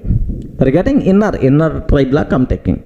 Now system.out.println 10/0 I'm getting. Assume that, sir. Okay. Now, sir, this is the catch arithmetic exception. Catch arithmetic exception. Now system.out.println inner catch block, inner catch block. Assume that, sir, inner catch block. Okay. Now, sir, this is the try catch I took inside the try block. Regarding this try catch I took inside try block. Remember. Now after this inner try catch, system.out.println outside of inner try catch, like this I'm taking, sir. That's all. End of this one. Yes, sir, this is outer try completed. Now, sir, here I'm taking catch block. This is the outer catch block. Some exception I'm taking. Some exception here. Do you know? Here the just I'm taking system.out.println outer catch block. Outer catch block, like this I'm taking, son. Outer catch block. Next, last, finally system.out.println, sir, outer finally block. Outer finally block, like this I'm taking, sir. That's all. Sir, now take a bit very special care end of the main, end of the class. Sir, now inside a try block I took try catch and outer catch block, outer finally. Can you please tell what is the output we are going to get for this program? Can you please guess what output, how the flow will be there, sir? Okay, very simple. Outer try, yes, this line will be printed. First this line will be printed. Now the control will enter into inner try block, this line will be printed. Next, while executing this one, while executing inner try block, there is an exception rises, sir. Okay, immediately JVM will check either in a corresponding catch block. Corresponding catch block means inner catch block. If inner catch block can handle, yes, happily it will execute, rest of the code will be executed. If inner catch block unable to handle, then immediately the control will goes to outer catch block. Because the reason is, sir, do you know this code present inside inner try, present inside outer try also. If inner catch block unable to handle, then outer catch block can handle. Yes, observe that. Next, here inner catch block, arithmetic exception, it is going to be handled. Third statement, right? Inner catch block. Sir, now an exception rises. Here only we handle Now rest of the code will be executed normally inside outer try. So the remaining code outside of inner try catch, it will be executed normally, right? Next, this catch block not going to execute because is already handled. Next, finally block will be executed. Observe that, sir. That's all. These are the 5 statements we are going to get if I will execute this code, sir. Have you observed? Outer try block, next inner try block, next inner catch block, outside of inner try catch, next outer catch block, outer catch block won't execute, outer finally block only will execute. That's all. Clear for all of you, right? So my intention is you have to know, is it possible to take try catch inside a try block or not? Is it possible to take try catch inside catch block or not? That's what I want to show you a small program, right? Let me execute this code. Have a look once. Observe carefully, sir. Here I am taking class test public static void main try SOP of outer try. Next, inner try. I am taking inner try SOP of 10 by 0. Regarding outer try, inner try, and then 10 by 0. Next, catch arithmetic exception. Inner catch block, inner catch block. Next, after inner try catch, okay, like now outer catch, outer finally. Sir, the code is the same or not? Yes, perfectly the code is the same. Now let me compile this code, sir. Here, have a look once. Observe, the code compiles fine. Now let me run outer try, inner catch block, after inner try catch, next outer finally. Sir, our expected 5 statements only executed, right? Okay, clear for you. Now I have one small doubt, sir. What's my doubt is, here an exception raised. Assume that, but inner catch block unable to handle. Assume that, sir. Inner catch block not in a position to handle. Assume here raised exception is arithmetic exception, but catch block is available is null pointer exception. Observe carefully. Catch block is available for null pointer exception. Now, can you please tell what is the flow, sir? Please respond. What is the flow? Which statements will be executed now? So inner catch block not matched. Then here see, first outer try block, next inner try block, outer try, inner try. Next here SOP of 10 by 0. Regarding SOP of 10 by 0, arithmetic exception. Immediately JVM will check, is there any inner catch block matched for this? No. If inner catch block unable to handle, immediately the control will goes to outer catch block. Okay, now sir, this is the statement 3 will execute, sir. Now rest of the try block, sir, this outer try won't be executed. Won't be executed, sir. Directly the control will jump to outer catch block and then outer finally block. This is the output you have to get. Just type this one, execute this, observe, then you will get much clarity, right? Nothing. So very simple. Inside inner try, if an exception raised, if inner catch block unable to handle, then who is the responsible to handle, sir? Outer catch block will responsible. Outer catch block, directly the control will come to outer catch and then remaining code will execute. So you may ask, if outer catch block also not matched, what will happen? Abnormal termination. Okay, let me execute this scenario. Here see this one, raised, same example. Raised exception is, which exceptions are? Arithmetic exception, but inner catch block I have null pointer exception. Regarding inner catch block I have null pointer exception. So inner catch block not matched, only outer catch block matched, sir. Then what is the flow? Observe here, the code compiles fine, no problem. What is the answer? By default you are going to get outer try, inner try, outer catch, outer finally. Outer try, inner try, outer catch, outer finally. This is the output by default we are going to get, sir. Okay, please make sure. So is it possible to take try, catch, finally inside try block or not, inside catch block or not, inside finally or not? Yes, nesting of try, catch, finally is always a good programming practice. General risky code we have to take inside the outer try. Too much risky code, very sensitive code we require to take inside try block. Clear for all of you right up to this?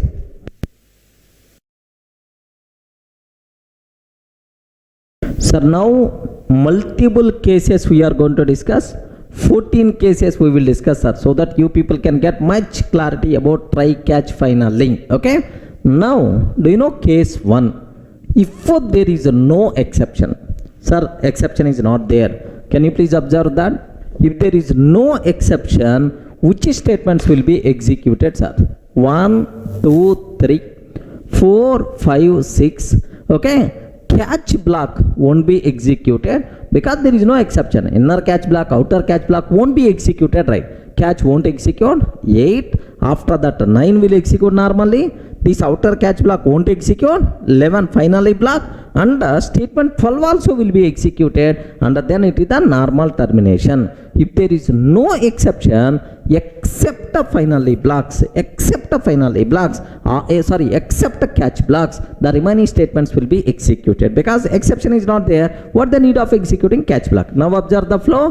1, 2, 3. Observe 1, 2, 3, 1, 2, 3, and then 4, 5, 6. Okay, 4, 5, 6, 6, and 7 won't execute. 7 won't execute because there is no exception. 7 won't be there. 8, 9. Okay, 8, 9, 8, 9, and after that this catch block of 10, it won't be executed, sir, because there is no exception. 11, 12 normal termination. 11, 12 normal termination. Remember that. So if there is no exception, okay, only 2 statements are not executing, statement 7 and statement 10, because both are related to catch blocks. Clear for all of you, right? Case 1, it's a very easy, sir. Now observe the code. Case 2, sir. What is my case is, have a look once. If an exception raised at a statement 2, if an exception raised at a statement 2 and corresponding catch block matched. Sir, an exception raised at statement 2 and the corresponding catch block matched. What will happen? Take very special care. Sir, if an exception raised at a statement 2 and the corresponding catch block matched, which catch block is the corresponding catch block? Respond. Which catch block is the corresponding catch block? Is it inner catch block or outer catch block? Yes, sir, outer catch block. Because it is nowhere related to inner try catch finally. First I didn't enter inside inner try. That's why here this is, if an exception raised at statement 2 means now this catch block is the responsible. Okay. Can you please tell? It is already matched. It is matched, sir. It is in a position to handle. What is the output we are going to get? I mean, which statements will be executed? Please confirm. In my offline sessions, online sessions, here there are n number of doubts that the students are asking. Okay, that part I will discuss. Anyway, just one will be executed. Yes, I know one will be executed, and then while executing 2, the problem is coming. Now the control will goes to this catch block. Now the control will goes to this catch block. Okay. Now this catch block matched 10, 10, and then finally, and then remaining statements normal followed by normal termination. 1, 10, 11, 12 normal termination I'm expecting. Can you please tell, is it valid or not? Here there is a small doubt is there. Sir, you told in the last videos finally block will be executed always, sir. So compulsory this inner finally also will be executed. Like sir, most of the people are having the doubt about this one. Sir, this finally is not going to execute. Like now take very special care about this point, sir. Observe carefully here. Some little explanation I will take. Here see. I have try block is there. Now listen, try block is there, and catch block is there, catch block is there, and then finally block is there, sir. Now listen. I open database connection, I open DB connection inside a try block. I open DB connection inside try block. We have to close that DB connection. Where we require to close, sir? Inside a finally block, close DB connection. Inside finally block, close DB connection like this. Open DB connection, close DB connection like this I'm taking.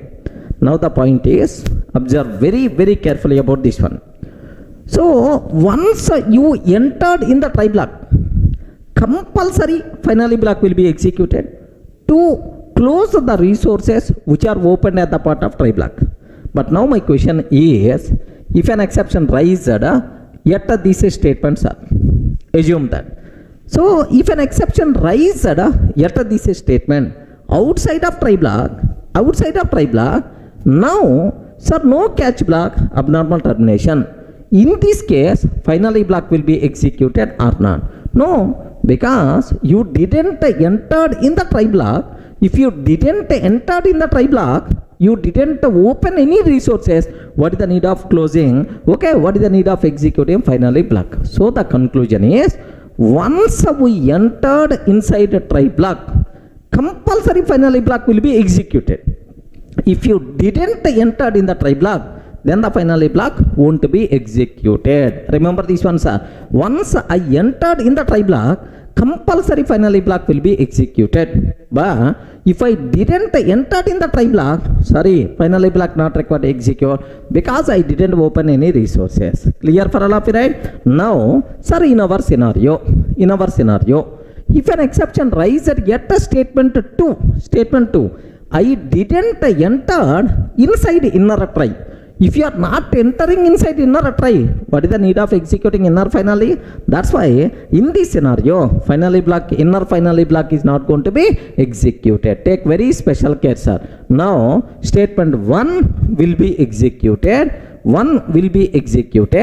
and then while executing to the problem, now the corresponding catch block matched, now 10, and then 11, and then 12, normal termination. So for case 2, if an exception rises at statement 2 and the corresponding catch block matched, 1, 10, 11, 12, normal termination. This is the thing what you should evaluate.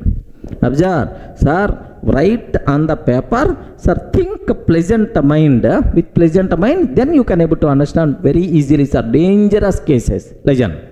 Next, the third one. If an exception rises yet a statement 2,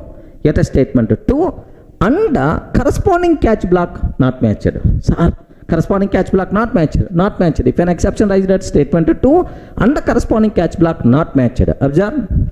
Observe carefully, sir. If an exception rises at statement 2, which is the corresponding catch block? This is the corresponding catch block. Not matched, sir. If the corresponding catch block not matched, it is always abnormal termination. But before abnormal termination, only finally block will be executed. That's why now observe that 1 will be executed. While executing 2, the problem is coming.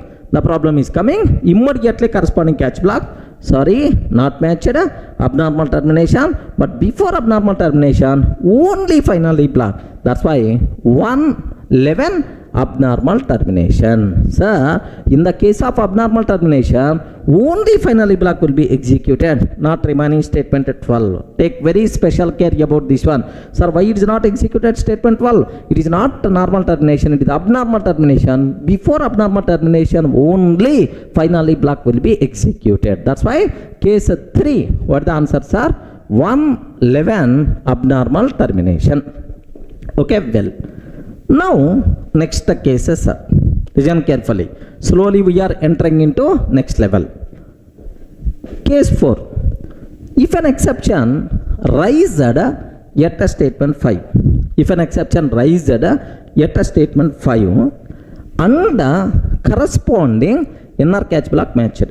If an exception raised yet a statement 5 and corresponding inner catch block matched. Now observe, statement 5 means here sir. If an exception raised at a statement 5 and inner catch block matched, wow, good, inner catch block matched, what is the flow? Now we have a look one. 1, 2, 3 executed, 1, 2, 3, 4 executed normally. 1, 2, 3, 4 executed normally. Now the problem at the 5. Immediately inner catch block matched. Now the control will comes to inner catch block. Inner catch block 7 will execute. Handle. Now the remaining finally block 8. Already exception handle, remaining code also will be executed. 7, 8, 9 will be executed. After that, sir, outer catch not required because exception is already handled. That's why 10 won't execute. 11 will be executed. 12 will be executed, followed by normal termination. Are you getting? 1, 2, 3, 4. 1, 2, 3, 4. While executing 5, the problem is coming. Immediately catch block 7, 8, 9, and then 11, 12, normal termination. So observe that 1, 2, 3, 4, 7, 8, 9, 11, 12, normal termination. That's all. So if an exception raised at statement 5 and the inner catch block matched, what is the flow? Okay, well. Now the next case. Don't worry, sir. Slowly we have to discuss. Now the next. If an exception raised at a statement 5. An exception raised at statement 5 and inner catch block not matched but outer catch block matched. Observe that. Inner catch block not matched but outer catch block matched. Observe very carefully, sir. Here legend this one. 1, 2, 3, 4 will be executed normally. While executing 5, an exception raised. Immediately, JVM will check the corresponding catch block, inner catch block. Inner catch block matched or not matched? Not matched. If inner catch block not matched, then who is the responsible to handle this one? Outer catch block. Immediately, the control should goes to outer catch block. But before going to outer catch block, compulsory inner finally block should be executed. Which ones are inner finally block should be executed because you entered already inside inner try. Okay, inner finally 8 will execute. Inner finally and then outer catch. Yes, it is already matched. Now 10. So handled. Next remaining will be executed normally. 10, 11. 12 normal termination. Are you getting? So if an exception raised at a statement 5, inner catch block not matched but outer catch block matched, what is the flow? 1, 2, 3, 4. Sir, inner not matched, it will goes to the outer catch, but before going to the outer catch, only finally block will be executed. Next 10, 11, 12 normal termination. Can you please observe the flow now? 1, 2, 3, 4. 1, 2, 3, 4. 8, 10, 11. 8, 10, 11, 12 normal termination. Is it clear for all of it? Right? Okay, normal termination like this, right? So what is the next thing? What is the next one? If an exception raised, sir, observe, up to this is very clear. I told, so better to write on the paper and pen better to use, then you will get much clarity. Just by simply listening, I don't think you may get or may not get. Okay, next case. If an exception raised at a statement 5. Sir, if an exception raised at statement 5 and both the inner and outer catch blocks are not matched.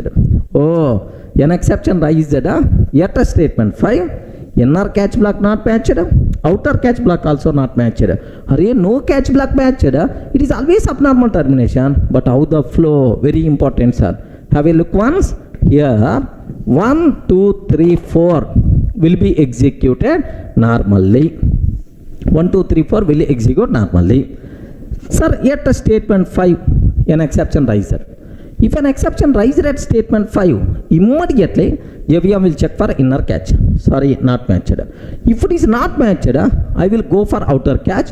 But before going for outer catch, okay, inner finally will execute. Only inner finally will execute. Now the control will goes to outer catch. Okay. Sir, now outer catch also not matched. If outer catch also not matched, abnormal termination, but before abnormal termination, only finally block will be executed. 8, 11, and then abnormal termination. Are you getting? 1, 2, 3, 4, 1, 2, 3, 4. Here the problem is coming. So no catch blocks are matched. Abnormal termination. But before abnormal termination, inner finally, outer finally will execute, and then abnormal termination. Clear for all of you right up to this? Sir, up to this 6 cases completed, right? Now the 7th case. If an exception raised, have you observed? If an exception raised, yet a statement 7 and a corresponding catch block matched. If an exception raised, yet a statement 7 and a corresponding catch block matched. What it means? Observe that. 1, 2, 3, 4, 5, 6, 7. Oh, here observe. Inner catch block. If an exception raised, yet a statement 7 and the corresponding catch block matched. Which is the corresponding catch block, sir? Sir, already you are inside inner catch. Which is the corresponding catch block? So here the problem is coming. Now outer catch block is the corresponding catch block. Observe that. Because you are outside of inner try, then obviously this statement is the part of outer try. Outer catch block is the responsible, right? It is matched. What is the flow? Now observe. 1, 2, 3 should be compulsory executed. 1, 2, 3 should be compulsory executed. If the control coming to statement 7 means maybe the problem at 4 or 5 or 6 somewhere the problem is there at 4th statement or 5th statement or 6th statement. Because of that, sir, the control came to 7. That's why 4, 5, 6 may or may not execute. 4, 5, 6 may or may not. Somewhere the problem is there in this statement. Because of that, the control came to statement 7. Are you getting? Now, while executing 7, the problem is coming. Immediately, sir, which catch block is the responsible? Outer catch. But before going to outer catch, here only finally will be executed. That's why 8 only finally, not remaining, only finally, and then go to outer catch block. Now it is matched. It is matched. That's why 10 followed by 11 followed by 12 normal termination. Sir, 10 handle. Next, remaining statements will be executed normally. 11, 12 normal termination. Sir, observe that. If the statement, if the control came to 7 means maybe the problem at 4 or 5 or 6. That's why just I took x. Maybe problem at 4 or 5 or 6. 1, 2, 3 compulsory, and the problem maybe at 4, 5, 6 maybe somewhere. Now the control came to catch block. Here an exception is coming. Outer catch block is the responsible, but before outer catch block, compulsory finally block should be executed. Now once finally block executed and then outer catch block, okay, like this. So what is the flow, sir? 1, 2, 3. Sir, 4, 5, 6 may or may not. Somewhere the problem at 4, 5, 6. That's why, so the control came to 7. But while executing 7, exception raised, first finally block, and then outer catch block, finally normal statement. So 10, 11, 12 normal termination. That's all, sir. So this is if an exception raised at 7 and the corresponding catch block matched, what is the flow? Now the next case, sir. The next case is very easy. If an exception raised yet a statement 7, same line, yet a statement 7, and corresponding catch block not matched. If the corresponding catch block not matched, what is the flow? Observe, an exception raised at statement 7 and corresponding catch block not matched. Sir, if the corresponding catch block not matched, abnormal termination. But how the flow? So to reach statement 7, 1, 2, 3 should be compulsory executed. 1, 2, 3 executed. and then, so maybe the problem at 4 or 5 or 6 somewhere, that's why the control came to 7. So 4, 5, 6, just the X I'm taking, may or may not. Now statement 7, the problem came. Now whenever an exception rises at statement 7, immediately the control will goes to outer catch block. But before going outer catch block, finally will be executed. Only finally. And then this catch block, sorry, not matched. If it is not matched, abnormal termination. But before abnormal termination, this finally block will be executed. That's why 11 followed by abnormal termination. Are you getting the point? 1, 2, 3, XXX, 8, 11, and then abnormal termination. Everyone can able to understand, right? What is the flow here we are going to get? So now 1, 2, 3 compulsory. 4, 5, 6 may or may not, because there is a problem at 4 or 5, 6. Because of that 7 came, but while executing 7, exception riser, finally block, and then outer catch block not matched, abnormal termination. But before abnormal termination, only finally block followed by abnormal termination. So 1, 2, 3, 4, 5, 6 may or may not. So inner finally block, outer finally block, followed by abnormal termination. Clear for all of you, right? That's all. Just observe. I told, take paper with pleasant mind, analyze, then you can get much clarity. Don't worry, sir. Sir, now what is the next case? Here have a look once, sir. If an exception raised at a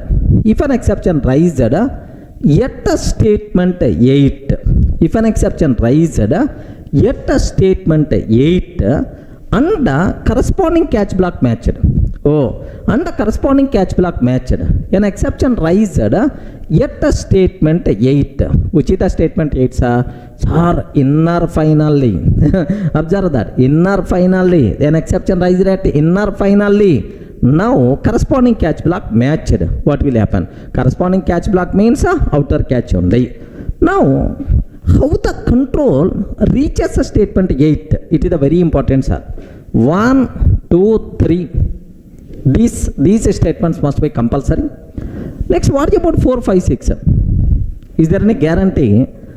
If the control coming to statement 8 means, is there any guarantee 4, 5, 6 will be executed compulsory? May or may not. Suppose here there is an exception. Because of that, now 7 and then 8.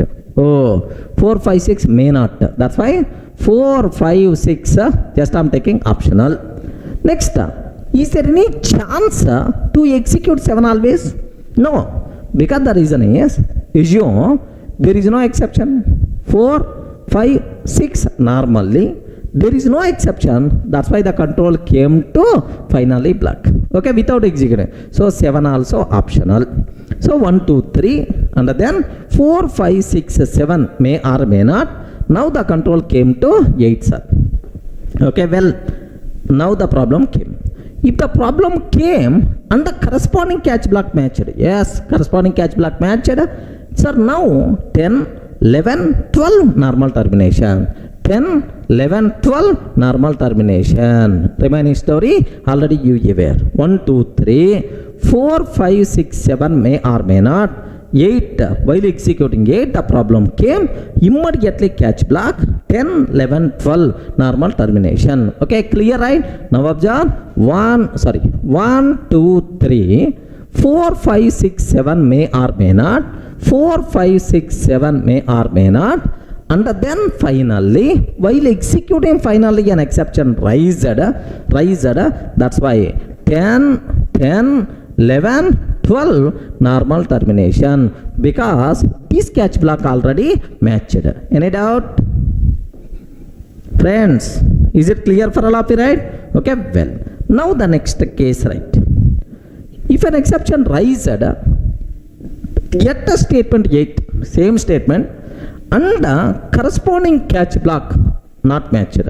If the corresponding catch block not matched, what is the flow, sir? So an exception raised at 8, but corresponding catch block not matched. Simple, it is always abnormal termination, but before abnormal termination, finally block will be executed. Can you please tell the flow? 1, 2, 3, normal. 4, 5, 6, 7 may or may not. I told already, because sir here there is an exception. Because of that exception, 7 and then 8. So 4, 5, 6 may not. Next, sir 7 without sir assume there is no exception. Assume there is no exception. Now there is no exception means 4, 5, 6 normally and directly 8. That's why 7 is also optional. Okay, now 7 is also optional. Control came to 8. So if an exception rises, immediately control will goes to catch block. But catch block not matched. If the catch block not matched, it is always what? Abnormal termination. But before abnormal termination, finally block will be executed. Are you getting? 11 will be executed and then abnormal termination. Only finally abnormal termination. So 1, 2, 3, 4, 5, 6 may or may not. 7 may or may not. Next, sir. Next, catch block not matched, abnormal termination. So before that finally 11 followed by abnormal termination. Any doubt? Are you in the position to understand? Clear, right? Sir, up to these 10 cases we covered. Now the 11th case. Observe. If an exception rises at a statement 9 and the corresponding catch block matched. Sir, observe very carefully, sir. If an exception rises at a statement 9, which is the statement 9? Here, sir. Oh, inner try catch finally completed. Now the last statement inside outer try. Here the problem is coming. Sir, what is the flow? Now take very special care. If the control, how the control came to statement 9? Observe. 1, 2, 3 should be executed compulsory. 1, 2, 3. Next, 4, 5, 6 may or may not. Sir, assume if an exception rises somewhere. Now 7, 8, 9. That's why 4, 5, 6 may or may not. Next, 7 also may or may not. What the reason is? Assume there is no exception. 4, 5, 6 and then control came to 8. Okay, without executing 7. That's why 4, 5, 6, 7 all are optional, may or may not. But without executing this finally block, the control never comes to statement 9, because if there is a problem at 8, it will go directly to the catch.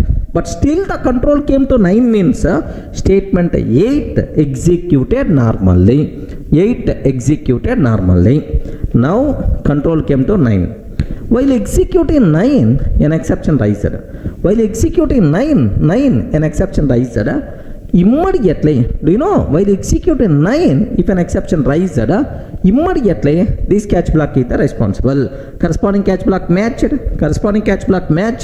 then automatically 10, 11, 12 normal termination. Are you getting? So here the problem is coming. Immediately the control will goes to catch block 10, 11, 12 normal termination. Remember this one, sir. So 1, 2, 3 will be executed normally. 4, 5, 6, 7 may be optional. 4, 5, 6, 7 optional. But 8 compulsory will be executed. And while executing 9, the problem is coming. Immediately catch block, finally block and remaining. So catch block, finally block, remaining statements, normal termination. That's all. So if an exception rises at statement 9 and the corresponding catch block matched, what is the flow? This is the flow, sir. Next case, observe carefully. If an exception rises at a statement 9 and the corresponding catch block not matched. If an exception rises at a statement 9 and the corresponding catch block not matched. Observe that, sir. So if an exception rises at a statement 9 and the corresponding catch block not matched, how the control will come to statement 9? Just now I explained. 1, 2, 3 compulsory. 4, 5, 6, okay, 4, 5, 6 optional, 7 also optional, may or may not, but 8 compulsory will execute. Now here 9 the problem came, but corresponding catch block not matched.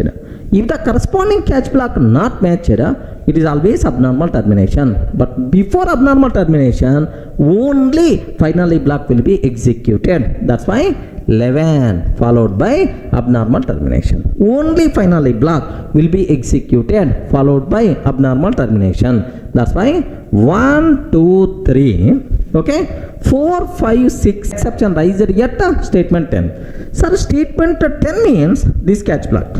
This catch block, outer catch block. If an exception raised at statement 10, is it normal or abnormal termination? It is always abnormal termination. It is always abnormal termination because it is outside of try block. So up to this, either inside inner try or outer try is there. But this statement is outside of try block.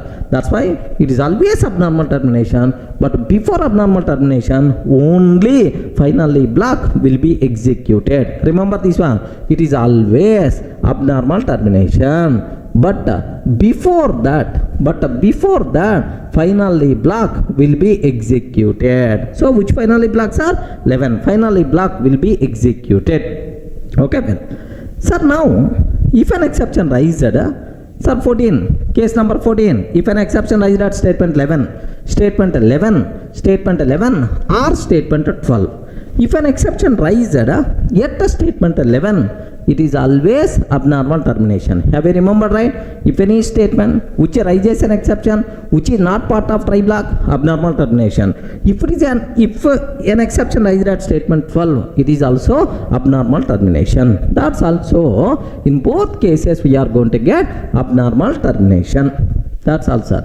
These are 14 cases what you people should aware. If you aware this scenario, then you can play the games with the try catch finally. Nothing will be there, sir. Okay? But anyway, you may have some doubts. With pleasant mind, you can analyze, automatically you will get. If still you are having the doubt, just with this scenario, write a small chota program, a small demo program and try to execute, then you will get much clarity. Clear for all of right? I hope from this flow, most of your doubts got clarified. Clear?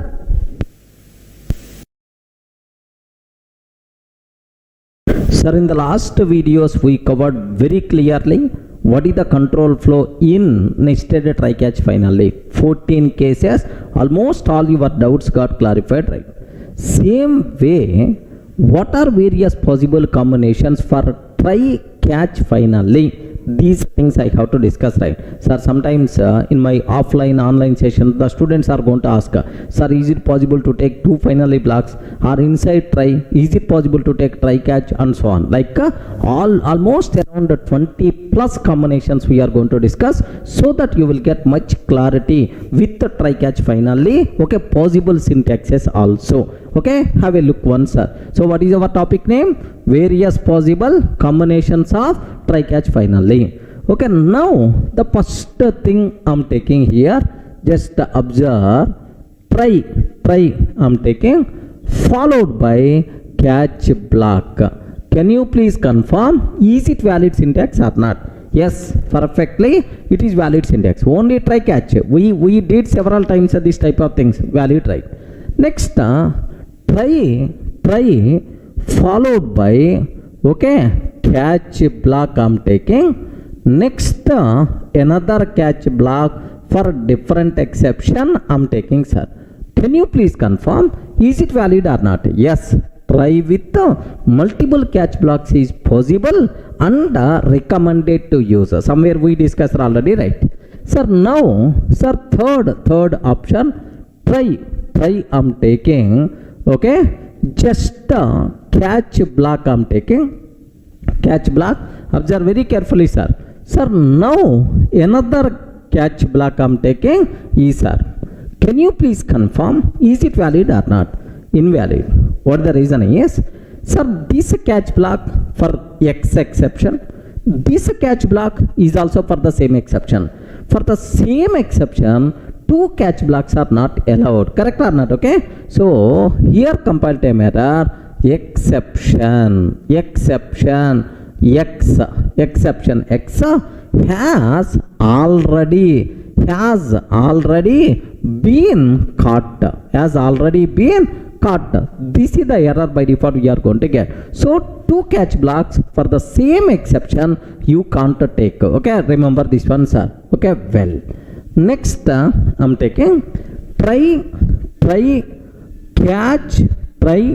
catch, finally. I'm taking, sir, try, catch, finally. Okay, like this. Can you please tell, is it valid or not? Yes, perfectly. It is a valid syntax, no problem at all. Try, catch, finally itself is valid syntax only. Next one, now observe, I'm taking try, sir, catch, I'm taking. Next, again try, catch. Can you please tell, is it valid or not? Yes, man. So there is no rule like you should use a try catch only once. Yes, here first a try catch, next a try catch. Okay, sir, this is to hold risky code, the first part. This is to hold a risky code, another risky code. You can take try catch multiple times, acceptable, right? Next, here I'm taking try, finally. Observe very carefully, sir. Try, finally. Is it valid combination or not? Please confirm.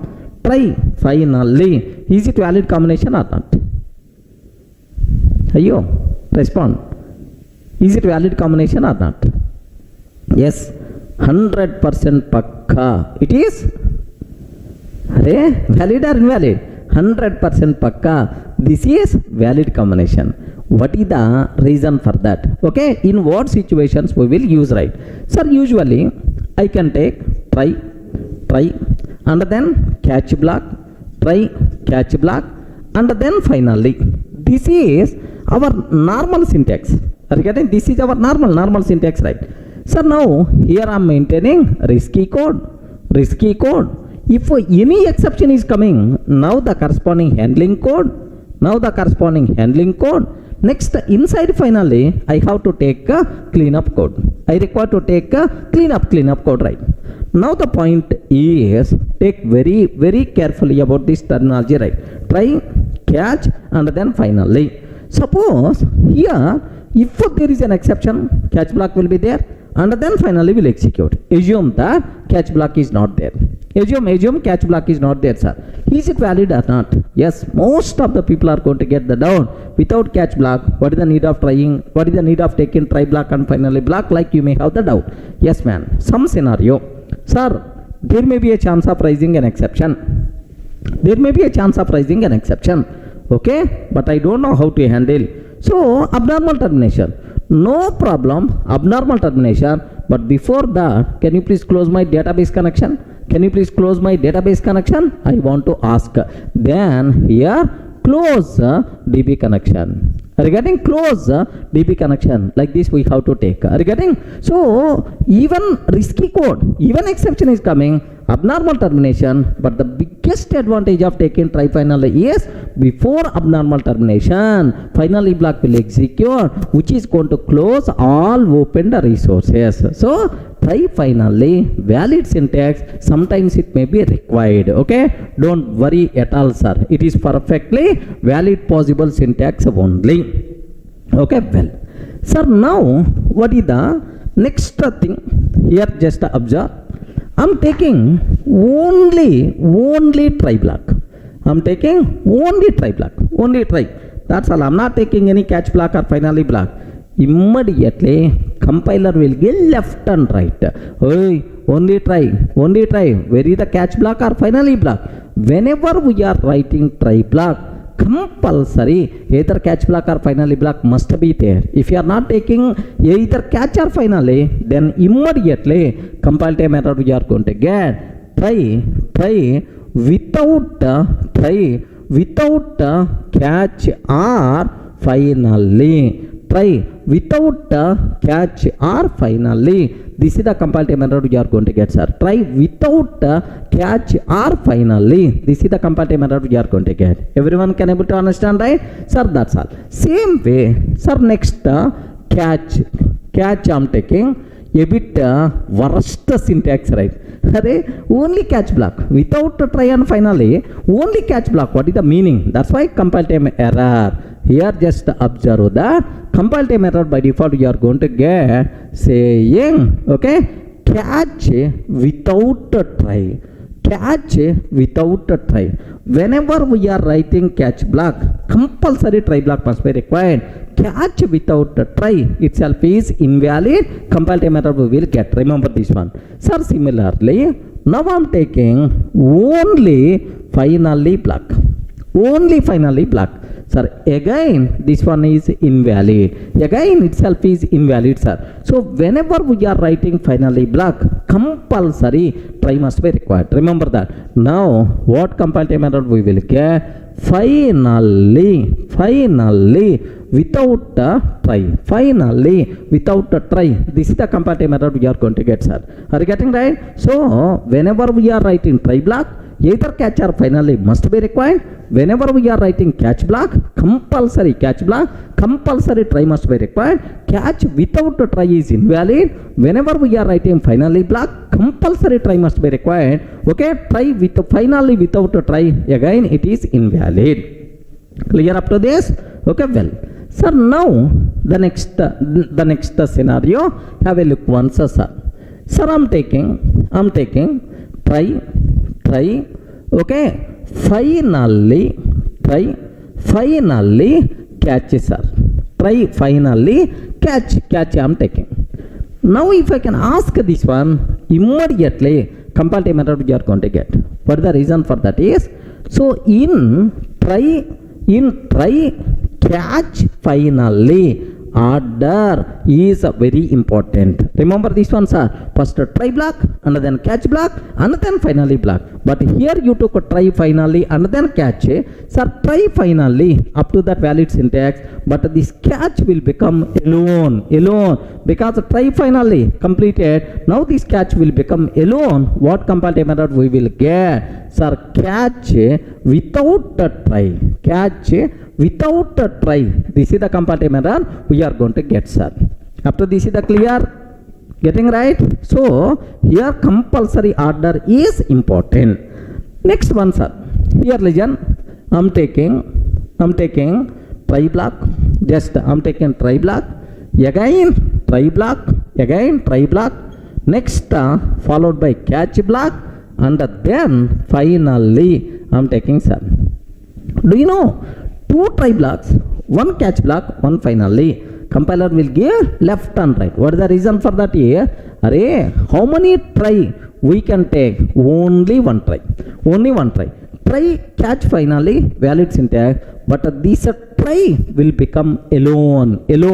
That's why what error we are going to get is try without catch or finally. Try without catch or finally. This is the error we are going to get because this try will become alone, right?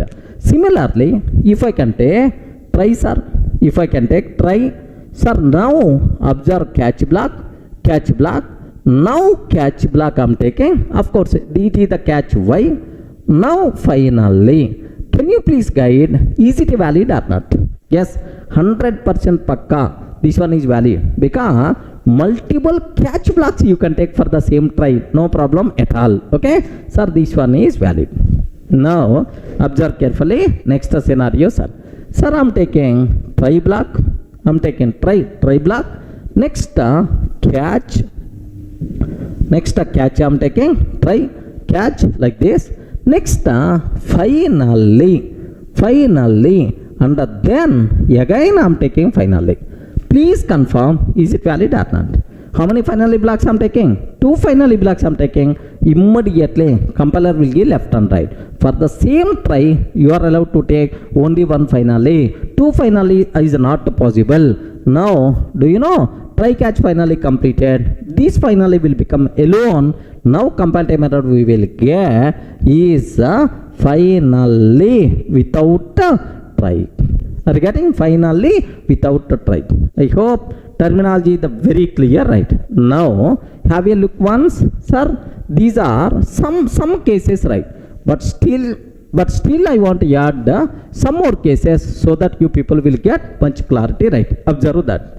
Here I'm taking try block, and then system.out.println hello, I'm taking hello, and then catch block I'm taking sir.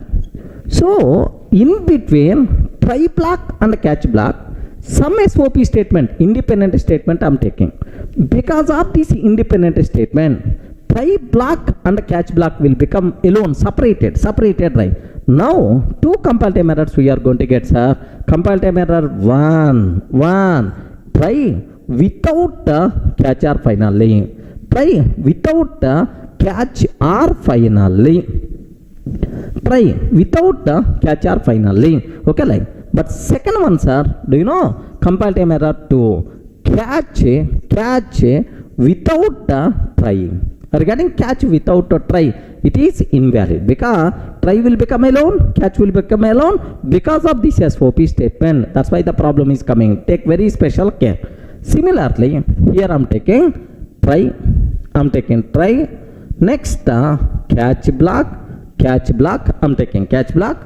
Next, after catch block, SOP statement I'm taking SOP of hello. Next, after that, sir, now again second catch block I'm taking, sir. Yes, if I can ask this one, compiler will give left and right. What is the reason?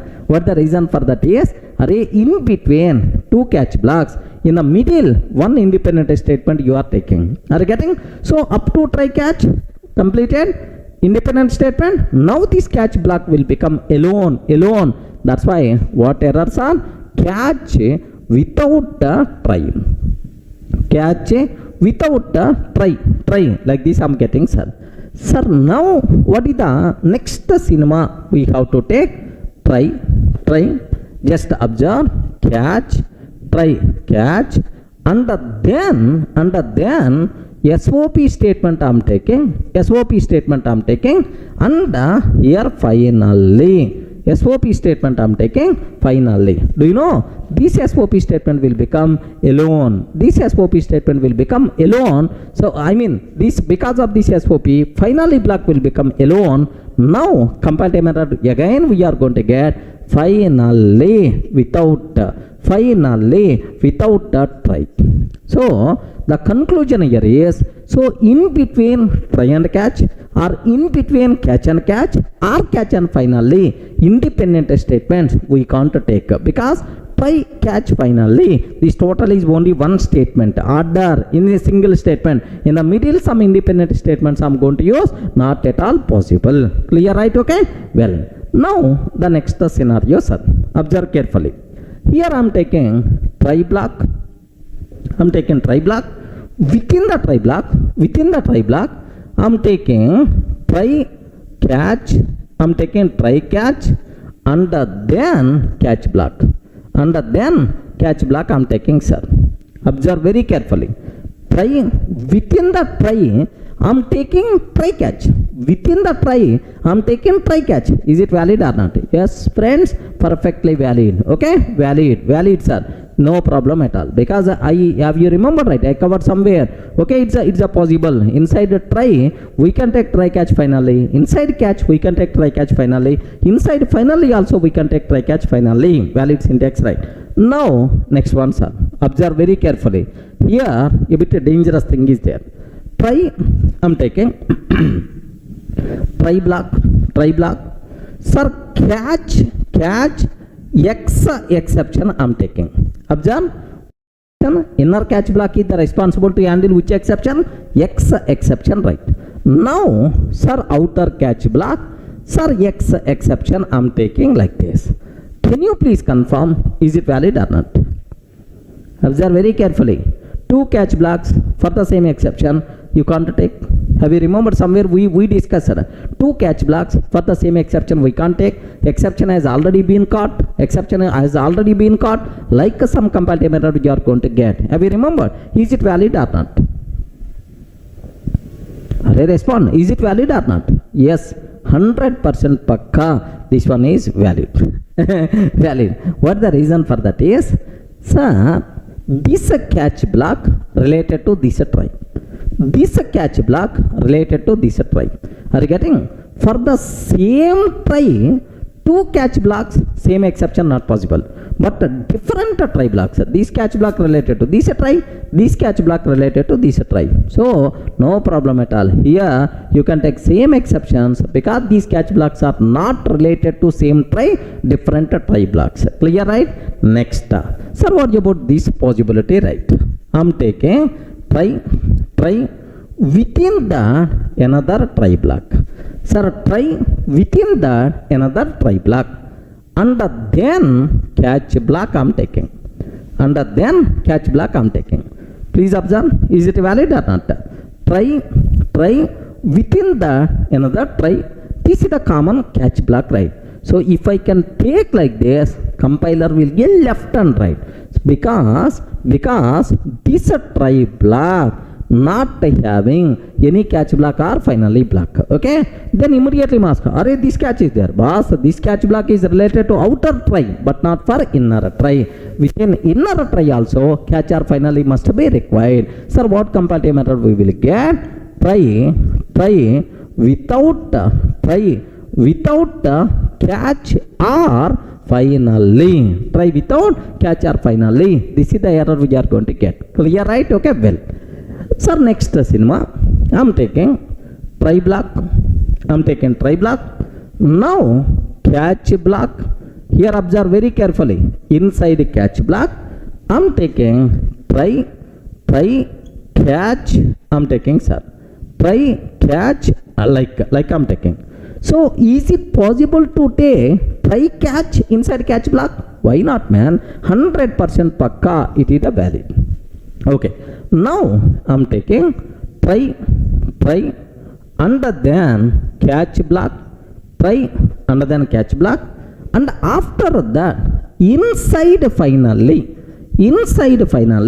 I'm taking try catch finally. Array, inside finally block I'm taking try catch finally. Is it valid or not? Yes, nesting of try catch finally is always valid syntax, no problem at all. Are you getting right? So from these 3 or 4 conclusions here, very simple, sir. Inside a try block you can take try catch, inside catch block you can take try catch, inside finally block also we can take try catch finally. Acceptable. Okay, now the next cinema, take very special care about this one, sir. What the point is, sir, try I'm taking, sir, try, observe carefully, try. Now system.out.println, okay, try like this I'm taking. So try SOP and then catch block I'm taking, catch system.out.println, catch, sir, catch like this I'm taking. Observe, try SOP, try catch like this, because if only one statement is there, curly braces are optional. Somewhere at our childhood in the flow control we may discuss it, right? So without curly braces you can take only one statement, like for if statement, while statement, for loop, like we covered, right? Here also try block contain only one statement. That's why I'm not taking curly braces. Same here, try system.out.println, try, sir. Okay, try block I'm taking curly braces, but catch block I'm not taking curly braces. Okay, catch block I'm not taking curly braces. System.out.println, catch, that's all. Okay, like, are you getting? Like, next try I'm taking, sir, try I'm taking, catch I'm taking, sir, catch curly brace I'm taking, but finally only one statement is there. That's why without curly braces just I'm taking finally. Yes, hope, yeah, finally, like. Now take very special care, sir. If only one statement is there, I didn't use curly braces for try block, for catch block and finally block. Can you please tell, is it valid or not? You have to tell, is it valid or not? Respond, valid or invalid?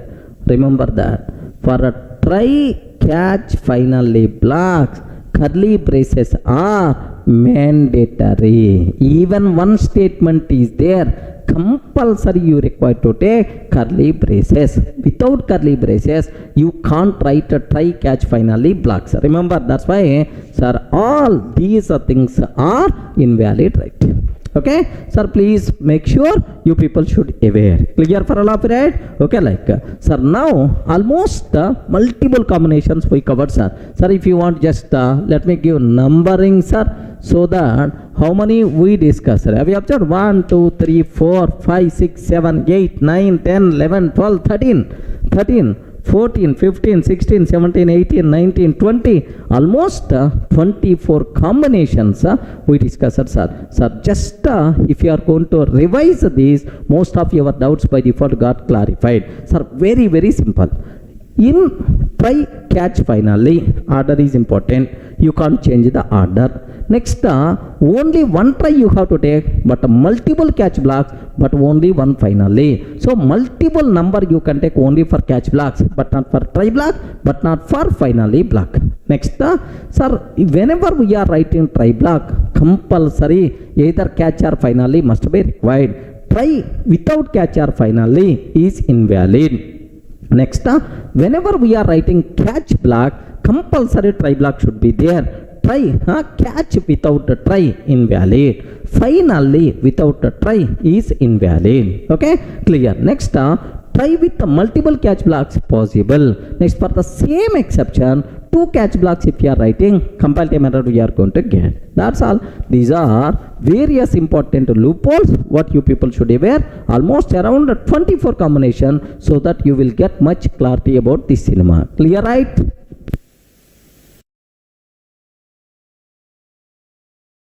Sir, now it is very clear what is the purpose of throw keyword. To hand over our created exception object to the JVM manually. For that purpose we can use throw keyword, right? Now I have one small doubt. Sir, what is the need of creating exception object explicitly? What is the need of hand over to the JVM? So you may have, because at the beginning, in the introduction part of our exception handling, I told unwanted, unexpected event that disturbs our normal flow of the program is called exception. Sorry, exception disturbs our normal flow. Then why you are creating exception object and hand over to the JVM? What is the need of using throw keyword, right? Sometimes what will happen is, to indicate something goes wrong, to indicate something goes wrong, I have to raise exceptions explicitly, man. Of course, this type of terminology is called customized exceptions, user defined exception. Somewhere in the next classes we are going to discuss, but anyway, just get the basic idea. Best examples are in the bank. Withdraw operation is there. Withdraw method I want to implement. Withdraw functionality I want to implement, sir. Suppose in my account 10,000 balance is there, but I'm trying to withdraw 20,000 from the ATM center. I'm trying to withdraw 20,000 rupees. Immediately, can you please tell, is this request should be processed or should be stopped? Can you please tell? Available balance is 10,000 only, but I'm trying to send the request for 20,000. I may get 20,000, I may enjoy like I send the request. Immediately we are going to get insufficient funds exception. Have you remembered, right? Okay, this type of experience I hope everyone has. Now observe, now I will look once. I'm implementing withdraw. How much amount? Just double amount. Withdraw amount. Just observe pseudocode. Withdraw amount. If requested amount is greater than available balance. Are you getting? If amount greater than available balance, can I process this request? No. Something goes wrong. Stop the program by raising meaningful exception. Then what I have to do is throw which exception I want to raise? New insufficient funds exception. Are you getting? Insufficient funds exception. Like this, I have to throw.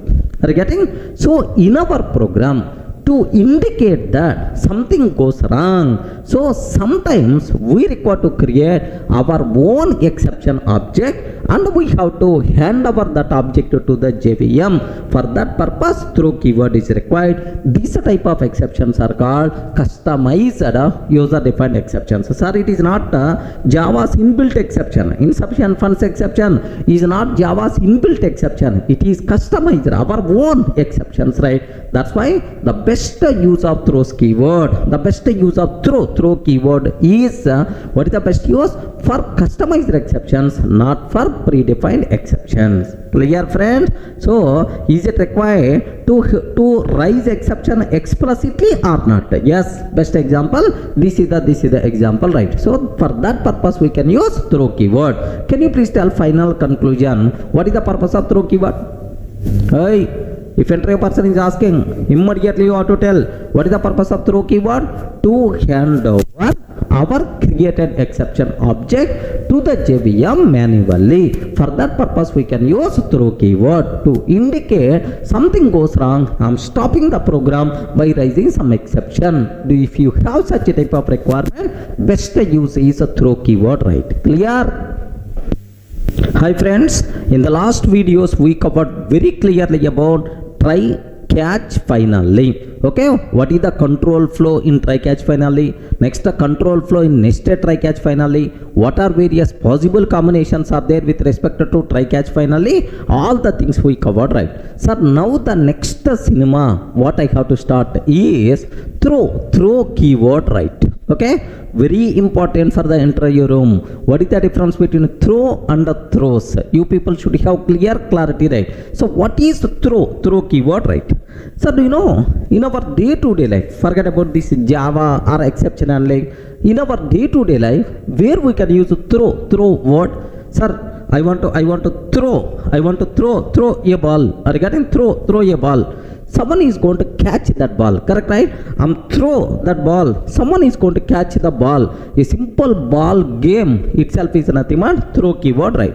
Assume that here I'm throwing. Here just observe that. So the first person, now the second person, assume. So the first person throw something. Now the second person is going to catch that. Regarding first person throw the ball, second person is going to catch that. Sir, are you can able to understand, right? So if you aware this, nothing is there in the throw keyword. So the first person throw the ball, second person is going to catch that ball. Okay, now observe. The person who is throwing, this person is a programmer. Observe that. The person who is throwing, sir, this person is called programmer. Programmer throw something. Sir, which one he is throwing? Sir, what it is? Don't feel it is a ball. Don't feel it is a ball. It is exception object. It is exception object. Programmer throw exception object, then who is going to handle, who is going to catch this one, sir? The second person is called JVM. Regarding who is the second person, sir? Second person is the JVM. So to programmer throw exception object, now JVM is going to catch that exception object. So for throwing exception object to the JVM, programmer required to use which keyword, sir? Throw keyword, right? Okay, well, then immediately you may ask, sir, what is the need? What is the purpose of throwing an exception? Okay, sometimes it is required to create exception object explicitly, and we have to throw to the JVM manually. For that purpose, we can use throw keyword. Of course, where exactly it is helpful, that part I will take care. So, who is throwing? Programmer. Who is going to catch that exception? JVM is going to catch. A simple ball game itself is nothing but throw keyword, right? Okay. So just observe. So sometimes we can create we can create our own exception object and we have to hand over to the JVM manually. For that purpose we can use throw keyword, right? So theoretically, okay, let me go for with the example, then you people can feel more comfortable, right? Just have a look once, sir. I want to take a small program so that you can get much clarity about this terminology, right? Here, see, here I'm taking a simple, I don't want to use any throw keyword without throw keyword, without throw keyword, right? I don't want to use the throw keyword. Observe, class tester, public static void main method, class tester, public static void main method, okay, like main method. Sir, now in the main method, system.out.println 10/0 I'm taking, sir. SOPR 10/0 I'm taking. Do you know, if I can take 10/0, immediately arithmetic exception you are going to get. I hope you aware. Sir, in this case, what will happen is, the method in which it is raised, of course main method is responsible to create arithmetic exception object, hand over to the JVM, right? Are you getting? So creation of arithmetic exception object, hand over to the JVM will be performed internally. Everything is going to be happen internally. Now JVM came, is there any handling code? Not there. Immediately at runtime we are going to get exception in thread main, exception in thread main java.lang. Arithmetic exception division by 0 yet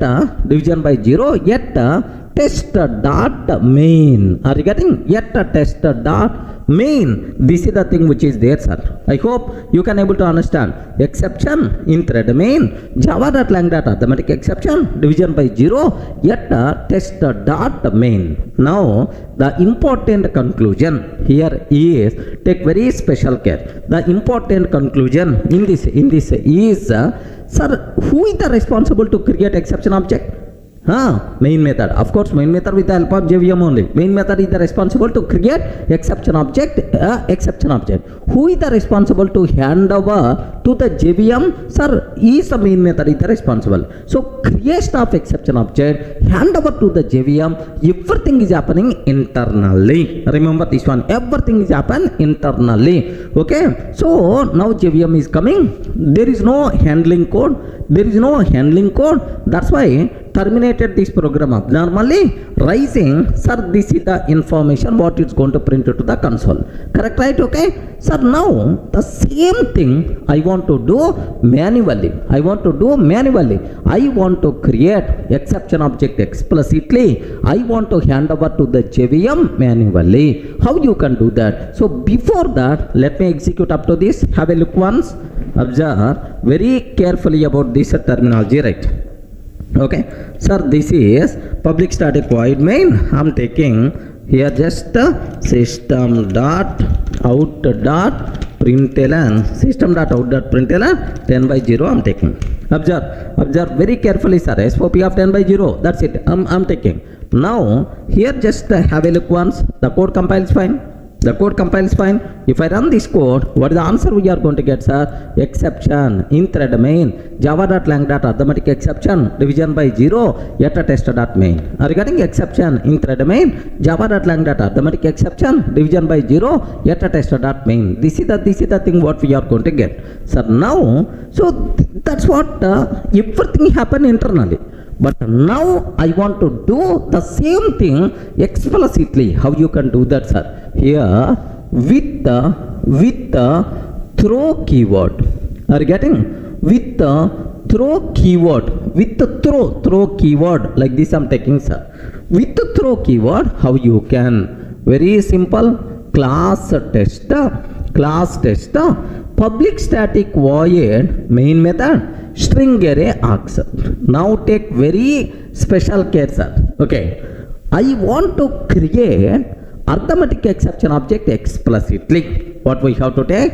New. If you want to create an object, which keyword we require to use, right? New is the keyword. New, which object you want to create? Arithmetic exception. Arithmetic exception is a class. Every exception is a class in Java. Now, new arithmetic exception.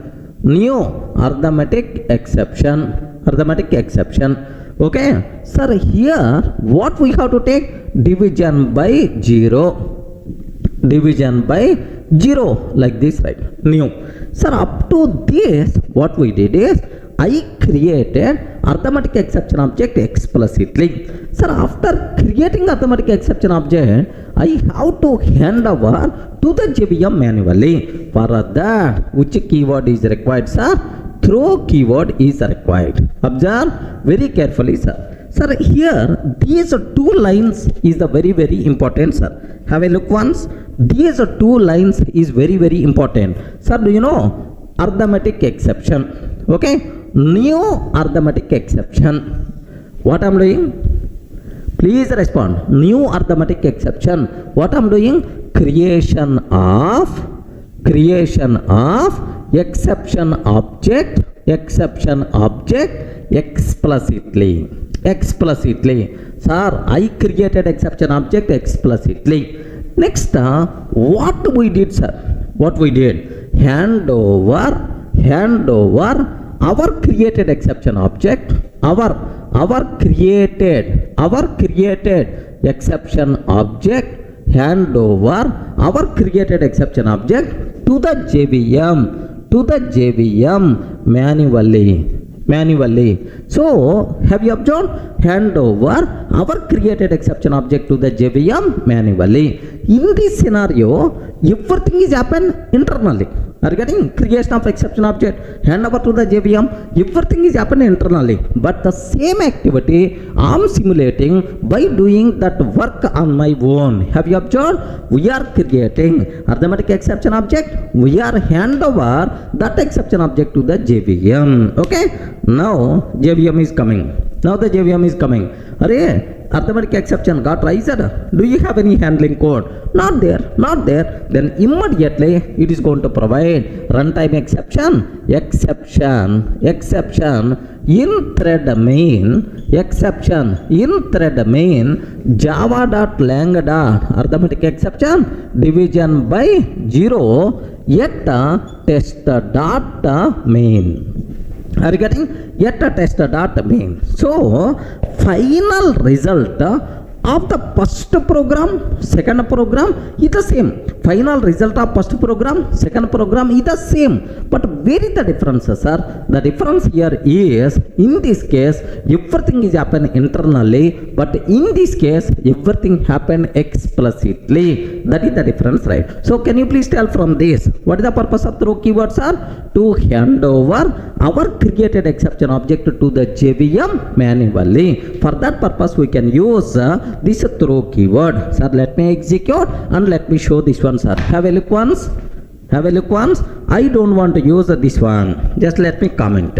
SOP of 10 by 0, I don't want. The same activity I want to do manually. Throw new, which exception? Arithmetic exception. Throw new arithmetic exception, division by 0 I'm taking, sir. Throw new arithmetic exception, division by 0, like this I'm taking. Sir, have you observed who is creating exception object? We are creating exception object explicitly. Sir, who is hand over that object to the JVM? We are doing by using throw keyword. Let me execute this code. Sir, earlier this is the response what we got. Okay, now let me execute. What is the response we are going to get? Observe that word to word is the same. Here, see this one? Word to word is the same. Here, whatever the response we are getting, in this case also, same response we are getting. But only difference is, earlier, everything happened internally, but in this case, everything happened explicitly. Observe that carefully, sir. Some people may feel, sir is showing old output only second time. Like you people may feel. That's why let me do some changes, sir. Division by 0, explicit. explicitly by Durga, division by 0 explicitly by Durga. So this division this reference should be there. Okay, if it is really considering, observe that division by 0 explicitly by Durga, division by 0 explicitly by Durga. Okay, happen, it is updated output only, confirmation, right?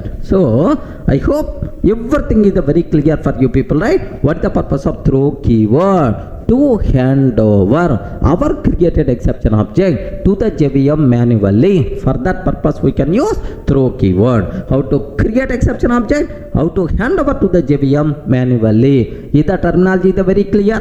Okay, how to use throw keyword, but where exactly this throw keyword is required, just with one or two layman examples I will discuss, so that you people can feel more comfortable, right? Clear?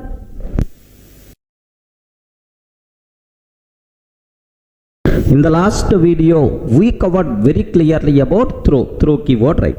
But now I will explain. There are three important cases are there related to throw keyword. These cases we will discuss one by one. Observe that case 1. Have a look once very carefully what code I am writing and what important conclusion is there. Here I am taking class test.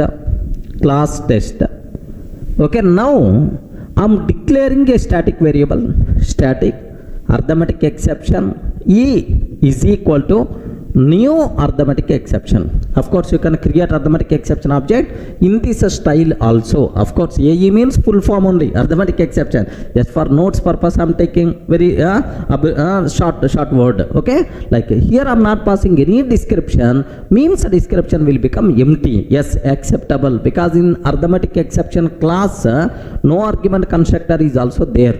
Okay, now public static void main string array args, sir. Public static void main string array args. Now throw E means arithmetic exception object. Already we created at the beginning static variable, right? Now sir, this is the first part. Of course under this case this is the first part. Observe. Now I am taking class test public static void main method string array args, public static void main string array args. Here static arithmetic exception E, that's all. Okay, E, that's it. Just I declared arithmetic exception reference variable, but I didn't create object. But in this case I created corresponding object also. Observe the difference, right? Now throw E I am taking. Can you please confirm in this case what will happen? Please guide. In this case what is the problem? I mean in this case what is the result? Take very special care. Here which exception object we are raising? Arithmetic exception object. Which exception object we are raising? Arithmetic exception object. So there is no handling code. That's why we are going to get exception in thread main. Which exception we are going to get, sir? Arithmetic exception. Are you getting? We will get runtime exception saying arithmetic exception we are going to get, sir. Okay, well, now in this case what will happen? Am I going to get same arithmetic exception or not? Because E is what type? Arithmetic exception type. Can I get the same exception or not? That's what important conclusion. Can you please tell here E, what is the value of E? Respond. What is the value of E? I didn't assign any value. I didn't assign anything. For static variable, JVM will always provide default value. Are you getting? What is the default value for static variable? Is null. Remember this one, because it is object type, right? Default value for object reference variable is always null. So throw null So if you are trying to use throw keyword for null reference, we are going to get null pointer exception, but not arithmetic exception. Observe carefully, sir. Null pointer exception, but not arithmetic exception. So the important conclusion what you people should get is throw E. Throw E. If E refers a null, if E refers a null, if E refers a null, then we will get null pointer exception, but not the corresponding arithmetic exception. Remember this one, sir. E should not be null. By mistake, if this E is a null, we will get what? Null pointer exception, but not arithmetic exception. Clear, right? Let me execute so that you will get much clarity, sir. Observe carefully. Sir, this is static arithmetic exception. E is equal to arithmetic exception. Public static void main throw E. I'm taking, sir. Just I'm creating arithmetic exception object. Throw E like this I took, sir. Now have a look once, sir. The code compiles fine. At runtime, we are going to get exception in thread main. Java.lang.arithmetic exception. Are you getting exception in thread main? Java.lang.arithmetic exception. Yes, we are getting clearly arithmetic exception object. Okay, well. But now, instead of this, just observe, I'm taking E. That's all.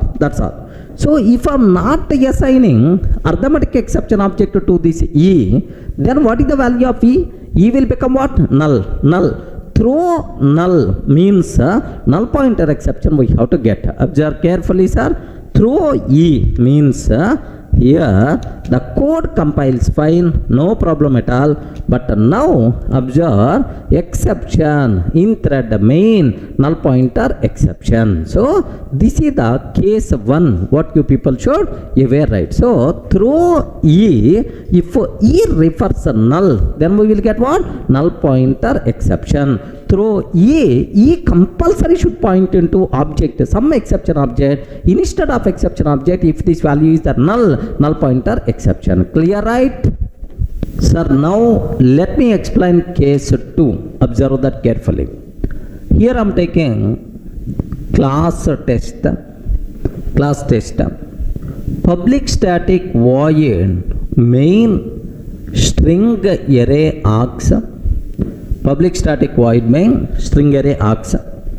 Here system.out.println 10/0 system.out.println hello like this I'm taking. SOP of hello like I'm taking. Class test public static void main 10/0 hello. Similarly, class test public static void main method string array args. Public static void main string array args. Now observe, in this line arithmetic exception will be raised. You know that we covered multiple times. I want to do manually the same thing.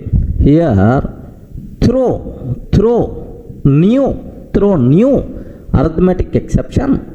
Throw new arithmetic exception. Now division by 0 like this I took. Instead of SOP of 10/0, I took throw new. Next system.out.println hello like this I took, sir. Yeah, beautiful.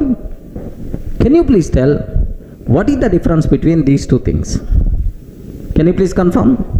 I hope you can able to see both simultaneously. Okay, can you tell what is the difference between these two things? Nothing. In both cases we are going to get runtime exception, arithmetic exception, like. Correct or not? You respond. Why you are silent? Correct or not? In both cases we are going to get runtime exception, saying arithmetic exception. Yes or no? Think a bit logically. In both cases, if I am going to get same arithmetic exception, then why you are taking separately this one? Are you getting what is the need of separate special case? Compulsory there should be some difference. What is the difference is, in this case we will get runtime exception, arithmetic exception, division by 0. Observe very carefully, sir. As for your expected, here only arithmetic exception is going to come. Here only the program will be terminated abnormally. But in this case, the code won't compile time error, right? Compile time error. Sir, why, sir? It is also same because SOP of 10 by 0 we are taking through new arithmetic exception. But why these compile time errors are very simple. Here just observe SOP of 10 by 0. My compiler don't know at this point arithmetic exception will be raised. Compiler don't know. At runtime, at while execution, sir, we are going to get runtime exception. So compiler don't know we are getting runtime, compiler don't know at this point we are going to get arithmetic exception. It's a simple SOP statement. The code compiles fine. But in this case, do you know, we are using throw keyword explicitly. We are raising exception. Compiler aware, at this point, arithmetic exception will be raised. Compiler aware that, sir, at this point, if arithmetic exception will be raised, so and the program will be terminated when this line will get the chance. When this line will get the chance, so this line never going to get in the chance. That's why it will become unreachable statement. Are you getting it? Will become unreachable statement. So compiler is responsible to identify unreachable statements but not JVM. So compiler knows that at this line arithmetic exception will be raised, rest of the code is not going to be executed. Compiler having that information because of your throw keyword. Are you getting? That's why this statement will become unreachable statement. Remember this. But here compiler don't know yet this point arithmetic exception will be raised because it's a simple SOP statement. Sir, compiler feels that first SOP after executing second SOP will execute like that, it is going to fail. Compiler don't know this statement is the unreachable statement. Are you able to understand, right? So the conclusion is after throw statement we can't write any statement directly. By mistake, if you are trying to write any statement directly, immediately we are going to get unreachable statement. Any doubt? Is the cinema clear for all of you, right? So after throw, can I write any statement directly? No way. We will get what? Unreachable statement. Let me execute this code. Have a look once, sir. Observe a bit very carefully about this one. Here I am taking, sir, just system.out.println 10 by 0, SOP of 10 by 0. Next, here I am taking hello. Here I am taking hello like this, right? Now, have a look once. The code compiles fine. What the answer we are going to get? Exception in thread main, arithmetic exception division by 0. Sir, it is the runtime exception but not compile time error. It is the runtime exception but not compile time error, right? Okay, well. But now, instead of this line, now throw new arithmetic exception division by 0 like this I am taking, sir. So instead of SOP, throw new arithmetic exception. Compiler identifies that boss at this stage there is arithmetic exception will be raised. Rest of the code is not going to be executed like compiler is going to feel. That's why. So at this line, what will happen? Compile time error saying unreachable statement. Now observe. Have a look once. What is the compile time error we are going to get, sir? Sir, observe. The code won't compile. Immediately compile time error we are getting unreachable statement. Observe. Is it clear, right? So the important point what you people should aware, after throw statement we can't take any statement directly. By mistake, if you are taking any statement directly, immediately we will get what? Compile time error. This is the case 2. Sir, up to these two cases are clear. Now let me go for next case. Here case 3. Now take a bit special case, sir. Of course, it's a very easy case. Class test I am taking. Class test. Public static void main method I am taking. String array args. Public static void main string array args. Now throw new test. I'm taking like this. Throw new test like I'm taking, sir. Can you please tell, is it valid or invalid? Ayo, is there any compile time error? Is there any syntactical mistake here? Is there any syntactical mistake? Is there any compile time error in this case? Yes, friends, observe. Sir, take very special care. We used throw for arithmetic exception, null pointer exception, like we used. But now first time I am using throw for test class. Remember that. So throw keyword applicable for only exceptions and errors. Are you getting? Throw keyword applicable only for throwable types. Are you getting? Only for throwable types. Throwable types means all exceptions will be covered. Next, all errors will be covered. No problem at all. Throw keyword we can use only for throwable types, not for normal Java classes. Sir, it is a class tester. It is not child of throwable. It is not child of throwable. Syntactical mistake, misuse of throw keyword.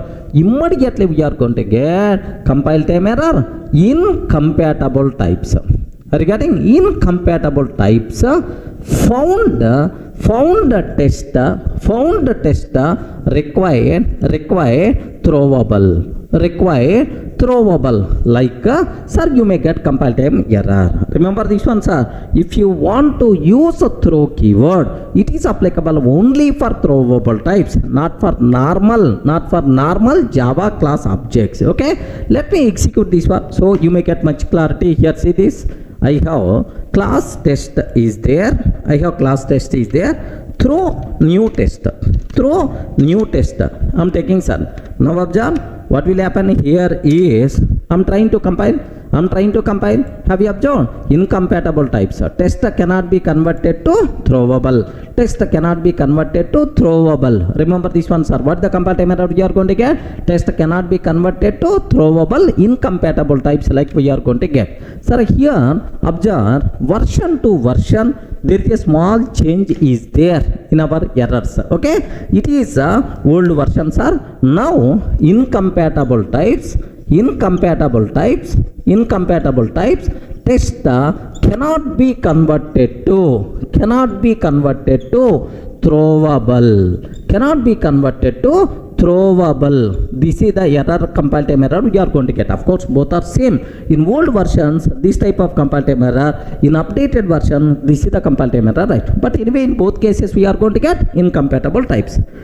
Sir, now my requirement is, observe carefully, I want to make a small change for this program to prevent this compile time error, right? How you can do that? Here, class tester, public static void main method I'm taking string array args. Public static void main string array args. Now throw new tester. So tester is not a throwable type. That's why compile time error we are getting. Now what I want to take, class tester extends runtime exception. Now observe this one. Test is the child class of runtime exception. So now observe throwable. For the throwable, exception is the child. For that, runtime exception. Under runtime exception, test is there. Test is the child of runtime exception. Runtime exception is the child of exception. Exception is the child of throwable. Now, test is throwable type or not? Yes, it is a throwable type. That's why compiler won't raise any compile time error. If the compiler is raising some error, I will give left and right because test object is throwable type only. That's why no compile time error at all. At runtime, we are raising test exception. But there is no handling code. Immediately the program will be terminated by printing exception in thread main. Are you getting? Exception in thread main. What is that exceptions are? Test exception. Are you getting? Now the name of exception will become what? Test exception. It is this approach we are going to use while defining our custom exceptions, right? But anyway, so exception in thread main, which exceptions are? Test exception we are going to get. It is the runtime exception, but not the compile time error, because there is no syntactical mistake. Are you getting? Let me do this one. Here, see this. Here I am taking class test. If I am not extends runtime exception, what happened? Compile time error, right? So incompatible type test cannot be convertible to throwable, cannot be converted to throwable. Like now extends runtime exception I am taking. Now it will become throwable. Test will become throwable. Now observe. Is there any compile time error? No compile time error. Happily the code compiles fine. Now I want to run this code. If I run this code, what is the output by default? We are getting exception in thread main test. That's all. This is the exception by default we are going to get. Any doubt about this one? Now the terminology is very clear for you people, right? So we can use a throw keyword only for throwable types. By mistake, if you are trying to use for non-throwable objects, immediately we will get compile time error. That's all. These are three important cases related to throw keyword. Clear? In the last videos we covered very clearly about throw keyword, correct, right? So for which purpose we can use throw keyword, what are various important cases we discussed, right? So now the next cinema what I have to start, throws keyword. Are you getting? What is that word? Throws keyword we have to discuss, right? Sir, anyway, somewhere we discussed about checked exceptions and unchecked exceptions in the last videos. That concept is required to get much clarity about throws keyword, right? Okay, well, let me go for a small chota example. Can you tell whether this code is going to compile or not? We covered the same example in the last sessions. Public static void main string array args. Public static void main string array args. Here I am taking print writer pw is equal to new print writer of abc.txt. New print writer of abc.txt and pw.println of hello, like this I am taking, sir. Hello, like I am taking. Sir, can you please tell, observe very carefully about this one, sir. Class test, public static void main, print writer pw is equal new print writer of abc.txt, pw.println of hello, like this I am taking. Sir, now print writer is available inside IO package. That's why import java.io.star also I am taking. Can you please guide, is this code will compile or not? Same example I covered while discussing exception, checked exception and unchecked exceptions. Can you please tell, is this code will compile or not? Yes, friends, will compile or not? No, because compiler will ask, Durga, you are writing hello to abc.txt at runtime. So there may be a chance abc.txt file may not available. There may be a chance of file not found exception, which is a checked exception.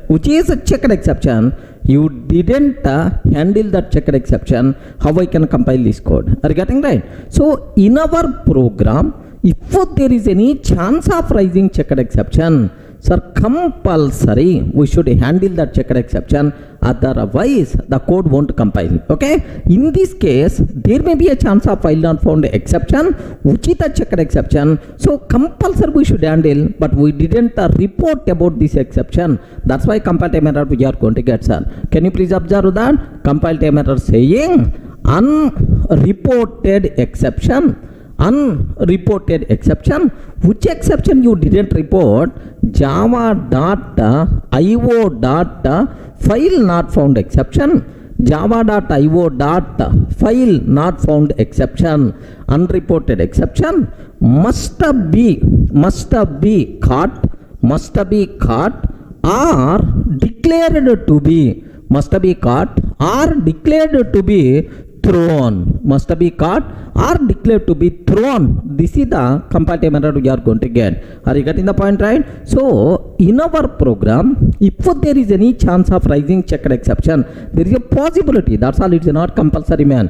If there is any chance of rising checked exception, compulsory we should handle that checked exception. Otherwise we will get what? Compile-time error saying unreported exception. So file not found exception must be caught or declared to be thrown, like this, right? Let me show this one. Have a look once here. See this is the same example. It's the same example I'm taking, sir. Observe carefully, right? Sir, import java.io.start class test public static void main print writer pw is equal same example only. Now let me compile this code, sir. Java C test.java. If I can take Java C test.java, have you observed? Unreported exception, file not found exception must be caught or declared to be thrown. Unreported exception, file not found exception must be caught or declared to be thrown. This is the error by default we are going to get. It is a compile time error. Clear for all of you, right? So in our program, if there is any chance of rising checked exception, compulsory we should handle that checked exception, right? Okay, well, now second example, sir. Observe one more example so that you will get much clarity. Here class test public static void main method string array args. Here I'm taking thread dot sleep of 1000 milliseconds. Our favorite method sleep. Thread dot sleep of 1000 milliseconds. Now system.out.println, sir, I slept very happily. Like this I'm taking, sir. That's all. This is my code. Okay. Now I will ask, array compiler, can you please compile this code? Compiler, can you please compile this code? Then immediately compiler is going to tell, Durga, I can't compile. Array, what is the problem? Compiler will tell, Durga, you are calling sleep method. Main thread will enter into sleeping state. Sleeping state. If the main thread entered into sleeping state, there may be a chance of other threads may interrupt, which may cause interrupted exception. If a thread is in sleeping state or waiting state, some other thread may interrupt, then automatically what will happen? Interrupted exception by default we will get.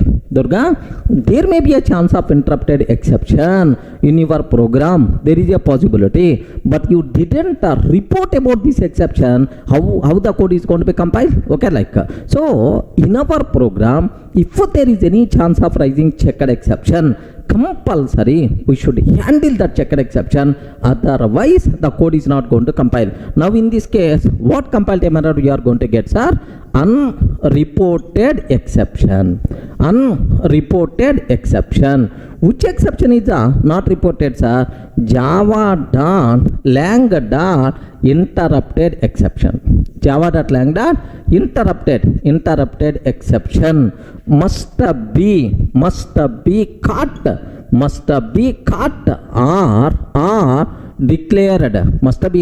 or declared to be thrown.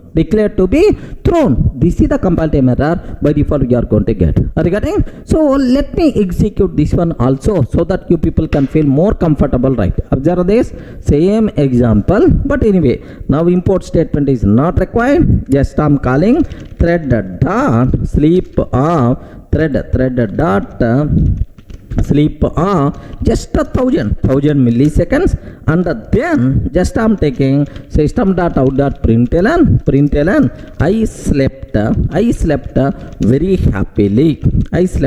happily. Like this I took, sir. Now I'm asking, compiler, can you please compile this code? Compiler, can you please compile this code? Immediately, compiler is going to tell, can you please observe? Unreported exception, interrupted exception must be caught or declared to be thrown. This is the compile error by default you are going to get. Remember this one, sir. So from these two examples, you got only 1 point. So in our program, if there is a chance of, if there is a possibility of checked exception, compulsory we should handle that checked exception, otherwise the code won't compile. Clear for all of you, right? So how you can handle this checked exception? So there are two ways are there, those ways I will discuss. Clear for all of you, right? Up to this.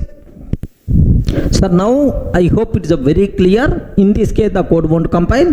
Unreported exception, interrupted exception must be caught or declared to be thrown. How you can handle this exception? How you can handle this compile time error? There are two ways are there. The first way, sir, by using try catch. Are you getting what the first way, sir? By using try catch. Suppose best example to understand this one very clearly, sir, just observe that. I want to give one assignment for you. Okay, in the offline classroom, I want to give one assignment to the students. So compulsory you have to submit by tomorrow, like I'm telling. Then you have, a student can have two options.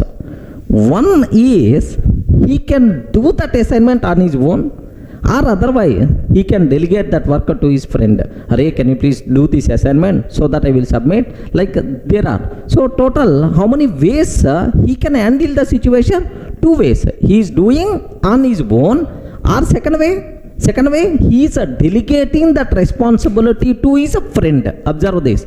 These two words better to keep. So doing on his own is nothing but try catch approach. Are you getting? Delegating the responsibility for his friend is something like a throws keyword. I will explain in detail. Just a basic idea in your mind better to keep, sir. Now try catch. We can handle the compile time error whatever raised in this way, right? Here observe the same example. Class test public static void main string array args. Class test public static void main string array args. Now here I am taking try thread dot sleep. Try thread dot sleep of 1000 catch interrupted exception. Catch interrupted exception, like this I am taking, sir. Catch interrupted exception, like. Sir, now I will ask, hey, compiler, can you please compile this code? Compiler, can you please compile this code? Now compiler never going to raise unreported exception because I reported about interrupted exception. But if there is a possibility of interrupted exception, I know if interrupted exception is going to come, this is the catch block. Like this, I'm trying to convince compiler, then the compiler feels happy, then the code is going to be compiled. But within the catch block, what code we wrote, that is nonsense to the compiler. Compiler never going to check within the catch block what code you wrote, whether you define catch block or not. Up to that compiler is going to consider. So this is the first way. If really interrupted exception is coming, this is the way I can handle. Like this, I'm defining catch block for that, so compiler can feel happy. There is no compile time error. Happily the code is going to compile. Observe that. Let me use this approach here. See this in our last example. Observe that. Of course, let me remove this SOP for simplicity's sake. Okay, now can you please tell, is it going to compile? No. Compiler is asking, array, there is a possibility of interrupted exception, but you didn't report about this exception. Like this, compile time error we are going to get. Just observe. I showed already. Observe this one. Observe this. Unreported exception, interrupted exception must be caught or declared to be thrown. This is the error we are getting right. Now my question is, let me take try block. Let me take try block here. Within the try block, just I am taking this statement, sir. throw. Boss, while executing this one, if interrupted exception is coming, if interrupted exception is coming, then this is the catch block. This is the catch block. Of course, within the catch block, what code you are writing, that is my compiler never going to write. So I'm convincing the compiler, if interrupted exception is coming, yes, I reported about this one. This is the way how I'm going to handle. Like the compiler can feel very happy. Okay. So with our arrangement, right now, I will ask the compiler, can you please compile like this? Now observe what will happen. Happily the code will be compiled. Now observe that Java C test.java. Java C test.java. Yes, the code compiles fine. Now if I run this code also, okay, here only main thread is there. No one is going to interrupt. So after 1 second immediately, it will be stopped. After 1 second immediately the program will be stopped. That's all, sir. So this is one way how you can handle the compile time error, which is raised, right? What is the first approach, right? By using try catch. There is another approach is there. Sir, I don't know how to handle. My caller is going to take care. Okay, like I want to delegate responsibility to the caller. The caller may be main method, the caller may be another method or JVM. Of course, what it means I will explain with an example. Observe carefully. Here I am taking same example. Second way, sir, by using. Can you please tell which keyword? Respond, man. Why you are silent? By using which keyword? Okay, by using throws keyword. Are you getting? By using throws keyword. Okay, like this is the second approach. By using throws keyword. Now observe class test. Public static void main string array args. Public static void main string array args. Okay. Now I'm taking thread dot sleep of 1000 milliseconds. Okay, like this. Now immediately compiler is asking, hey, main method, in your area there may be a chance of interrupted exception. You didn't report about this exception. How I can compile time error we are going to get. Then what this main method is going to do? Yes, boss, can you please ask, hey compiler, can you please ask my caller? I want to delegate this responsibility to my caller like this, right? Now throws interrupted exception. Okay, like this one, sir. Very important keyword, throws interrupted exception. What is the meaning of throws, right? To delegate responsibility of exception handling to the caller. Okay, for that purpose we can use a throws keyword. Remember that. Now whenever compiler asking how you can handle interrupted exception, now the main method showing, boss, I delegated this responsibility to my caller, ask my caller like, then immediately compiler will check who is the caller of main method. Can you please tell who is the caller of main method? JVM is the caller. Oh, if JVM is the caller, why I have to worry? Happily the code is going to compile. Yes, the code will compile fine. Everyone can able to understand, right? So what is the purpose of throws keyword? To delegate responsibility of exception handling to the caller. Now caller is responsible to handle this exception. Okay, observe carefully. Here I'm taking, so no try catch, just this is, sir, just I didn't use try catch, I didn't use a throws keyword. Now observe what will happen, sir.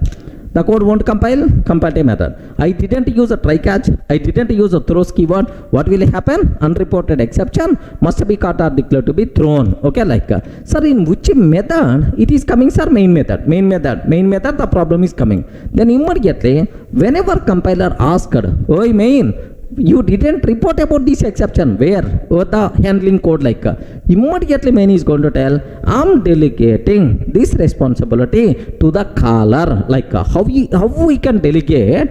Very simple, sir. Can you please guide? Which keyword I have to use? Throws which exception? Interrupted exception. Throws interrupted exception, like this, right? Now whenever we are using throws interrupted exception, now it is delegated to the JVM. Oh, if JVM is going to handle, why I have to worry? Like compiler is going to fail, happily the code will compile fine. Observe carefully, sir. Here, have a look once. Happily the code compiles fine. There is no compile time error. Happily the code runs fine because so interrupted exception is not going to be raised. Only main thread is there, the other threads are not there. Okay, that's why interrupted exception is done. Happily the code compiles and runs fine. That is the purpose of throws keyword. Everyone in the position to understand clearly, right? So in our program, if there is any chance of raising checked exception, compulsory we should handle. Otherwise compile time error, unreported exception. Okay, in how many ways we can handle? There are two ways are there. What are the first ways are? Try catch. So try catch is the first approach. What is the second approach, right? Throws keyword. Okay, try catch already we covered. We are handling that exception, try catch. But throws keyword means we are not handling, we are just delegating this responsibility to the caller. Okay, well, now I have one small doubt. In these two approaches, which approach is the recommended? Which approach is the not recommended? Are you getting? Very simple. Very simple. If I am giving some assignment, if you are going to do that, well, if you are going to delegate to the next person, not recommended. That person who got responsibility, he may do well, may not do well. That's why so easy to use throws keyword. Easy to use throws keyword, but this one is not recommended. What the reason for that is, if really interrupted exception occurs, assume that sir, really occurs, who is the responsible to handle this one in this scenario? Please respond. If really at runtime interrupted exception occurs, who is the responsible to handle this one? JVM is the responsible because main method delegated that responsibility to JVM. JVM is the responsible. If JVM is going to handle an exception, compulsory it should be abnormal termination only. So even though we are using throws keyword, no guarantee for normal termination. There may be a chance of abnormal termination. That's why throws keyword, try catch, which one is the recommended? Try catch is recommended when compared with the throws keyword.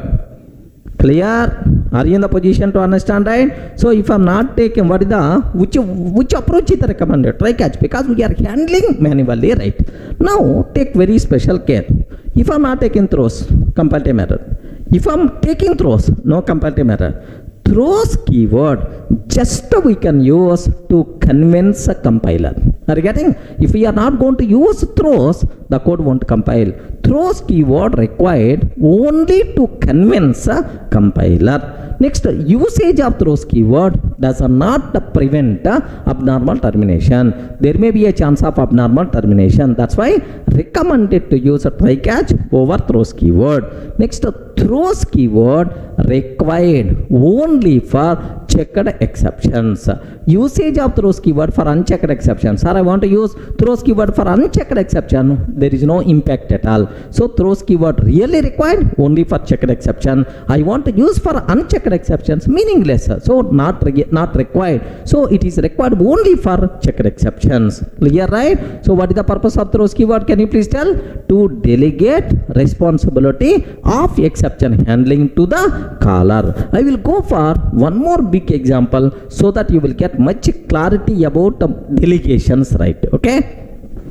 Sir, let me summarize all important points related to throws keyword. Observe that throws keyword up to this we covered.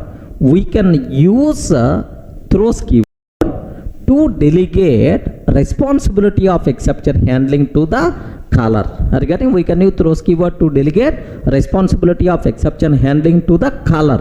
The caller may be JVM or another method. Sir, in our last example, caller of main method is the JVM, but I will go for one more example. There you will see another method. Of course, how it is going to be there, I will explain that. Next, it is required. throws keyword required only for checked exceptions, and for unchecked exceptions there is no use.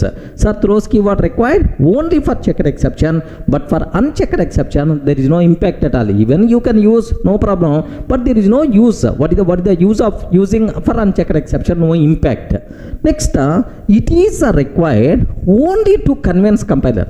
Are you getting? It's required only to convince compiler, and its usage does not prevent abnormal termination of the program. Are you getting? It is required only to convince compiler, and its usage does not prevent abnormal termination of the program. Sir, even every time we are using throws, at last JVM is the responsible.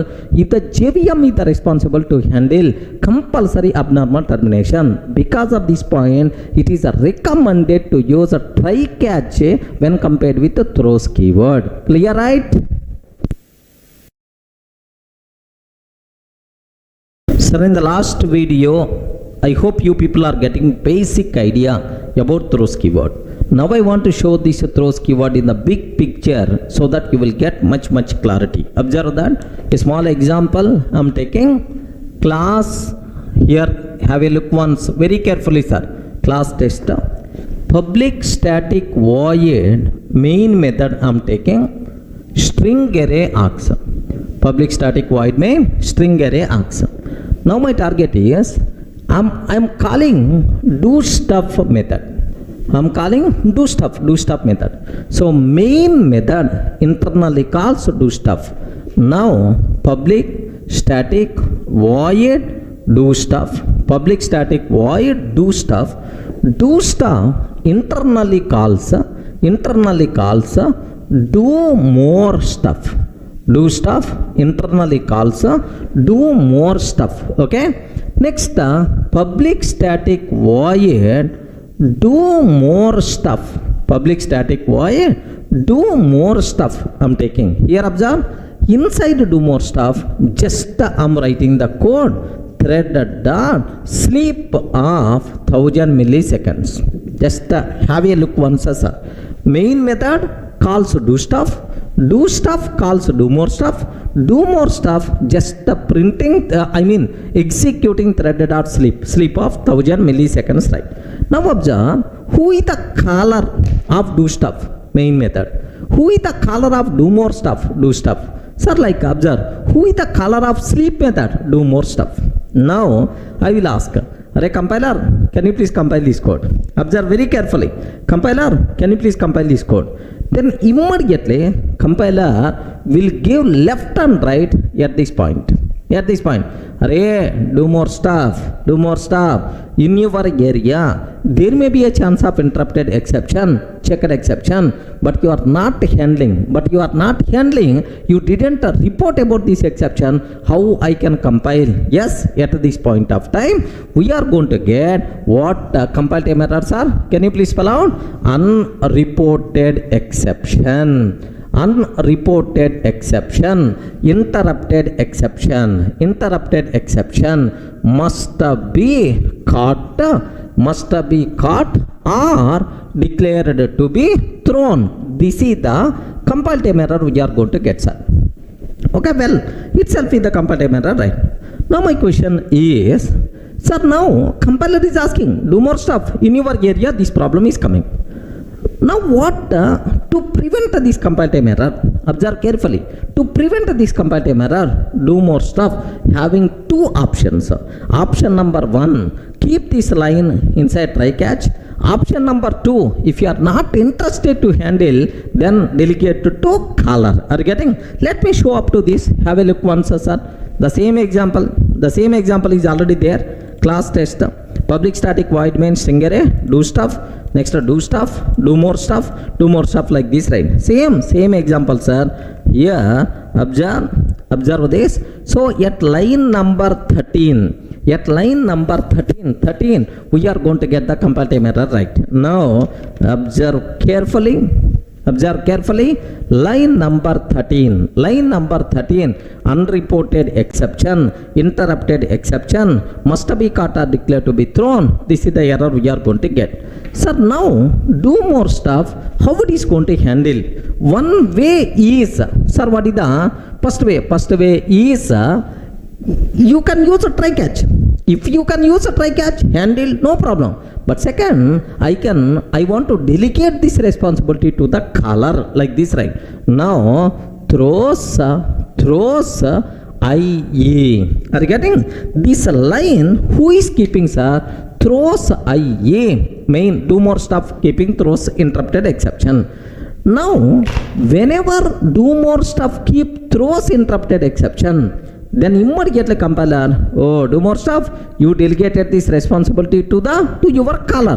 Who is the caller of do more stuff? Do stuff, because do stuff internally calls do more stuff. Then immediately compiler what it's going to do? Oi, caller, do stuff. You are calling do more stuff. Do more stuff delegated responsibility of handling interrupted exception.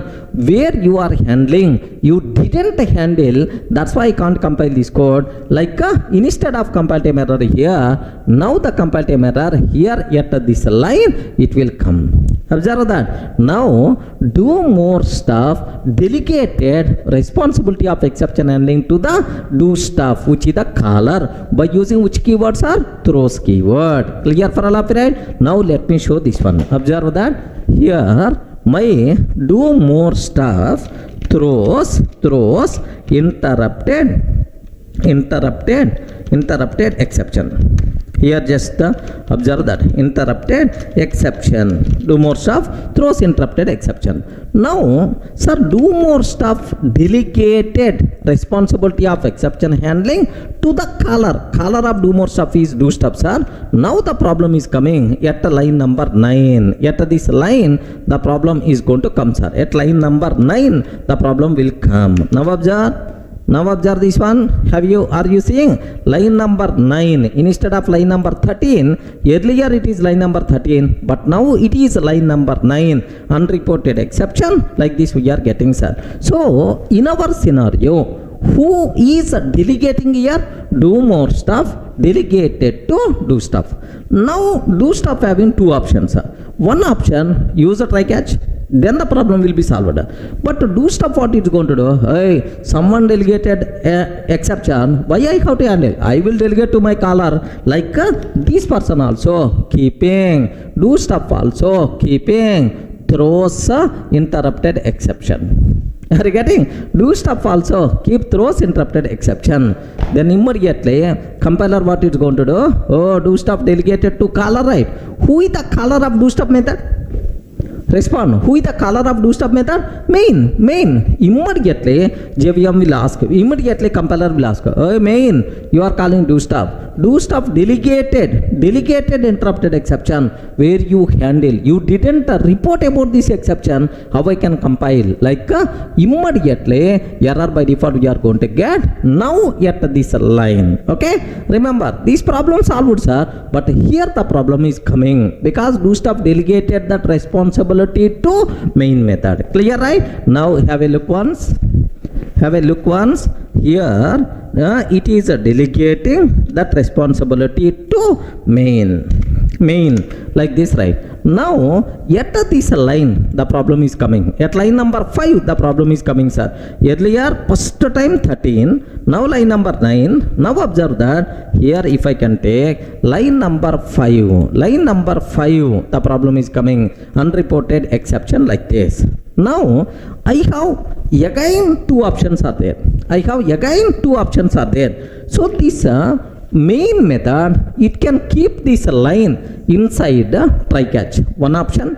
Second option is it also can use throws keyword. It can also use a throws keyword, right? Now what the main is going to do? Hey, someone raise their exception. Why I have to handle? So my caller is going to take care like this person is also use throws IA. Now who is the responsible to handle? Respond. Who is the responsible to handle? Main method. Who is the caller of main method? JVM. So JVM is the responsible to handle. Now compiler, if JVM can handle, what I can do? Happily the code is going to be compiled. Are you getting? Now if the main method keep throws IA, then the problem will be solved. Observe that here I'm taking throws interrupted exception. Okay, so do more stuff, delegated responsibility to do stuff delegated responsibility to the main delegated responsibility to the JVM. If JVM is going to handle, happily the code is going to compile, no problem at all. Observe that happily the code compiles fine. We are not seeing any error, right? Are you getting? Sir, now I hope you are in the position to understand in the big picture what is the purpose of throws keyword. Throws keyword can be used to delegate responsibility of exception handling to the caller. Now the caller is the responsible to handle. Caller can be another method or JVM. Do more stuff delegated to do stuff delegated to main delegated to JVM. Clear for all of you, right? Now what is the purpose of throws keyword? Everyone can aware, but all these things are required only for checked exception to convince compiler. At runtime, really interrupted exception is coming, it is always abnormal termination only, because so everyone delegated to the next. Finally JVM is the responsible. If JVM is the responsible to handle, obviously it is always what we call it, JVM is the responsible to handle, obviously it is always what? Abnormal termination only. Clear for all of you, right? Sir, throws keyword in the big picture, it's very clear, right?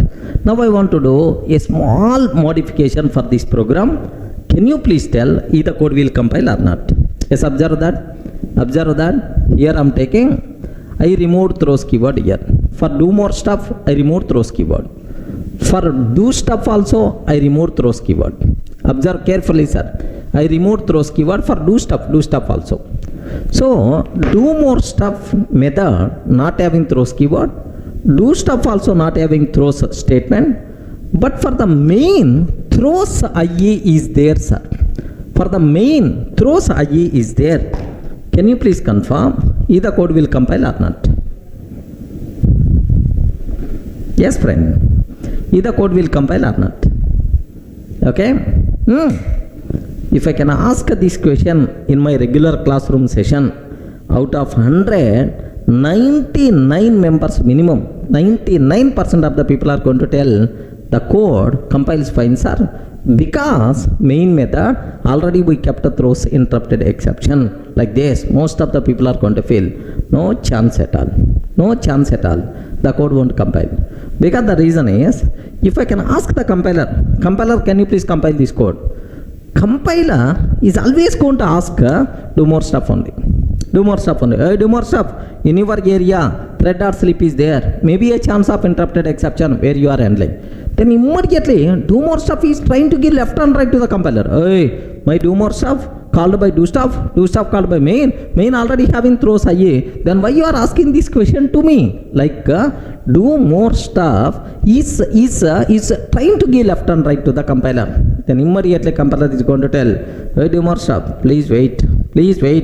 So main throws interrupted exception, I know, but sir, you are responsible to handle, but you didn't delegate to the main. Then how I can ask the main method? Are you getting? You didn't delegate that responsibility to the main method. Then how I can ask the main method? First, if you want to use this one, delegate that responsibility to the caller. Use throws keyword. Otherwise, the code won't compile. Like a compiler is going to tell. Remember this one. So I know main can handle, but you have to delegate to the main level. Then only it is going to be compiled. Like now again the same story. Compile method we are going to get here. Remember this one, sir. Observe this. Have a look once.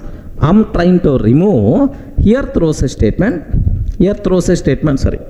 Sorry. I'm trying to remove here throws a statement. Here also throws a statement I removed. Sir, only for the main throws a statement is there. Now again the problem is coming at line number 13. Observe that. What is the problem? Unreported exception, interrupted exception must be caught or declared to be thrown. This is the error we are going to get, sir. Are you getting the point, right? This is the error we are going to get. Unreported exception must be caught or declared to be thrown. This is the error we are going to get, sir. Sir, now how I can solve this problem? Again, do more stuff. Either responsible to delegate to the caller. Okay, throws IE. Throws IE. Can you please tell, either code will compile or not? Respond. Either code will compile or not? Yes. Okay. If I can take like this, now the code won't compile. Immediately, compiler will ask, array do stuff. You are calling do more stuff. Do more stuff throws interrupted exception. But where you handle, you didn't report about that. You didn't report about that, like compiler is objected this line. Then immediately do stuff is going to get fire like anything. Hey, my caller already handled. Why you are asking this question to me? Then simple compiler is going to ask, array do stuff. I know main can handle, but have you delegated to the main? Without delegating to the main, how I can ask? Without delegating to the main, how I can ask the main method? That's why first delegate to the main, then I will contact main method only. You didn't delegate, now you are responsible to handle, like here again compile time error you are going to get, sir. Now have a look once. If for do more stuff, throws IE is there. So for do more stuff, throws IE is there. But do stuff not delegating. Now do stuff is responsible to handle at line number 9. The problem is going to come. Observe that. Observe carefully, right? Yes, at line number 9, the problem is coming. Unreported exception must be caught or declared to be thrown. Is it clear, right? Okay. Like now, so compulsory do stuff is responsible to delegate that responsibility to main method. Here throws IE. Now the code is going to compile fine. Remember this one. So in this, at least one throws keyword. If we remove, then the code won't compile. Compulsory, all the 3 throws keywords must be required. If you don't want to use, better to use a try catch. Again, better to use a try catch. But if you want to use only throws, compulsory all the 3 throws statements must be required. If at least one throws statement is not there, immediately error we are going to get. Clear, right? Now observe. So this do stuff also throws interrupted exception. Now observe, throws interrupted exception. Happily the code will compile. There is no problem at all. Yes, friends, are you in the position to understand what is the purpose of throws keyword? How you can use the throws keyword? Okay, like sir, this is about the throws in the big picture.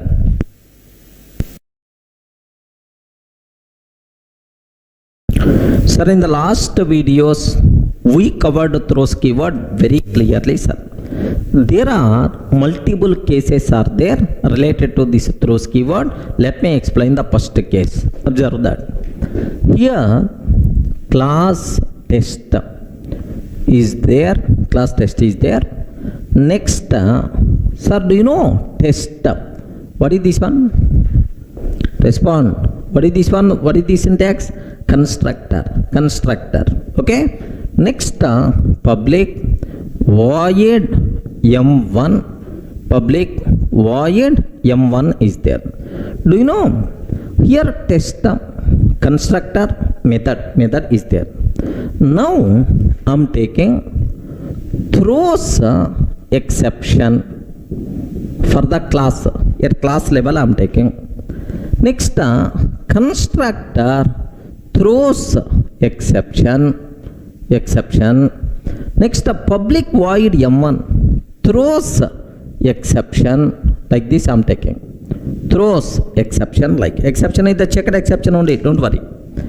Can you please confirm among these 3 which throws statement is the meaningful? Meaningful, right?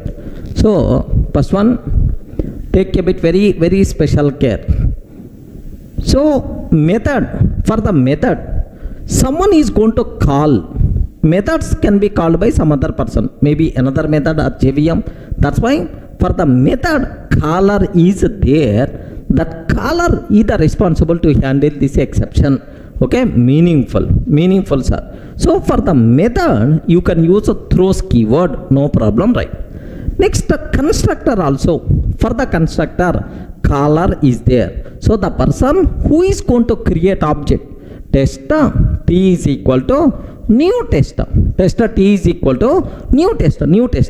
He is the caller. Regarding the person who is going to create object, that person is called caller. Now he is responsible to handle this exception. That's why it is also meaningful. No problem, it is acceptable. But class test, sir, no one is going to call a class. Regarding no one call a class. Everyone can call constructor, or everyone can call method. Methods and constructor someone is going to call. Possibility is there. But the class, no one is going to call. That's why for a class, usage of throws keyword is meaningless. That's why compile time error we are going to get. Remember this one. We can use a throws keyword only for constructors and methods, but not for classes or interfaces, but not for classes directly. Okay, like clear? Let me show this one. Have a look once. Have a look once, sir. Here, observe carefully. Here I am taking all this nonsense. I don't want just a class test. Here, this is the constructor. This is the constructor I am taking. Here, just observe constructor. Next, here, public void M1 I am taking, sir. For the method, I am taking throws exception. 100% pakka valid. I am not seeing any syntactical error. Valid, sir. Now, for the constructor, I am using throws. For the method, usage of throws, no problem. Now, for the constructor, I am checking, sir. Yes, perfectly, it is also valid. Valid, no issue at all. For the class, I am using throws keyword. For the class, I am using throws keyword. Array, no one is going to call class. That's why the problem is going to come. Observe carefully, sir. Observe carefully. Curly brace expected, but not a throws statement. This is the error we are going to get. That's why throws keyword applicable for methods and constructors, but not for classes. Clear? Now the second case, observe carefully, sir. Here I am taking class test, public static void main method, string array args. Class test, public static void main, string array args. Just observe carefully, right? Sir, now I am taking throws test. This point already we discussed in throw keyword case, same. Throws test I am taking. Sir, we can use a throws keyword only for throwable types. We can use a throws keyword only for throwable types. Throwable types. But have you observed, right? We are using for test. Test is not throwable. It's a normal Java class.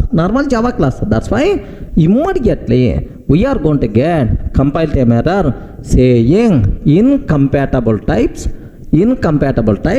test cannot be converted to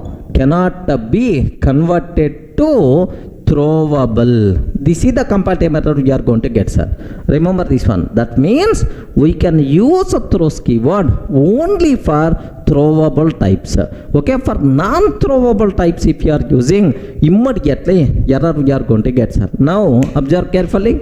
Here I am taking the same example, class test, public static void main string array throws test I am taking. Throws test I am taking, sir. Now have a look once. This is the same code, whatever I explained on the board. Okay. Now see this one. See this, immediately error, incompatible types. Sir, test cannot be converted to throwable. This is the error by default you are going to get. Any doubt? Are you in the position to understand, right? Test cannot be converted to throwable. This is the error we are going to get, sir. Sir, now the important conclusion, what you people should be aware. How I can make this one is the valid? Very simple. Class test extends throwable. Class test extends throwable. No problem. It will become child class of throwable. Sir, instead of throwable, you can take exception. Yes, now also it will become throwable only. Or instead of exception, you can take runtime exception. Sir, anything. So extends, either throwable you can take, or exception you can take, or runtime exception you can take. Now it will become throwable type. Now that syntactical mistake by default will be gone. Remember, have a look once. Now I am taking class test extends throwable. Are you getting? Class test extends throwable. If I can take extends throwable, now this test will become throwable type. Sir, throws keyword for throwable type meaningful, we won't get that compile error. Happily the code compiles fine. Are you getting right? Okay, sir, need not be throwable. I can take exception also. If I can take exception, yes, still the code is valid. Sir, instead of exception, if you want, you can take runtime exception also. No issue. It is valid, syntactically valid, sir. So we can use a throws keyword only for throwable types. By mistake, if you are using for non-throwable type, immediately compile time error you are going to get. This rule is applicable even for throw keyword also. Throw and throws, sir, can be applicable only for throwable types, but for not the remaining types. Clear? Sir, now the next case, a bit dangerous case, take special care. Here I am taking class test, public static void main method string array args. Public static void main string array args. Here throw I'm taking new exception. Throw new exception, like this I'm taking. Sir, this is the first part. Now the second one I'm taking class test, public static void main string array args. Public static void main string array args. Throw new error I'm taking. Throw new error, like this I'm taking. Can you please confirm what is the difference between these two things? Oi, don't tell, sir, here you took exception, here you took error. It is not my required difference. With respect to compile time, is there any problem? Please confirm. If I use like this, if I use like, is there any problem? So in one case the code compiles fine, but in second case the code won't compile. Which one? In one case the code compiles fine, in another case the code won't compile. Think a bit logically, then you can get much clarity, I'm sure. Yes, at this point already we discussed. Just linking only must be required. Okay, just observe this. Sir, I'm sure in the first case compiler will give left and right compile time error, but in the second case no syntactical mistake, happily the code compiles fine. But at runtime we will get, because we are raising error, right? No handling code, no catch block. That's why exception in thread main, exception in thread main, java.lang.error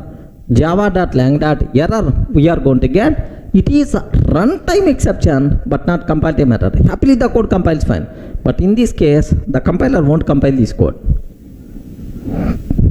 Can you please tell what the reason? The reason is, just let me repeat this point. In our program, if there is any chance of raising checked exception, compulsory we should handle either by try catch or by throws keyword. So if we are not doing, immediately compile time error we will get. Unreported exception must be caught, declared to be thrown. Okay, now observe, the problem here is, sir, this one is exception is checked exception. Exception is checked exception, but error is unchecked. Error is unchecked, sir. This one is checked, but this one is unchecked. So in our program, if there is any chance of raising checked exception, compulsory we should handle either by try catch or by throws keyword. But we are raising but no handling code, immediately compile time error, unreported exception. Sir, which ones are exception? Must be caught or declared to be thrown. Must be caught or declared to be thrown. Like a comparative error we are going to get, sir. Take a bit very special care. That's why, so throw keyword, because something goes wrong, for that I'm rising. But again compiler is going to ask where you are handling meaningless. That's why throw keyword highly recommended to use for unchecked exception, but not for checked exceptions. If we are going to use throw keyword for checked exception, throw, not throws. Don't get confused. Throw keyword. We are rising, sir. Unchecked exceptions recommended to rise, but not checked exception. It is a checked. We are rising exception to indicate something wrong, but still compiler is going to object meaningless. Remember. But anyway, as of now, just aware this one compile time error, but this one happily the code compiles fine, but at runtime the problems are. Let me show this one. Have a look once. Throw new exception like this, right? Now let me compile. Have you observed unreported exception must be caught or declared to be thrown. Unreported exception must be caught or declared to be thrown. This is the error by default we are getting. Sir, now how you can handle? Better to use throws exception. My JVM is the responsible to handle. Happily the code compiles fine. Are you getting? Happily the code compiles fine like this, right? Okay. Now second error, sir. Error. Can you please tell error is the checked or unchecked? Respond. Error is the checked or unchecked? Error is unchecked. So whether you are handling or not handling, compiler never going to check. Compiler will always check only checked exceptions, but not unchecked exceptions. That's why happily the code compiles fine. Have you observed? Here, see this one. Is happily the code compiles fine, no compile time error, but at runtime you will get exception. Can you please observe that? Exception in thread main java.lang.error yet_test.main. So first one is the compile time error, but second one is a runtime exception. Any doubt about this case? A bit dangerous case. With pleasant mind, better to analyze, then you will get much clarity.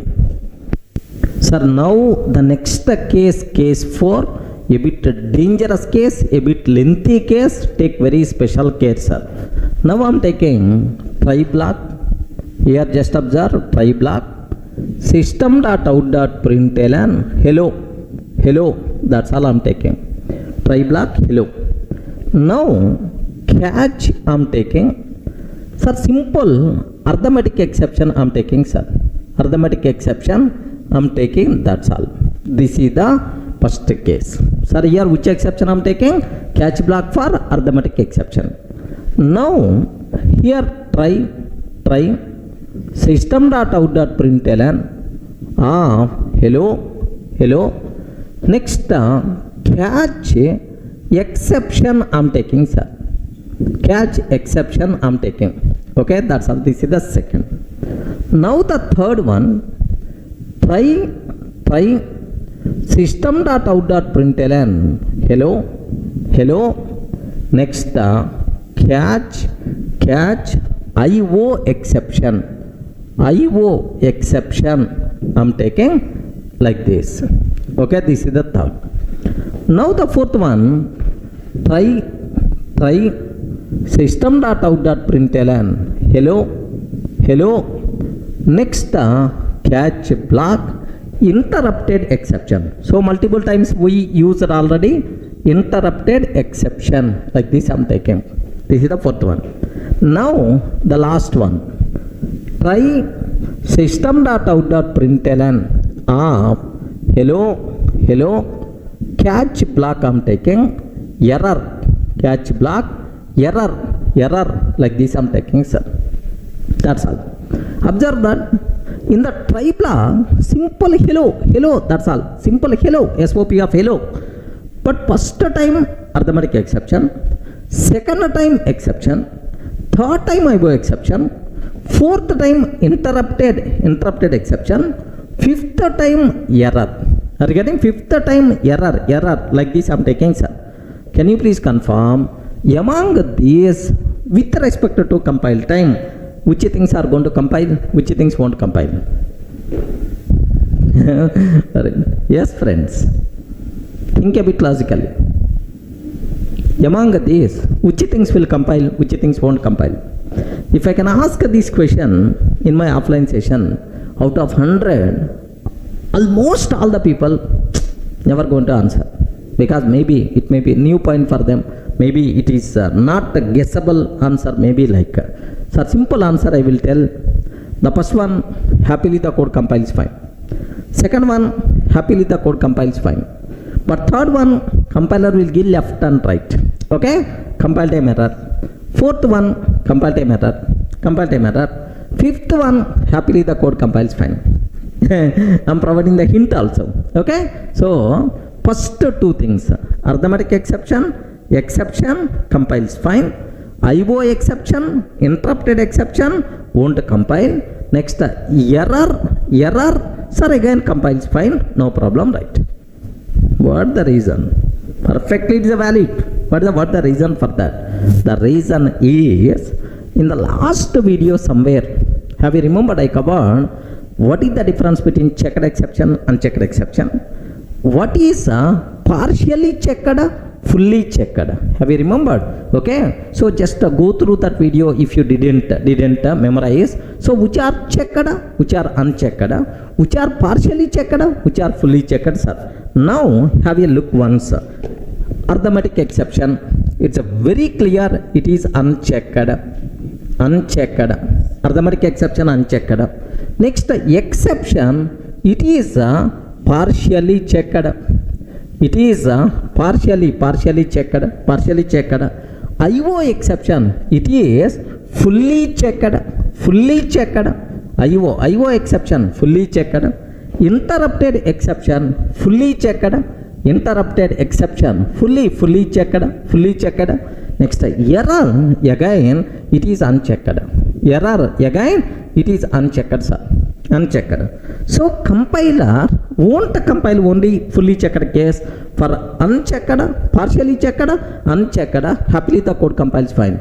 The rule here is, within the try block, observe carefully, sir, within the try block, if there is no chance of raising an exception, sir, no chance of raising an exception, then we can't write the catch block for that exception. Remember that. Within the try block, if there is no chance of raising an exception, we can't write the catch block for that exception. Sir, I'm not performing arithmetic operations, but you wrote catch block for arithmetic exception. Okay? I'm not performing any IO operations, but you are writing catch block for IO exception. So, within the try block, if there is no chance of raising any exception, I mean that exception, you can't write the catch block for that exception. Okay, remember that. If there is a possibility of raising, then you have to write the catch block. Otherwise, compile time error you are going to get. Sir, compiler will give left and right. Array, there is no chance of raising this exception.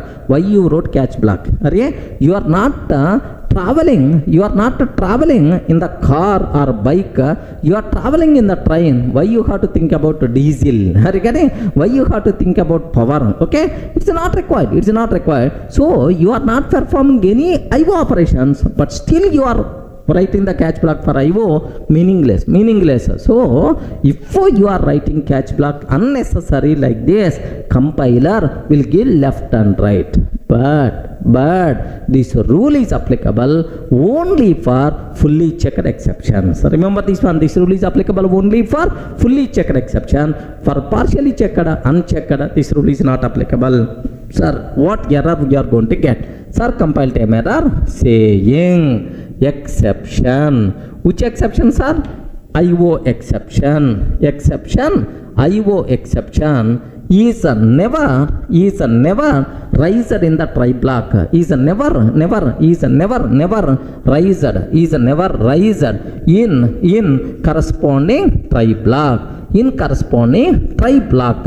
This type of error by default we are going to get exception. So IO exception is never raised, or there is no chance of rising in corresponding try block. This type of error by default we will get just up to there. So let me repeat again. Within the try block, if there is no chance of rising an exception, you can't write catch block for that. By mistake, if you are writing exception XXX is never thrown in corresponding, try block. This type of comparative method we are going to get. But this rule is applicable only for fully checked exception. For unchecked exception, partially checked, even you can write catch block, compiler never going to object. Only for fully checked exceptions, compiler will object. Observe this. Have a look once. Sir, first I'm taking arithmetic exception. Arithmetic exception. Is it checked or unchecked? Please respond. Is it checked or unchecked? It is unchecked. If it is unchecked, compiler never going to object anything. Happily the code compiles fine and runs fine. Observe that. Observe this. Sir, I'm taking the code compiles fine.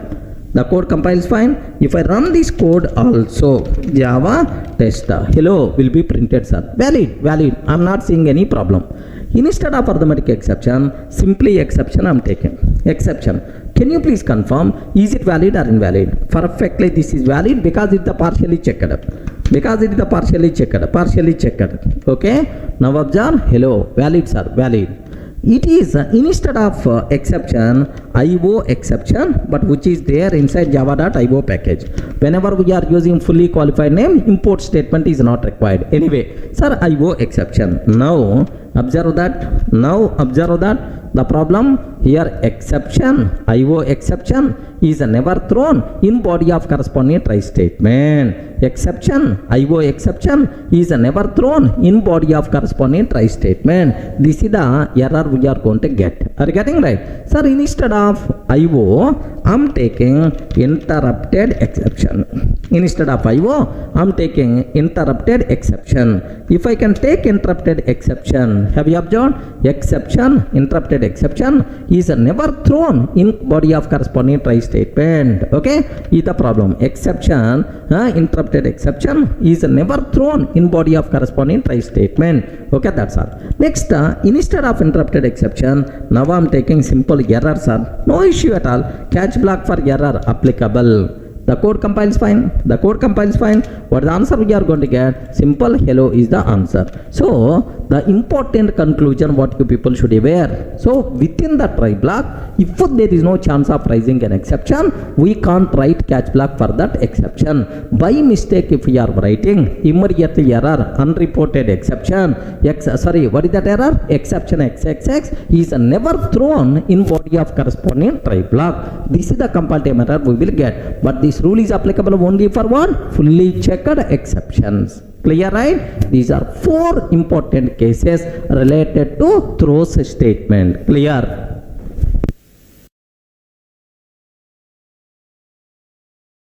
Sir, in the last videos we covered very clearly about what is throws keywords, right? Sir, now let me summarize exception handling keywords. Sir, now the first keyword, whatever we discussed, sir, try. Can you please tell, try, we can inside a try block, what code we have to write? Risky code. The code which may raise an exception, that code is called risky code. Risky code we have to take inside a try block. Okay, to maintain risky code, we have to use a try block. Now, sir, what is the second keyword? Catch, sir. Catch block. Are you getting catch block? Catch is a keyword, catch block. Sir, inside catch block, what code we have to take? So within the try, if any exception occurs, sir, where the handling code? Are you getting? Where is the handling code? That handling code we have to take inside catch block. That's why to maintain handling code, to maintain exception handling code, catch block will be there, sir. Okay, now what is the third one? Finally. Regarding what is the third one, sir? Finally block. Finally block. What is the purpose of finally block? To maintain cleanup code, resource deallocation code. To maintain, we should go for what? Finally block. Okay. To maintain cleanup code. To maintain cleanup code, sir. Okay, cleanup code means resource deallocation code. Okay, well, sir, now the next keyword, throw keyword. Throw keyword, sir. Throw. Sir, now very important. What is the difference between throw keyword and the throws keyword? Take very special care, sir. Sir, for which purpose we can use throw keyword? Throw keyword to hand over our created exception object to the JVM manually. So sometimes we have to create our own exception object. I have to hand over that exception object to the JVM manually. For that purpose we can use throw keyword, especially in the case of customized exceptions. We should go for what? Throw keyword, right? So throw keyword to hand over our created exception object, to hand over our created exception object to the JVM manually, then we should require to go for throw keyword, right? Okay, clear. Sir, now throws keyword.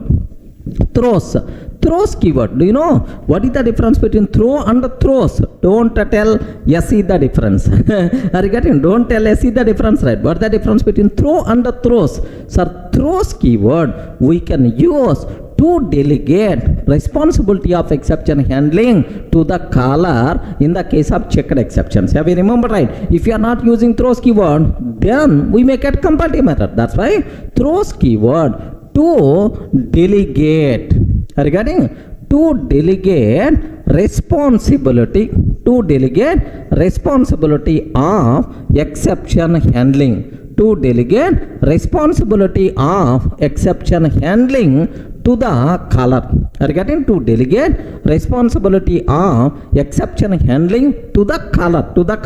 Now caller is responsible, okay, to maintain. Caller is the responsible to handle that exception, especially for checked exceptions it is required, sir. Otherwise we will get comparative error. Are you getting right? So it's a very important, sir. What is the purpose of throw keyword, or what is the purpose of throws keyword? For which purpose we can use finally block? What is the try catch, right? Sometimes in the interview room there may be a chance of asking. Is it clear for all of you, right? Total Java exception handling contain how many keywords? 5 keywords. Try, catch, finally, throws. Sir, for which purpose we can use? Almost, do you know, we spend a lot of time to explain all these things. I hope by this time it's very clear for you people, right? Clear?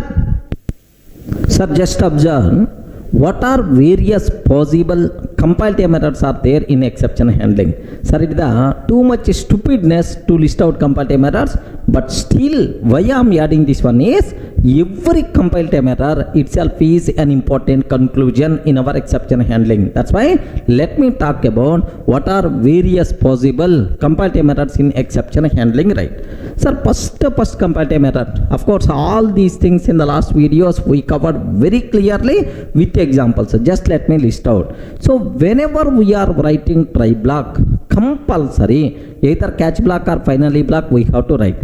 By mistake, if you are not writing either catch or finally, immediately we will get compile time error. What is that compile time error, sir? Try without catch or finally. Try without catch or finally. Okay, first compile time error, sir. Second one, whenever we are writing catch block, compulsory try block should be there. So catch without try itself is invalid. Catch without try is always invalid, right? Can you please spell out, sir? Catch without try. Catch without try itself is compile time error, sir. Similarly, whenever we are writing finally block, compulsory try block must be there. So finally without a try is again compile time error. Finally without a try itself is the compile time error, right? Okay, small syntactical related things, right? Sir, next one more thing. In our program, if there is a chance of rising checked exception, sir, we covered file not found exception, interrupted exception somewhere. In our program, if there is a chance of rising checked exception, compulsory we should handle that checked exception either by try catch or by throws keyword. If you are not writing either try catch or throws keyword, immediately we are going to get unreported exception. Of course, name of that exception, maybe file not found exception or file not found exception or interrupted exception. Unreported exception, okay, must be caught or declared to be thrown. Are you getting? Must be caught or declared to be thrown. This is the compile time error by default you are going to get, sir. Unreported exception, X. Must be caught or declared to be thrown. Like this compile time error we will get. Clear, right? Okay, sir, this is. Next, do you know, even we covered in the throws keyword very clearly about this one, sir.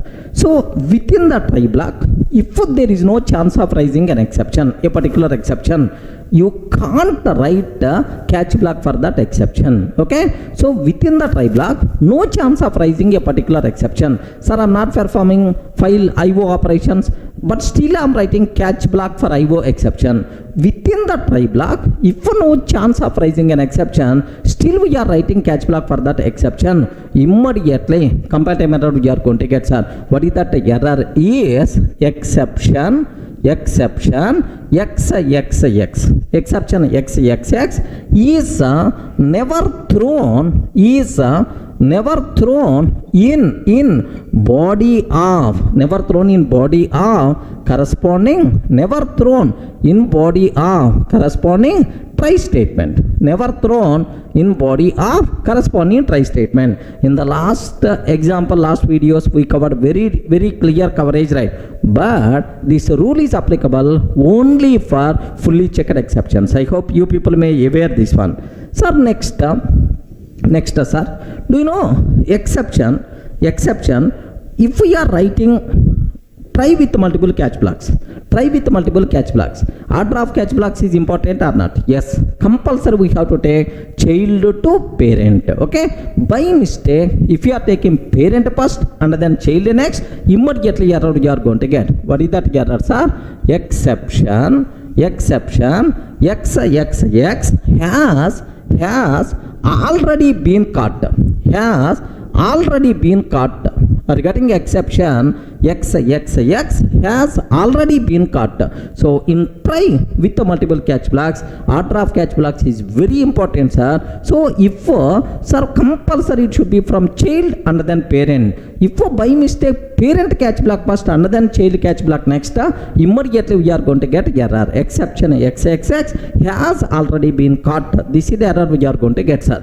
Sir, now the seventh one. Take a bit very special care about this one, sir. What the next one is, have you remembered? Within try block, sir, or anywhere inside our code, after throw statement, we can't write any statement directly. After throw statement, if we are writing any statement directly, immediately compile time error we are going to get unreachable statement. Are getting compile time error we will get unreachable statement. This is the compile time error we are going to get, sir. Okay, well, sir, next throws keyword applicable only for throwable types. Throws keyword applicable only for throwable types. By mistake, if you are using throw or throws for non-throwable types, immediately compile time error you are going to get saying incompatible types. Regarding what is the compile time error, sir? Incompatible types. Test cannot be converted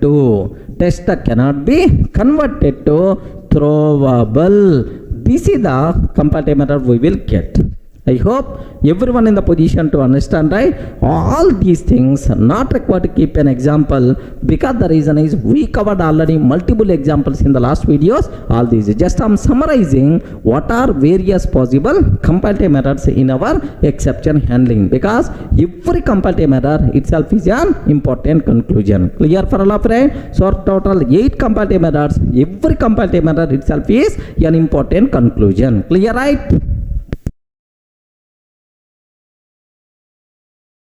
Sir, in the last videos we covered very clearly what about exception handling, keyword summary, what are various possible compile-time errors related to exception handling, sir. Sir, before going further, one very important interview question I want to discuss, right? The most valuable important question. Okay, do you know, without this question you can't expect any Java interview. That much important question I'm going to discuss. Take very special care, right? Sir, now what is that is, what is the difference between final, finally and finalize? Are you getting difference between final, finally and finalize? Sir, first one, what is final? What is final? Okay, observe that. Final is a access modifier. Are you getting what is final, sir? Final is a modifier in Java, just like static, abstract. Final is the modifier. Sir, final modifier applicable for classes, final class. Next, final is applicable for methods, okay, because final method, it is applicable for variables also. So final is applicable for classes, methods and variable. If a class declared as a final,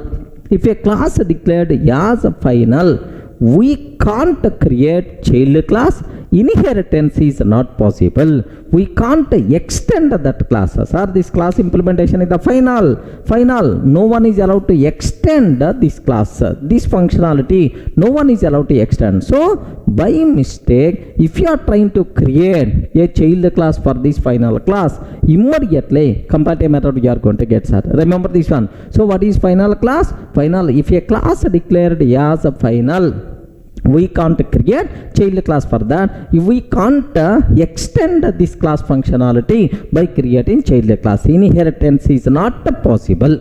Similarly, if a method declared as the final, then we can't override that method in the child class. Remember, sir, parent class method implementation is the final. No one is allowed to override in the child class. Similarly, if a variable declared as the final, sir, variable is the final. Final means what? No one is allowed to change. Final, then we can't change its value if the variable will become constant. Remember this one. So final class means we can't create child class. Final method means we can't override. Final variable means, can you please spell out, sir, what is the final variable? Final variable means we can't change its value. This is about final. In the modifiers concept I covered very clearly. I hope you may aware clearly, right? Sir, next, what is finally? Just now we covered, sir. Finally is a block associated with the try catch. Are you getting? So finally is a block associated with the try catch. Observe that. Can you please tell, sir, inside finally block, which code we have to take? Which code we have to take? By this time I hope you are very much aware, because we discussed a huge time on the finally block. Have you remember, right? Okay, so try, inside the try we have to take risky code. Inside catch block we have to take handling code. Are you getting? Handling code. Inside finally block we have to write the cleanup code. We require to write cleanup code, sir. So means that. So inside finally block we have to write cleanup code. We have to write resource deallocation code. Are you getting? We require to write which code, sir? Resource deallocation code or cleanup code we have to write. So the main purpose of finally block is to maintain cleanup code, to maintain resource deallocation code. Next, what is the specialty of this finally block? Can you please spell out what is the specialty of finally block? Finally block will be executed always irrespective of whether exception raised, not raised, handled or not handled. In any case, finally block will be executed, right? Okay. So what is final modifier? Finally block. Clear? Sir, now the next thing, sir, we have to talk about finalize. Are you getting? What is finalize? What is finalize? Finalize is a method. Remember this one. Finalize is a method. So it is associated with the garbage collector. I hope you people may aware. Of course, it's not required for certification, but anyway aware. So it is associated with the garbage collector concept. Suppose I have an object is there, sir. I have an object is there. Can you please tell, is this object eligible for garbage collection or not? Please confirm. Is it eligible for garbage collection or not? Yes, because this object not having any reference variable. If an object doesn't have any reference variable, this object is always eligible for garbage collection. Correct, right? Now, sir, garbage collector came, sir. Now observe this a bit very carefully, sir. Garbage collector came. Now the garbage collector saw this object. Then the garbage collector felt very happy. Because the reason is, what is the food to the garbage collector is useless objects only. By seeing this object, garbage collector felt very happy. Today I got food, I got biryani, something like garbage collector is going to feel very happy, sir. Then garbage collector came and it is dancing in front of this object, saying, "Hey garbage collector, hey object, I'm going to kill you, I'm going to destroy you." Like garbage collector is going to convey for this object. Then automatically object is feeling very sad. This object starts shivering because someone came to kill you. Then what about your situation? Same, right? Now this object starts shivering. But garbage collector observed that shivering. Okay. Then immediately garbage collector is telling object, definitely I will kill you because that's my job. If I'm not going to kill you, I'm not doing my job well. Compulsory I will kill you. But before killing, before destroying, I want to give you a small offer for you. What is that offer is? Do you have any last wish? Let me know. I will fulfill that last wish and then I will kill you. Like garbage collector gave a big bumper offer for this object. Sir, even in our jails also, for any criminal, assume that for any criminal, sir, hanging punishment decided. Then before hanging, the jail people are going to ask, "Ray, do you have any last wish?" Like, so immediately the people will tell, "Yes, I want Italian cigar," or otherwise I want to talk with last my parents or my family members. Like sometimes maybe what we call the custody person is going to convey.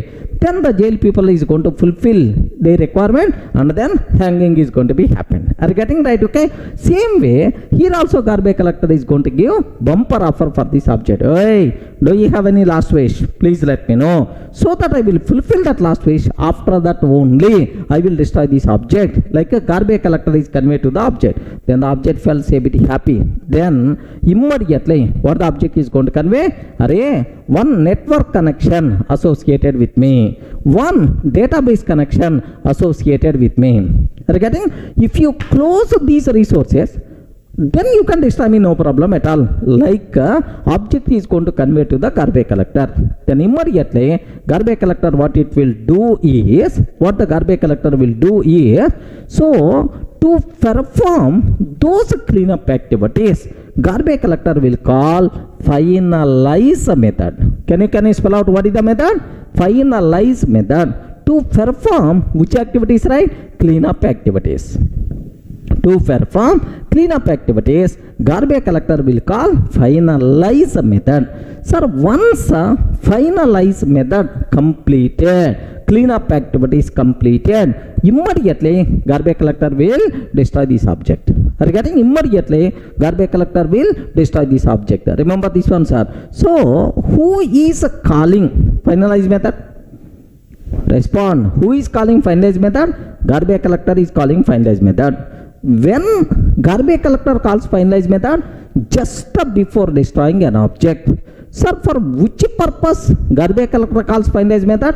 to perform cleanup activities. Are you getting? So let me combine all these things in a single line. So just before destroying an object, garbage collector calls finalize method to perform cleanup activities. Is it clear for all of you, right? So if any person is asking about what is the purpose of finalize method, garbage collector will call finalize method to perform cleanup activities just before destroying an object. Once a finalize method completed, immediately garbage collector will destroy this object. Is it clear for all of you, right? Okay. Well, sir, can you please tell what is the difference between final, finally, finalize? Final is a modifier applicable for classes, methods, variable. If a class declared as the final, you can't create child class. If a method declared as the final, you can't override that method in the child class. If a variable declared as the final, it will become constant. We can't change its values. Next, finally is a block associated with the try catch.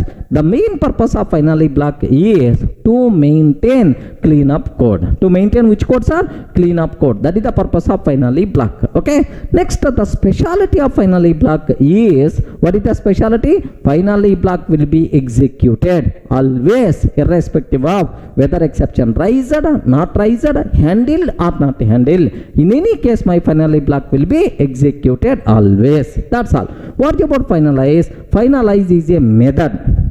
Is always called by garbage collector, just before destroying an object to perform cleanup activities. Once finalize method completed, automatically garbage collector will destroy object. Clear, right? Okay, well, sir, now I have one small doubt. What is my doubt is, can you please tell what is the purpose of finally block? Respond. What is the purpose of finally block? To maintain cleanup code or to perform cleanup activities. What is the purpose of finalize method? To perform cleanup activities.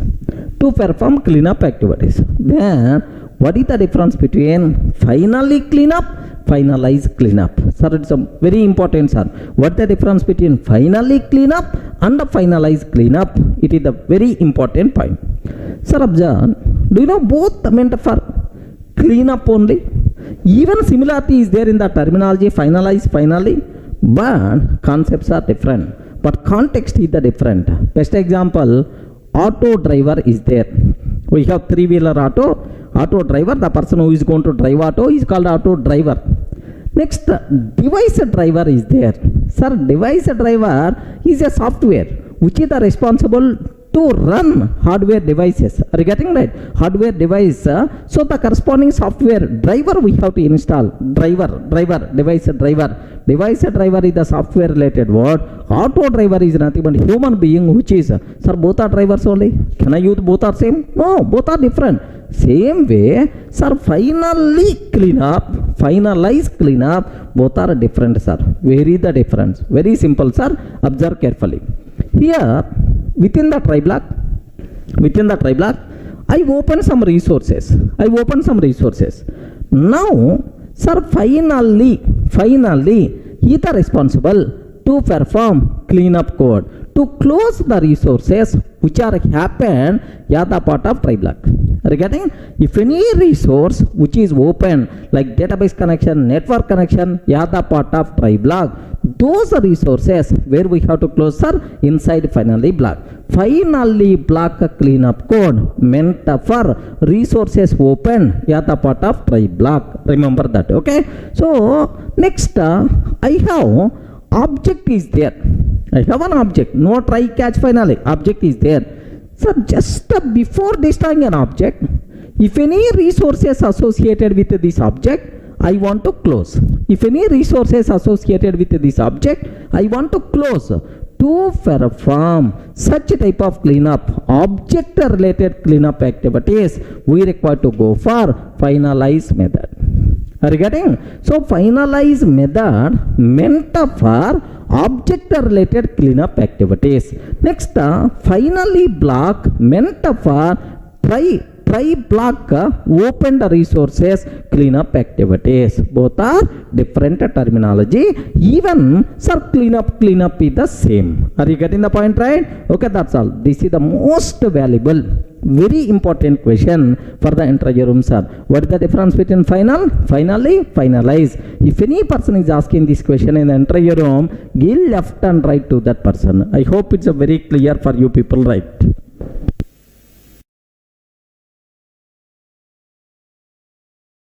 Hi friends, in the last videos we covered very clearly what is a try, catch, finally, throws keywords. These things we covered. Next, even I discussed about the most valuable, very important question for the interview room. What is the difference between final, finally, finalize? Clear, right? Sir, now the next concept, what we have to discuss, a bit important for the interview room, for day-to-day coding also. What that is, customized or user-defined exceptions. Are you getting what is that? Customized or user-defined exceptions, right?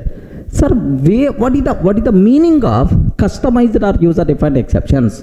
Very simple, sir. Sometimes to meet our programming requirement, we have to define our own exceptions and we have to raise those exceptions based on our requirement. The exceptions which are defined by programmer, are you getting? Not Java's inbuilt exceptions, right? The exceptions which are defined explicitly by the programmer to meet the programming requirement, those exceptions are by default considered as customized exceptions or user defined exceptions. User means programmer defined exceptions, right? So now you may ask, sir, can you please explain with a small example? Just try to get basic idea and then I will go for executable program. Sir, I want to implement withdraw functionality, right? So if you want to withdraw, how much amount you have to withdraw? We have to specify double amount. Assume that's all. Sir, assume in my account 10,000 balance is there, but I'm trying to withdraw 20,000 rupees. Is it possible? Array account balance is 10,000 only, but I'm trying to withdraw 20,000 rupees. Is it possible or not? No chance at all. Remember this one. The reason is, so how the bank people are going to provide extra money? No chance at all. But by mistake I may enjoy, okay, like I'm trying, immediately I'm going to get insufficient funds exception. Correct or not? Immediately we will get what? Insufficient funds exception. Okay, now observe here, if requested amount greater than available balance, if requested amount greater than available balance, then I have to use throw new insufficient funds exception. Insufficient funds exception I have to raise this up. Are you getting?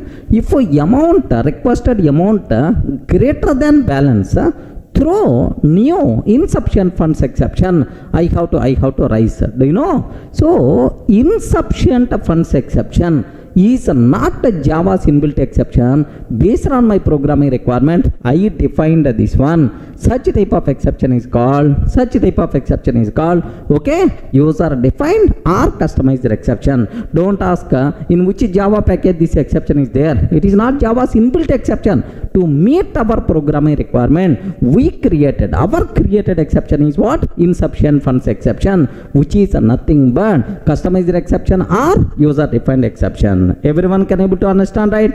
Have you got the basic idea what the meaning of user defined or customized exception, right? Okay, well, now the next one, sir, very important. Observe carefully. Sir, suppose another example to understand what is the customized exception. Matrimonial website is there, sir. Regarding, of course, which is really required for you people, not for you. Everyone, it's required. So I hope you people may upload your profile in the job site.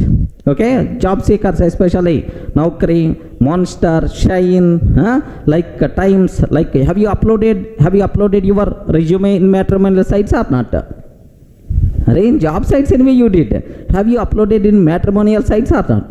highly recommended. Compulsory you have to upload your profile in the matrimonial site. Getting the job is very easy. Getting the marriage is not that much easy. At the age of 60 years also, you can get the job. But at the age of 60 years, you won't get the marriage. Take a bit very special case, sir. Sir, assume I want to upload my profile in the matrimonial site. Assume that's all. This is Durga's matrimonial. Okay, Durga's matrimonial. Okay, I developed one web application, Durga's matrimonial site. Here I have to provide age qualification requirements, and there are multiple. So for user registration, sign up purpose, compulsory he has to provide multiple information. At last he has to do submit or otherwise sign up. Okay, sign up. Okay, like now here assume that so my web application can provide support from 18 years to 60 years only. Assume that, sir, within this age limit, within this age range, sir, my application is going to accept, because in India minimum married age should be 18 years, man. Okay, max anyway up to 60 I want to provide support. So for this web application, right, assume, sir, a person trying to register in my site with 99 years. You are getting right? If a person trying to register in the matrimonial site with 99 years, can I accept this request? No. As per my limit, I won't accept. Then what I have to do is I will raise exception saying too young exception. Please wait some more time.